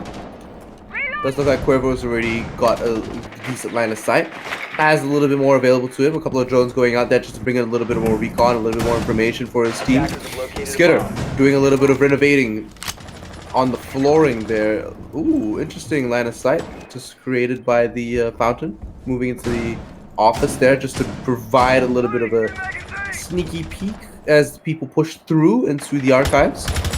A couple more shots going through some of the soft walling down there, yeah? But the south balcony is a very key, essential point of control. Especially if you're vaulting in like that. Very aggressive. Coming in from, seems to be, I think it was kicked upstairs. Now they have the good vertical control over here once more, so Script is going to have to meet that head on. They have to get this triple wall open and then push in past these castle barricades. They're gonna slow them down, and then they can make a push all the way into sight. Dokkaebi is gonna help, but JD is gonna take out Cuervo, so the IQ's off the board right now. Not going to be doing any fragging. And now the Mozzie is caught between two mines, but Skitter is gonna help out. Array goes down below. No more Dokkaebi, and pushing in the Ying with a Candela. She can't land the shots. She can only do some damage over onto Skitter. And they're trying to use the vertical angles, and undetected, it's going to be kicked. But he's gonna finally get felled by the Mozzie of Panday. Oh no. Ace definitely in the driver's seat. Utility is running out from below. The shots are coming, but the diffuser is nowhere near getting planted. That's whoopsie. Unless Toji can make this happen from above. He's got a double kill before Panday finishes him off. So it's a 1v1 with 30 seconds left in this round. Yeah, well, it's a Rix with the plant already. A couple of pings going down live, but he's behind the refrigerator, the vending machine, and he's going to be safe. He's most likely vaulted outside. There we go. He's very safe now. It's going to be very hard for Panday to to try to pick up this frag and then defuse safely. He's gonna have to vault out, checks for the floor, and we'll have to duel him. But no, Rix cleans it up clean. Winning round 4 for Script, and they're full steam ahead right now, Infian. Script just seem like the far better team here on Border. The ideas from Polar Ace are pretty decent. I have to say, they are not doing too much wrong. The issue that's coming with Polar Ace right now is that Team Script pretty much has an answer for everything. Even though this round was close, it was a 1v1 at the end. It's still a victory for Script, and that's the 4th in a row for them. On attack, it just seems that Script has the number for Polar Ace. The way that they took this bomb site, despite all the vertical pressure, despite not having the most amount of time, when the execute came, it was swift and it was from multiple angles. It overwhelmed Polar Ace. It's kind of like a shock and awe tactic. They did that in the first round with the rush, and they did that in this round as well. Multiple angles. The Mozzie of Panday tried his best, but he just couldn't look at every single angle by himself. And unfortunately, that means Polar Ace down 4-0. And they're going to try Armory Lockers and Archives for the 3rd time. They're not going to Vents and Workshop for some reason. Well, 10 seconds. I don't blame them for retrying the site. It's a site where it can feel very comfortable to keep that defense strong. However, I agree with you with the frustration of watching them try it time and time again, where they're failing consistently and they're not making it really happen for them. So it feels like they're beating a dead horse at this point. And honestly, I really want them to just move on into maybe a different strategy. But maybe this is exactly what they're looking for. Maze already picking up 1 kill of the Corvo, and there goes your Sledge, the man that made the magic happen in the first round. They're pushing up now, and does look like Kick is going to do a little bit of his own droning as they try to secure the break room and CCTV. That's a good kill from Maze. He predicted that aggression from Corvo, and you can't try that again. Definitely not in the 5th round. And finally, we're seeing Panday roam down below. Now, he doesn't have a C4, so he can't C4 up, and he doesn't have a shotgun either to make anything happen in terms of plant denial. But he's gonna get Script a little scared with that break in the wall, in the barricade. He's gonna run back down after throwing out a magnet and being droned out. The Script having to watch their backs right now. Hopefully they have all their flank drones in position. They have lost a fair bit of drones, at least 4 of them, maybe more, if Corvo didn't get his in position.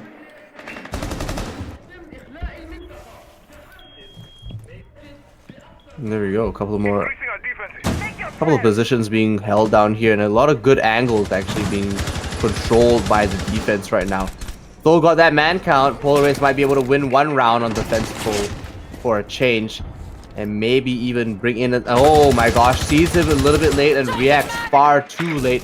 Kicked, unable to capitalize on that situation. We'll have to really try to find another way to bring in a couple more frags for his team. But he takes a couple more shots for himself and puts down a couple more as well. But doesn't leave with any frags or any kills to his name. Oh, that is unfortunate.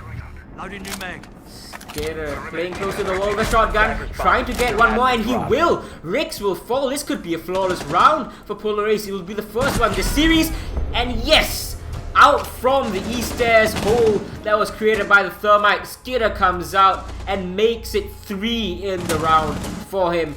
Beautifully played from Polar Ace this time around. Predicted the aggression from Script and met it head on. Script kept on their toes and didn't really have an answer, weren't really expecting such a retort from Polar Ace. And that means that Polar Ace are still in this series. So, looking at how this game is panning out, Script are still in the lead, 4-1 right now, and are 3 rounds away from taking out a win. They have 1 more round left on attack before Polar Ace gives it up, switches over. Will they be able to secure another win for themselves as they move into this next half of the game? Team Script versus Polar Race here on the day 12 of the season 11 for Southeast Asia Rainbow Six. You're being casted here by Indian Ewok and Lan. Watching both Polar Race and Team Script go head to head. Polar Race before won a very convincing game versus Team Script, but now this time we're seeing the complete opposite. A very different tempo from the last few matches that we saw in Pian with Say Sports versus Team 1122.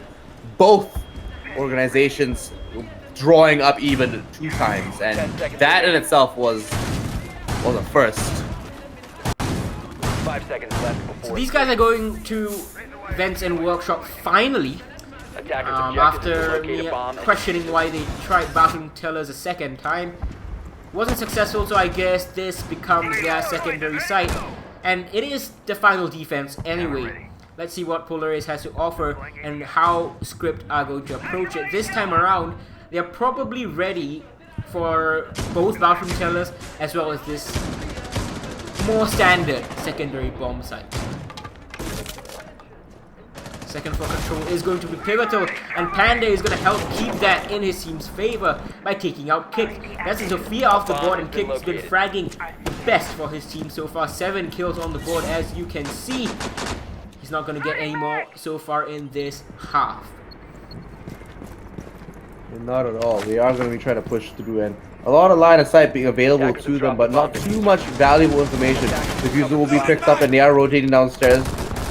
But securing top controls does prove to be a little bit challenging for Script right now, as they are dueling one man in the armory. A lot of soft tissue being opened up here as they use the super shotties, trying to create a little bit of line of sight over into the CCTV room.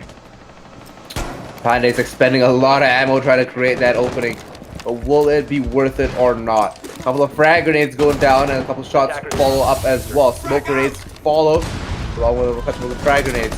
A lot of damage being taken up by Corvo, and as he pulls back a little bit, it does look like Skidder is barely alive by the skin of his teeth. It's been a chaotic round so far, and it's only going to get a bit worse. You can see Corvo really wants to make the push and happen, but he's going to get felled right away. Maze takes him out. Second floor controls finally in favor of Script, but they are down man count. Not so more. Not anymore. And Tolji finishes him off. Panda, though, he's still alive and kicking. JD piles on as well. Rix and Tolji go down. What can Array do? Beautiful control on the SMG-11, and he's going to start going for the plant. But he's going to get seen and shot, and he's going to run away. Going to go right below the hatch. Going to go up. He has the time. 40 seconds. C4 detonates, and he's making a... Where is he roundabout. Yeah, a bit of a roundabout.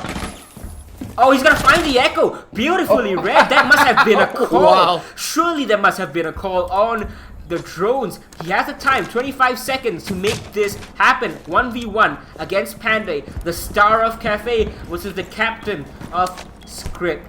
Not sure if they know where the plant is going down. It does seem that Panda has an inkling, but he's not making a move just yet, and the plant is successful. But a beautiful model of patience from Panda. Just waits for Ray to try and run. Just waiting and waiting, not exposing himself, not taking on any risk whatsoever. And that is a 200 IQ play right there. Very close game coming in from Script, and Array almost had that one in the bag. Unfortunately, rotated in the wrong direction. If he stayed in the room, I honestly think he would have won that if he stayed in the room, but got a little bit hasty trying to get off the site. Unfortunate, really, but a valiant effort nonetheless. Bringing in the Ela this time, they may be able to switch this into their favor. Talk about switches, they are rotating over into attack and defense, and swapping sides this time around. So, Polar Race bringing the Capitao, an operator we haven't seen all day. Now we did see, I think we did see 1 or 2 rounds of Capitao on Cafe, I think, by Script. Oh, you're right. Yeah, you're right, Array you're right, was you're right. playing him. He brought the M249 in the first round. Didn't quite do too much with it. But this time around, I think over on Polar Ace's side, yeah, you're right. This is the first time we are seeing a Capital.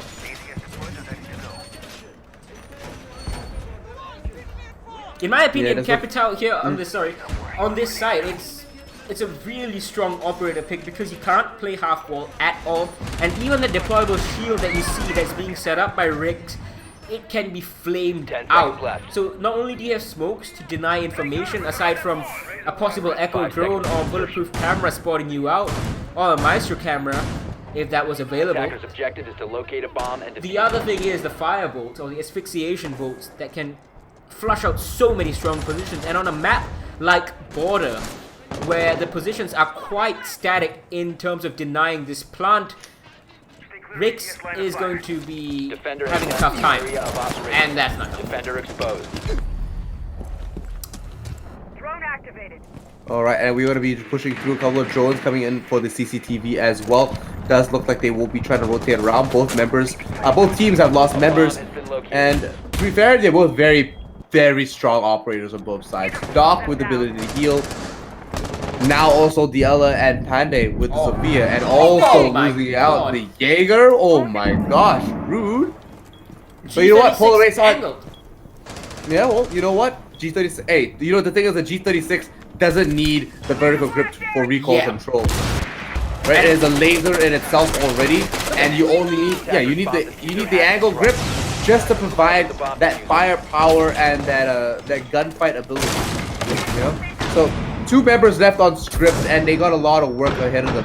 A lot of flashbangs, a lot of fire bolts coming out as well. Does look like they're going to be pushing through the asphyxiation bolts, and along with a lot of the the toxic babes coming out as well. A lot of mitigation areas. Stop them from getting that plant down anytime soon. C4 goes out. Oh no, that's not C4. That's a toxic canister.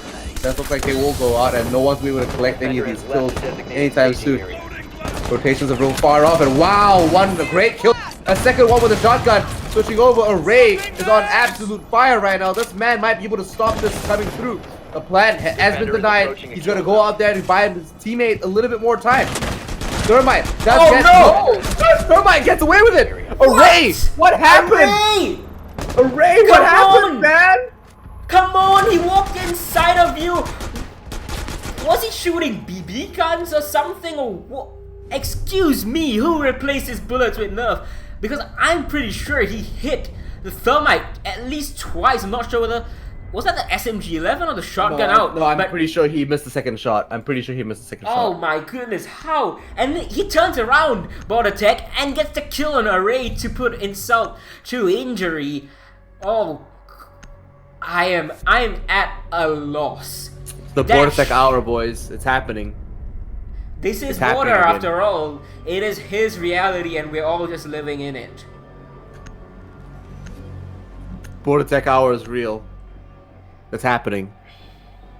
I mean, I don't know, I'm speechless. But one more thing I just wanted to, you know, is quickly continuing on. That G36 angle play, that angle grip saved him in that engagement when he got concussed against that Jaeger. Jaeger couldn't quite ADS in time, couldn't quite get his shots accurate, but angle grip on the G36 made sure that Maze landed the shots. And it's looking like Polar Ace might be tying this series up very soon, if not taking the win outright. But Script, very practiced on this map. Once again, they are going to try armory lockers. They had a good plan, couldn't quite make it work, and they're going to swap some things up. Alright, here we go. Round 8. Moving into the game round now. Action phase. Here we go. Border Tech still on that Thermite. Seems to be working out quite well for him. JD on the Capital, and does look like Maze, Kidder, and Pandey on the operators that we've seen all four. Told you now on Goyo, however, that's something new. Surely may be able to just stop the aggression coming out from Polar Ace, because they are a little bit overwhelming at some points for Team Script. And maybe the fear of the Vulcan Shield might be able to mitigate them off and just push them back just a little bit. A couple of shots into the CCTV won't bear any fruits, but we'll let this one Vulcan Shield hiding Goyo realize that he is not alone and they are coming for him. A couple of action shots coming out here. Skidder picks up a nice frag on the kick. And it does look like one valuable member has been taken out there. So Pulse being removed this early is no bueno, because normally you want to keep the Pulse alive to provide your team a lot of information. But they are hiding around this corner now, trying to hide from the flashes, trying to push up here, misses like a lot of the shots, and unfortunately won't be able to connect anytime soon. I'm not too sure what's happening here, Cuervo, but you take a lot of fire damage and you will be pushed out of there. Pandey cleans that up. Told you he picks up Maze. It does look like he's still sitting around in the corner. Very toasty behind that security desk. Well, not toasty for any longer. Left the area of And operation. Skidder and Pandey both piling onto Rix and Tolji. It's all up to Array. Now, he almost made things happen in the previous round. He's gonna set up shop near Armory Locker. C4 goes out. Might that hit? No, it won't. It will only do a tiny little bit of damage to Border Tech, but you can see the rotations coming out from Polar Ace. They realize that Script, or rather Array, is holding this strong, but the rotation is missed from Metal Detectors. Border Tech though stands firm and finishes him off. Really living up to his map namesake right now, running the show.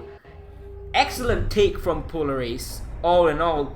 And I want to give credit to Skidder as well. So often you see IQ being brought and not used properly, not using a scanner. The moment they saw there was a Pulse roaming below on the first floor, they're like, alright Skidder, this is your job, find him and take him out. And that's exactly what he did. Wow. Polar Ace really turning into a different team on attack, which is rare to see, because usually we always say that, you know, teams do better on defense, but on attack, Polar Ace, very surprising, very confident, very happy to see how they're bringing in the fight to these teams and these other players. So what else can you give me, Polar Ace? I want to see some great action. And honestly, it's been a wild ride. Border Tech right now, 5-5-5. By the way, 5 kills, 5 assists, 5 deaths. What a beautiful number. Pandey, however, along with Skidder, 9 frags each. Not like only challenged maybe by the other players on Script. 7 to Array, Tolji, and then kicked. Every other player kind of just doing all right now. Cuervo not having the best time today.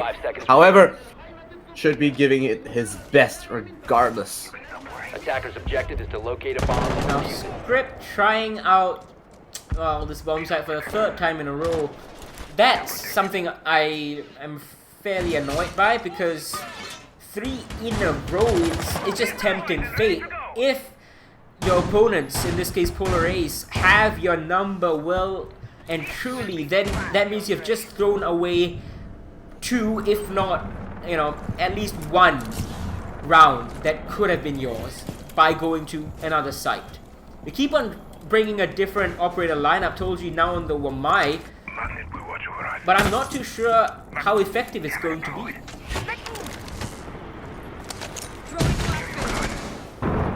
Pushing up already. Tolji trying to hold an angle over by the security room in the little corner here. Might just get flanked by a couple of members on the enemy team. I'm not too sure what their positionings are right now, but it does look like Skidder, along with the rest of them, are just doing a little bit more recon before they push in. 2 minutes left on the clock. They've got the time spare. Not going to force themselves into it right now, Envy, and I think they're actually going to just sit back a little bit. Tolji has been droned out, takes a little bit of damage. Might have to pull back just a little bit. But there we go, Cuervo being removed on a ballsy run out, and it just didn't really pay off. Oh! Did pick up Border Tech though. Yeah. That's a thermite off the board. That's no hard wall being open, and Kick's gonna pile onto Skidder. This has just turned and swung in favor of Script this round. Alright. Couple of runouts here. Oh, doesn't react just in time. Realized that was gonna happen, but just didn't make it with enough reaction time, unfortunately. So Script win that round, and does look like Polar Ace are just drawing back just a little bit more. Very, very good lockout from Script that time. Border Tech going down early, that was pretty much going to be difficult, even had they not lost the rest of their members so quickly. But without that thermite, you know, Polar Ace tried to do something different. It didn't work out. Unfortunately for them, it means that Script is going to regain the lead in this series. And Polar Ace, so far on border, has not been able to take the lead at most. They have been drawn at 4-4 just now. Vents Workshop going to come out from Script, and Skitter is going to switch over to Buck. It's a wise choice. There's a lot of soft destruction potential, but Buck is going to be the most Defenders, proficient protect and your the bombs most from being efficient defused by at attackers.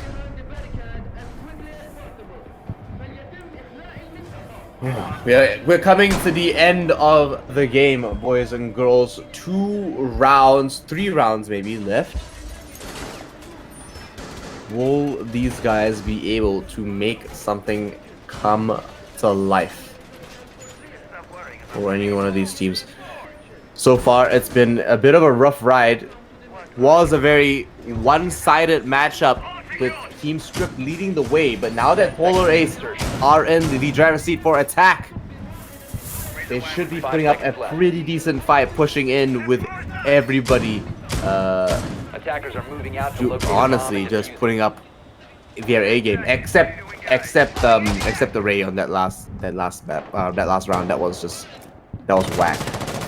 But overall, he had some really good moments as well. Don't get me wrong.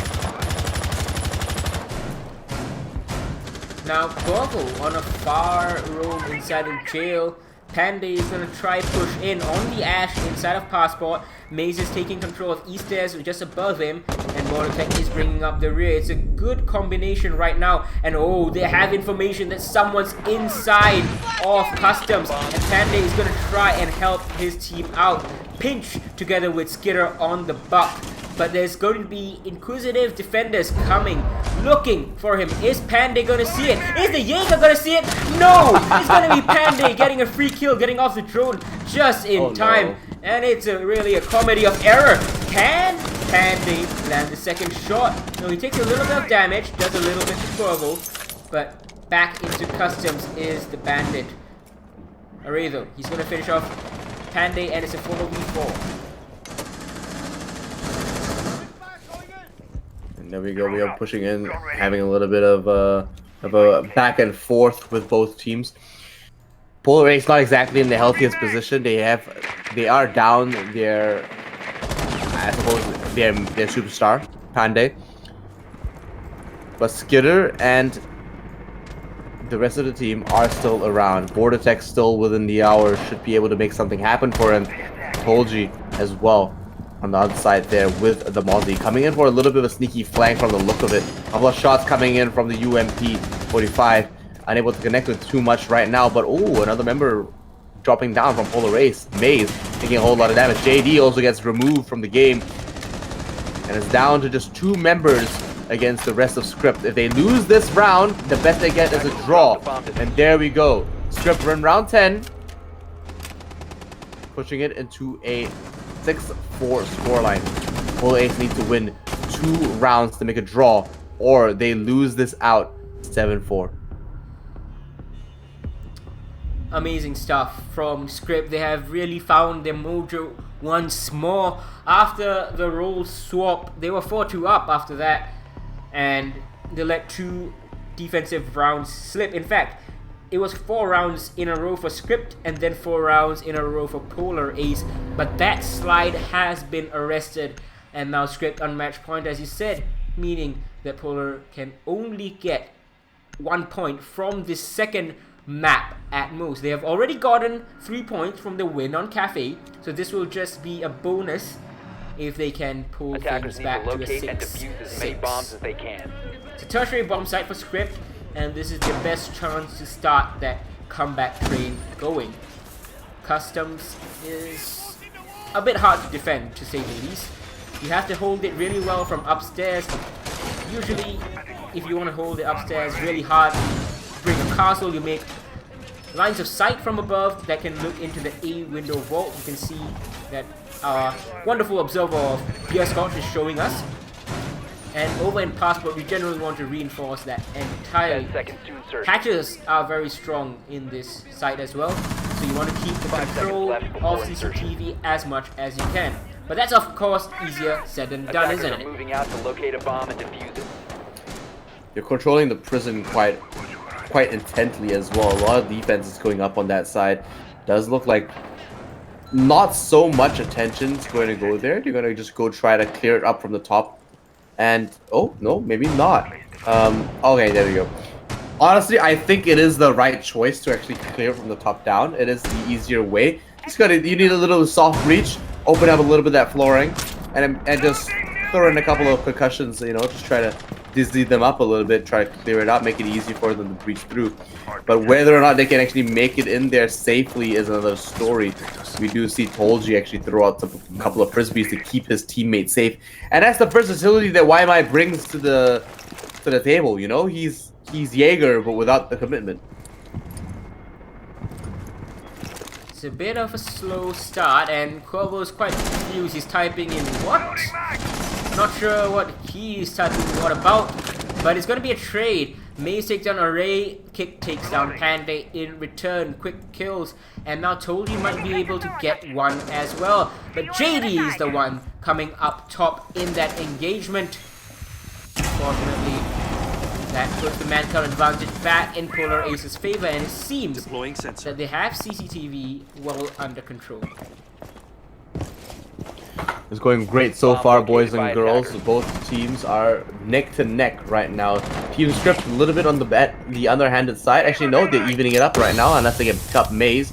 Unfortunately, that gas canister won't be able to collect them as it is blocked by the flooring. And oh no, there we go. The C4 just to clean it up, and a little bit excessive, but you know what? It's gonna get the job done, and it's gonna make sure that they don't collect that extra teammate. They're gonna reconvene now outside, and there we go. A couple of Jackal tracks pinging down somewhere some of the defenders are. Oh, very nice shot from JD to collect the head of Cuervo. No longer able to defend that site with the MP7. Exothermic does go down on the wall. They are going to be pushing through. It does look like Rix has to push in, and oh my gosh, an easy quick kill from Vortex onto him will prove to be just what they need to make it a little bit harder for Kick.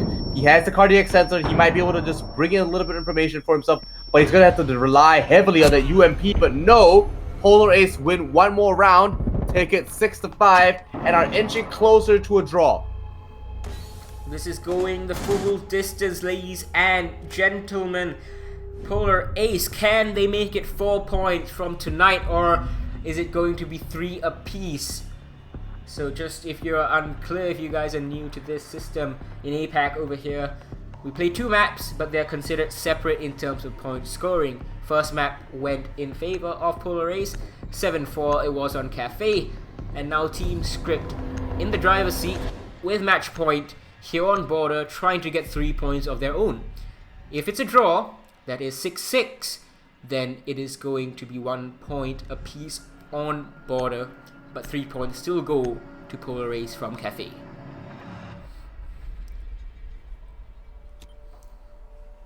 So what? So now you tried to trap me on Cafe, didn't you, lad? So I'm gonna ask you, final round, what's happening? Script win or a draw? Oh, this is the worst, man. You see, I had the courtesy of asking you halfway through a map. You're asking me at match point? Yep. Oh. Final round. Make the call. This isn't fair. This is double jeopardy. Actually, no, it's not. But this is what is this? What is this? This is tight. Blackmail. That's what it is. Yeah, it's. Tell me. You know, so okay, come on. So, I'm not letting you out. Okay, fine. Call it. 6-6 draw. 5 seconds left. Alright, believing in that Polar Ace comeback train, or as chat is saying, Ace comeback. Yeah. Hashtag Ace comeback, definitely. And you know what? I think Polar Ace have it in them to be able to make this game happen for them and to bring this draw in. It's the best they're going to get, and then it's something that they have to really work for. Script aren't going to let that slide very easily, and you can see that they are really taking it seriously because they're watching out for all the spawn peaks right now. They're being extra precautious. They're making sure that they shoot all the common angles as well. And even players like Kick are being even safer, pre-firing just as they move as well, just to be just be on the safe side with everything as well. Slow start once again, but this is what paid dividends for Polar Ace after their aggression in the first 2 attacking rounds for them in this half. Last round they took it slow, they planned everything out, they got the information that they needed and took the gunfights as they came. Array not coming out the better for this. One more, I think, gonna drop down below, and I think they might be trying to play the C4. But Skitter, he's gonna finish off Array, and that's a big kill. The captain off the board, double digits no less. And a C4 that will be able to be thrown out from the first floor. That's gonna be huge, possibly. Couple of frag grenades going out there. Maybe just try to clear a little bit of utility. Couple of shots go down, and wow, one man in the lockers gets punished. Absolutely demolished. Sonic Boom goes out, denies the plant, and there we go. Skitter picks up Toshi as well. One more goes down to the southeastern stairs, sorry, and Polar Ace win round 12 and bring in a draw. What did I tell you, Hirpian? GG's going to both sides there, and we're gonna make it happen for them. Polar Ace doing very good against a very veteran team, putting in a match draw. Excellently played. I have to admit that I thought that Script would go away with the win, but it just seems very momentum based, isn't it? 4 rounds in a row at the start, and then after that we had 4 in a row for Polar Ace, 2 in a row for Script, and then 2 more for Polar Ace, leaving us with 1 point apiece on border, meaning that Script, they go up 1 point, but Polar Ace goes up 4, and puts Polar Ace 2 points clear of Script in the standings. So, what do you think of this round, really? The round, the game as a whole, both the maps. I really loved how Polar Ace has really developed as both for them as individuals and also for Script as a team. But Script have a lot of stuff to work on, and I feel like there's some individual things and not so much. It's not so much a team thing, but a lot of individual things that they have to really build up on. Having said that, the games were super tight, obviously, and it could have gone either way at any point. Honestly, I feel like I'm more surprised by the fact that both teams didn't do well on defense as opposed to attack. But it is border after all. But anyways, let's pick the brains of one of the players. We're gonna talk with JD and see if we can get him for a video interview. Hopefully this works just fine. Hello JD, do you have a video feed and audio feed coming out? We are sending the call out, not quite connected just yet. Meanwhile, you can have a look at the scores for tonight. 6-6, 6-6, and 6-6. It's been a night of draws here. Hello JD, can you hear us? Yeah, I can hear you. Alright, nice. Just gonna switch to your feed in just a bit. Just give me a second. Right, there we go. So, 4 points collected tonight, and you guys go up above Script Esports in the standings. How does it feel? Excellently played. It feels good, but we felt like maybe we threw the first 4 rounds of border, so maybe we could have went 2-0 against Script, but well, what's done is done. Yeah, fair enough. You guys seem really well practiced on Cafe. Is that something you guys have been working on? Yep, that is true. We actually screamed Cafe most of the times. In fact, we didn't even try border, so you can tell our border started super shaky at the start. But for Cafe, we knew our placements, we knew the setup, so we were actually ready for Script. Yeah, that's fair enough. We could see that it was really a momentum-based game, wasn't it, on border? It was 4 rounds, and 2 rounds. So when you guys got that 4 rounds back, how do you bring yourself back into this after you see that 0-4 staring yourself down in the, on the scoreboard up there? We just told ourselves that let's just try to get 2 rounds, and we are more confident in our tech-wise because recently we've been training a lot more, so we'll be more coordinated on the tech-wise because for Border on the defense, we didn't really have much. We were just trying to pull out some, rank strats and stuff. So we said as long as we get these 2 rounds here, we might be able to make it work. Yeah. Fair enough. And of course, on Border, I want to talk about that play. Panday just patient on that 1v1, that final defensive round. Was that a call that he made himself, or did you guys have perfect information for him, so he just waited near metal stairs at the base? Yeah, there was an echo drone on site, so we had all the information. All right, so that was yeah, we waited for them. Yeah, that seemed like a 200 IQ play, not pushing too hard and waiting for Array to get off the plant. And finally, just leaving you with one question: how has Polar Ace been? You've just signed with this new organization, played a couple of games with them. How have they been helping you guys, and how's the support been like? Oh, the support has been fantastic. We have some analysts, we have coaches. The coaches, recently we've been more open to let the coaches decide our gameplays and setups. Recently, one of the Polar Ace coaches brought us together and taught us a few default setups on Cafe. So mainly our Cafe play was, we saw it. We saw that you guys stepped it up really on Cafe. And Panday, he was fantastic. He dropped 17 kills with only 7 deaths on the first map.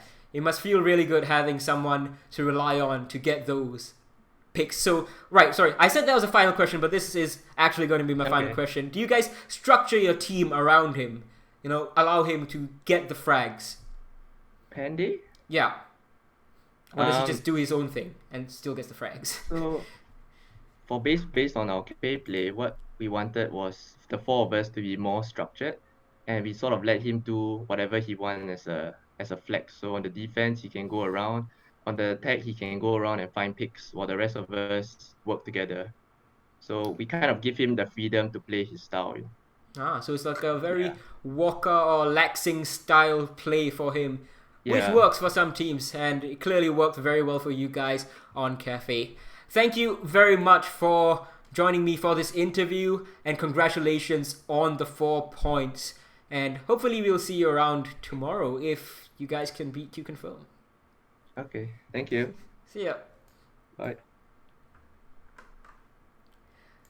Alright guys, so we will be switching back to the call with Lan and just discussing a bit more about what we have just seen. So Lan, what do you think of the interview? We were thinking that, the team was being structured around Panday to feed him the kills, but they just seeming allowing him to do whatever he wants, and he's getting those kills, racking them up. We're just enabling him to be the best Panbay as he can be. And to be honest, it's working. They should just keep it rolling, and just keep trying to enable him and try to facilitate his style and what he's trying to achieve, and not necessarily focus literally around him and around one player, because once he crashes, everyone falls down.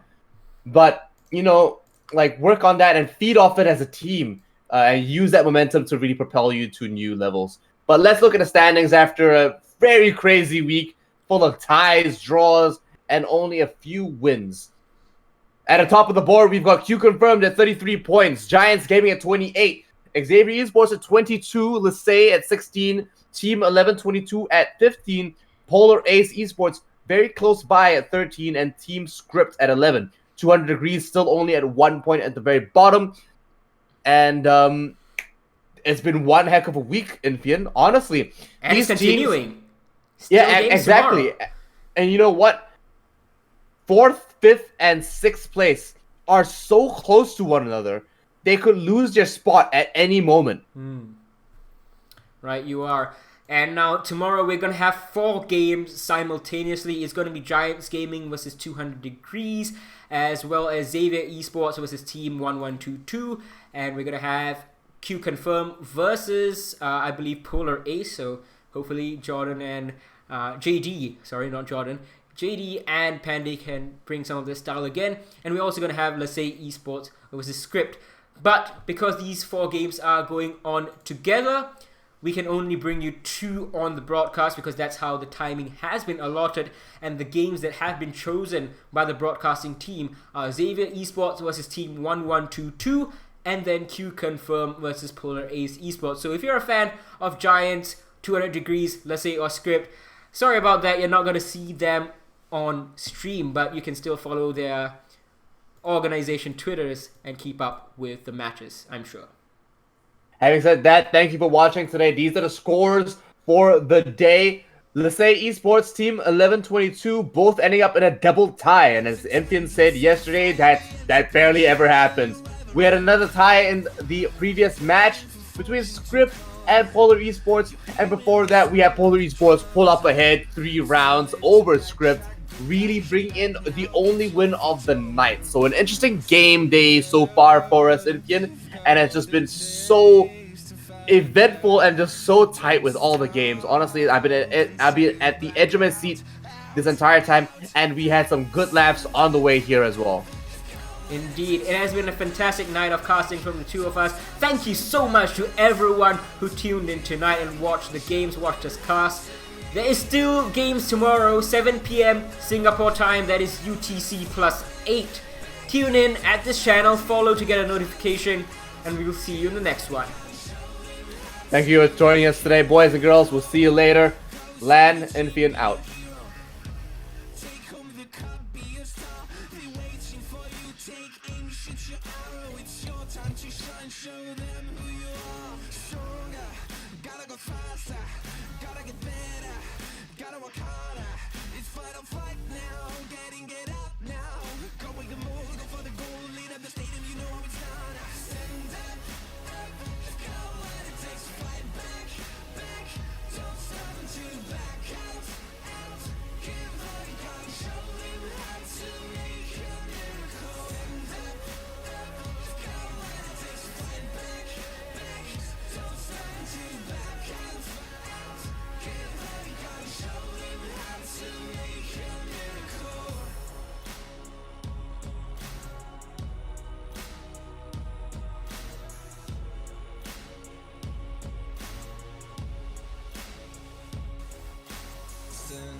Takes to fight back.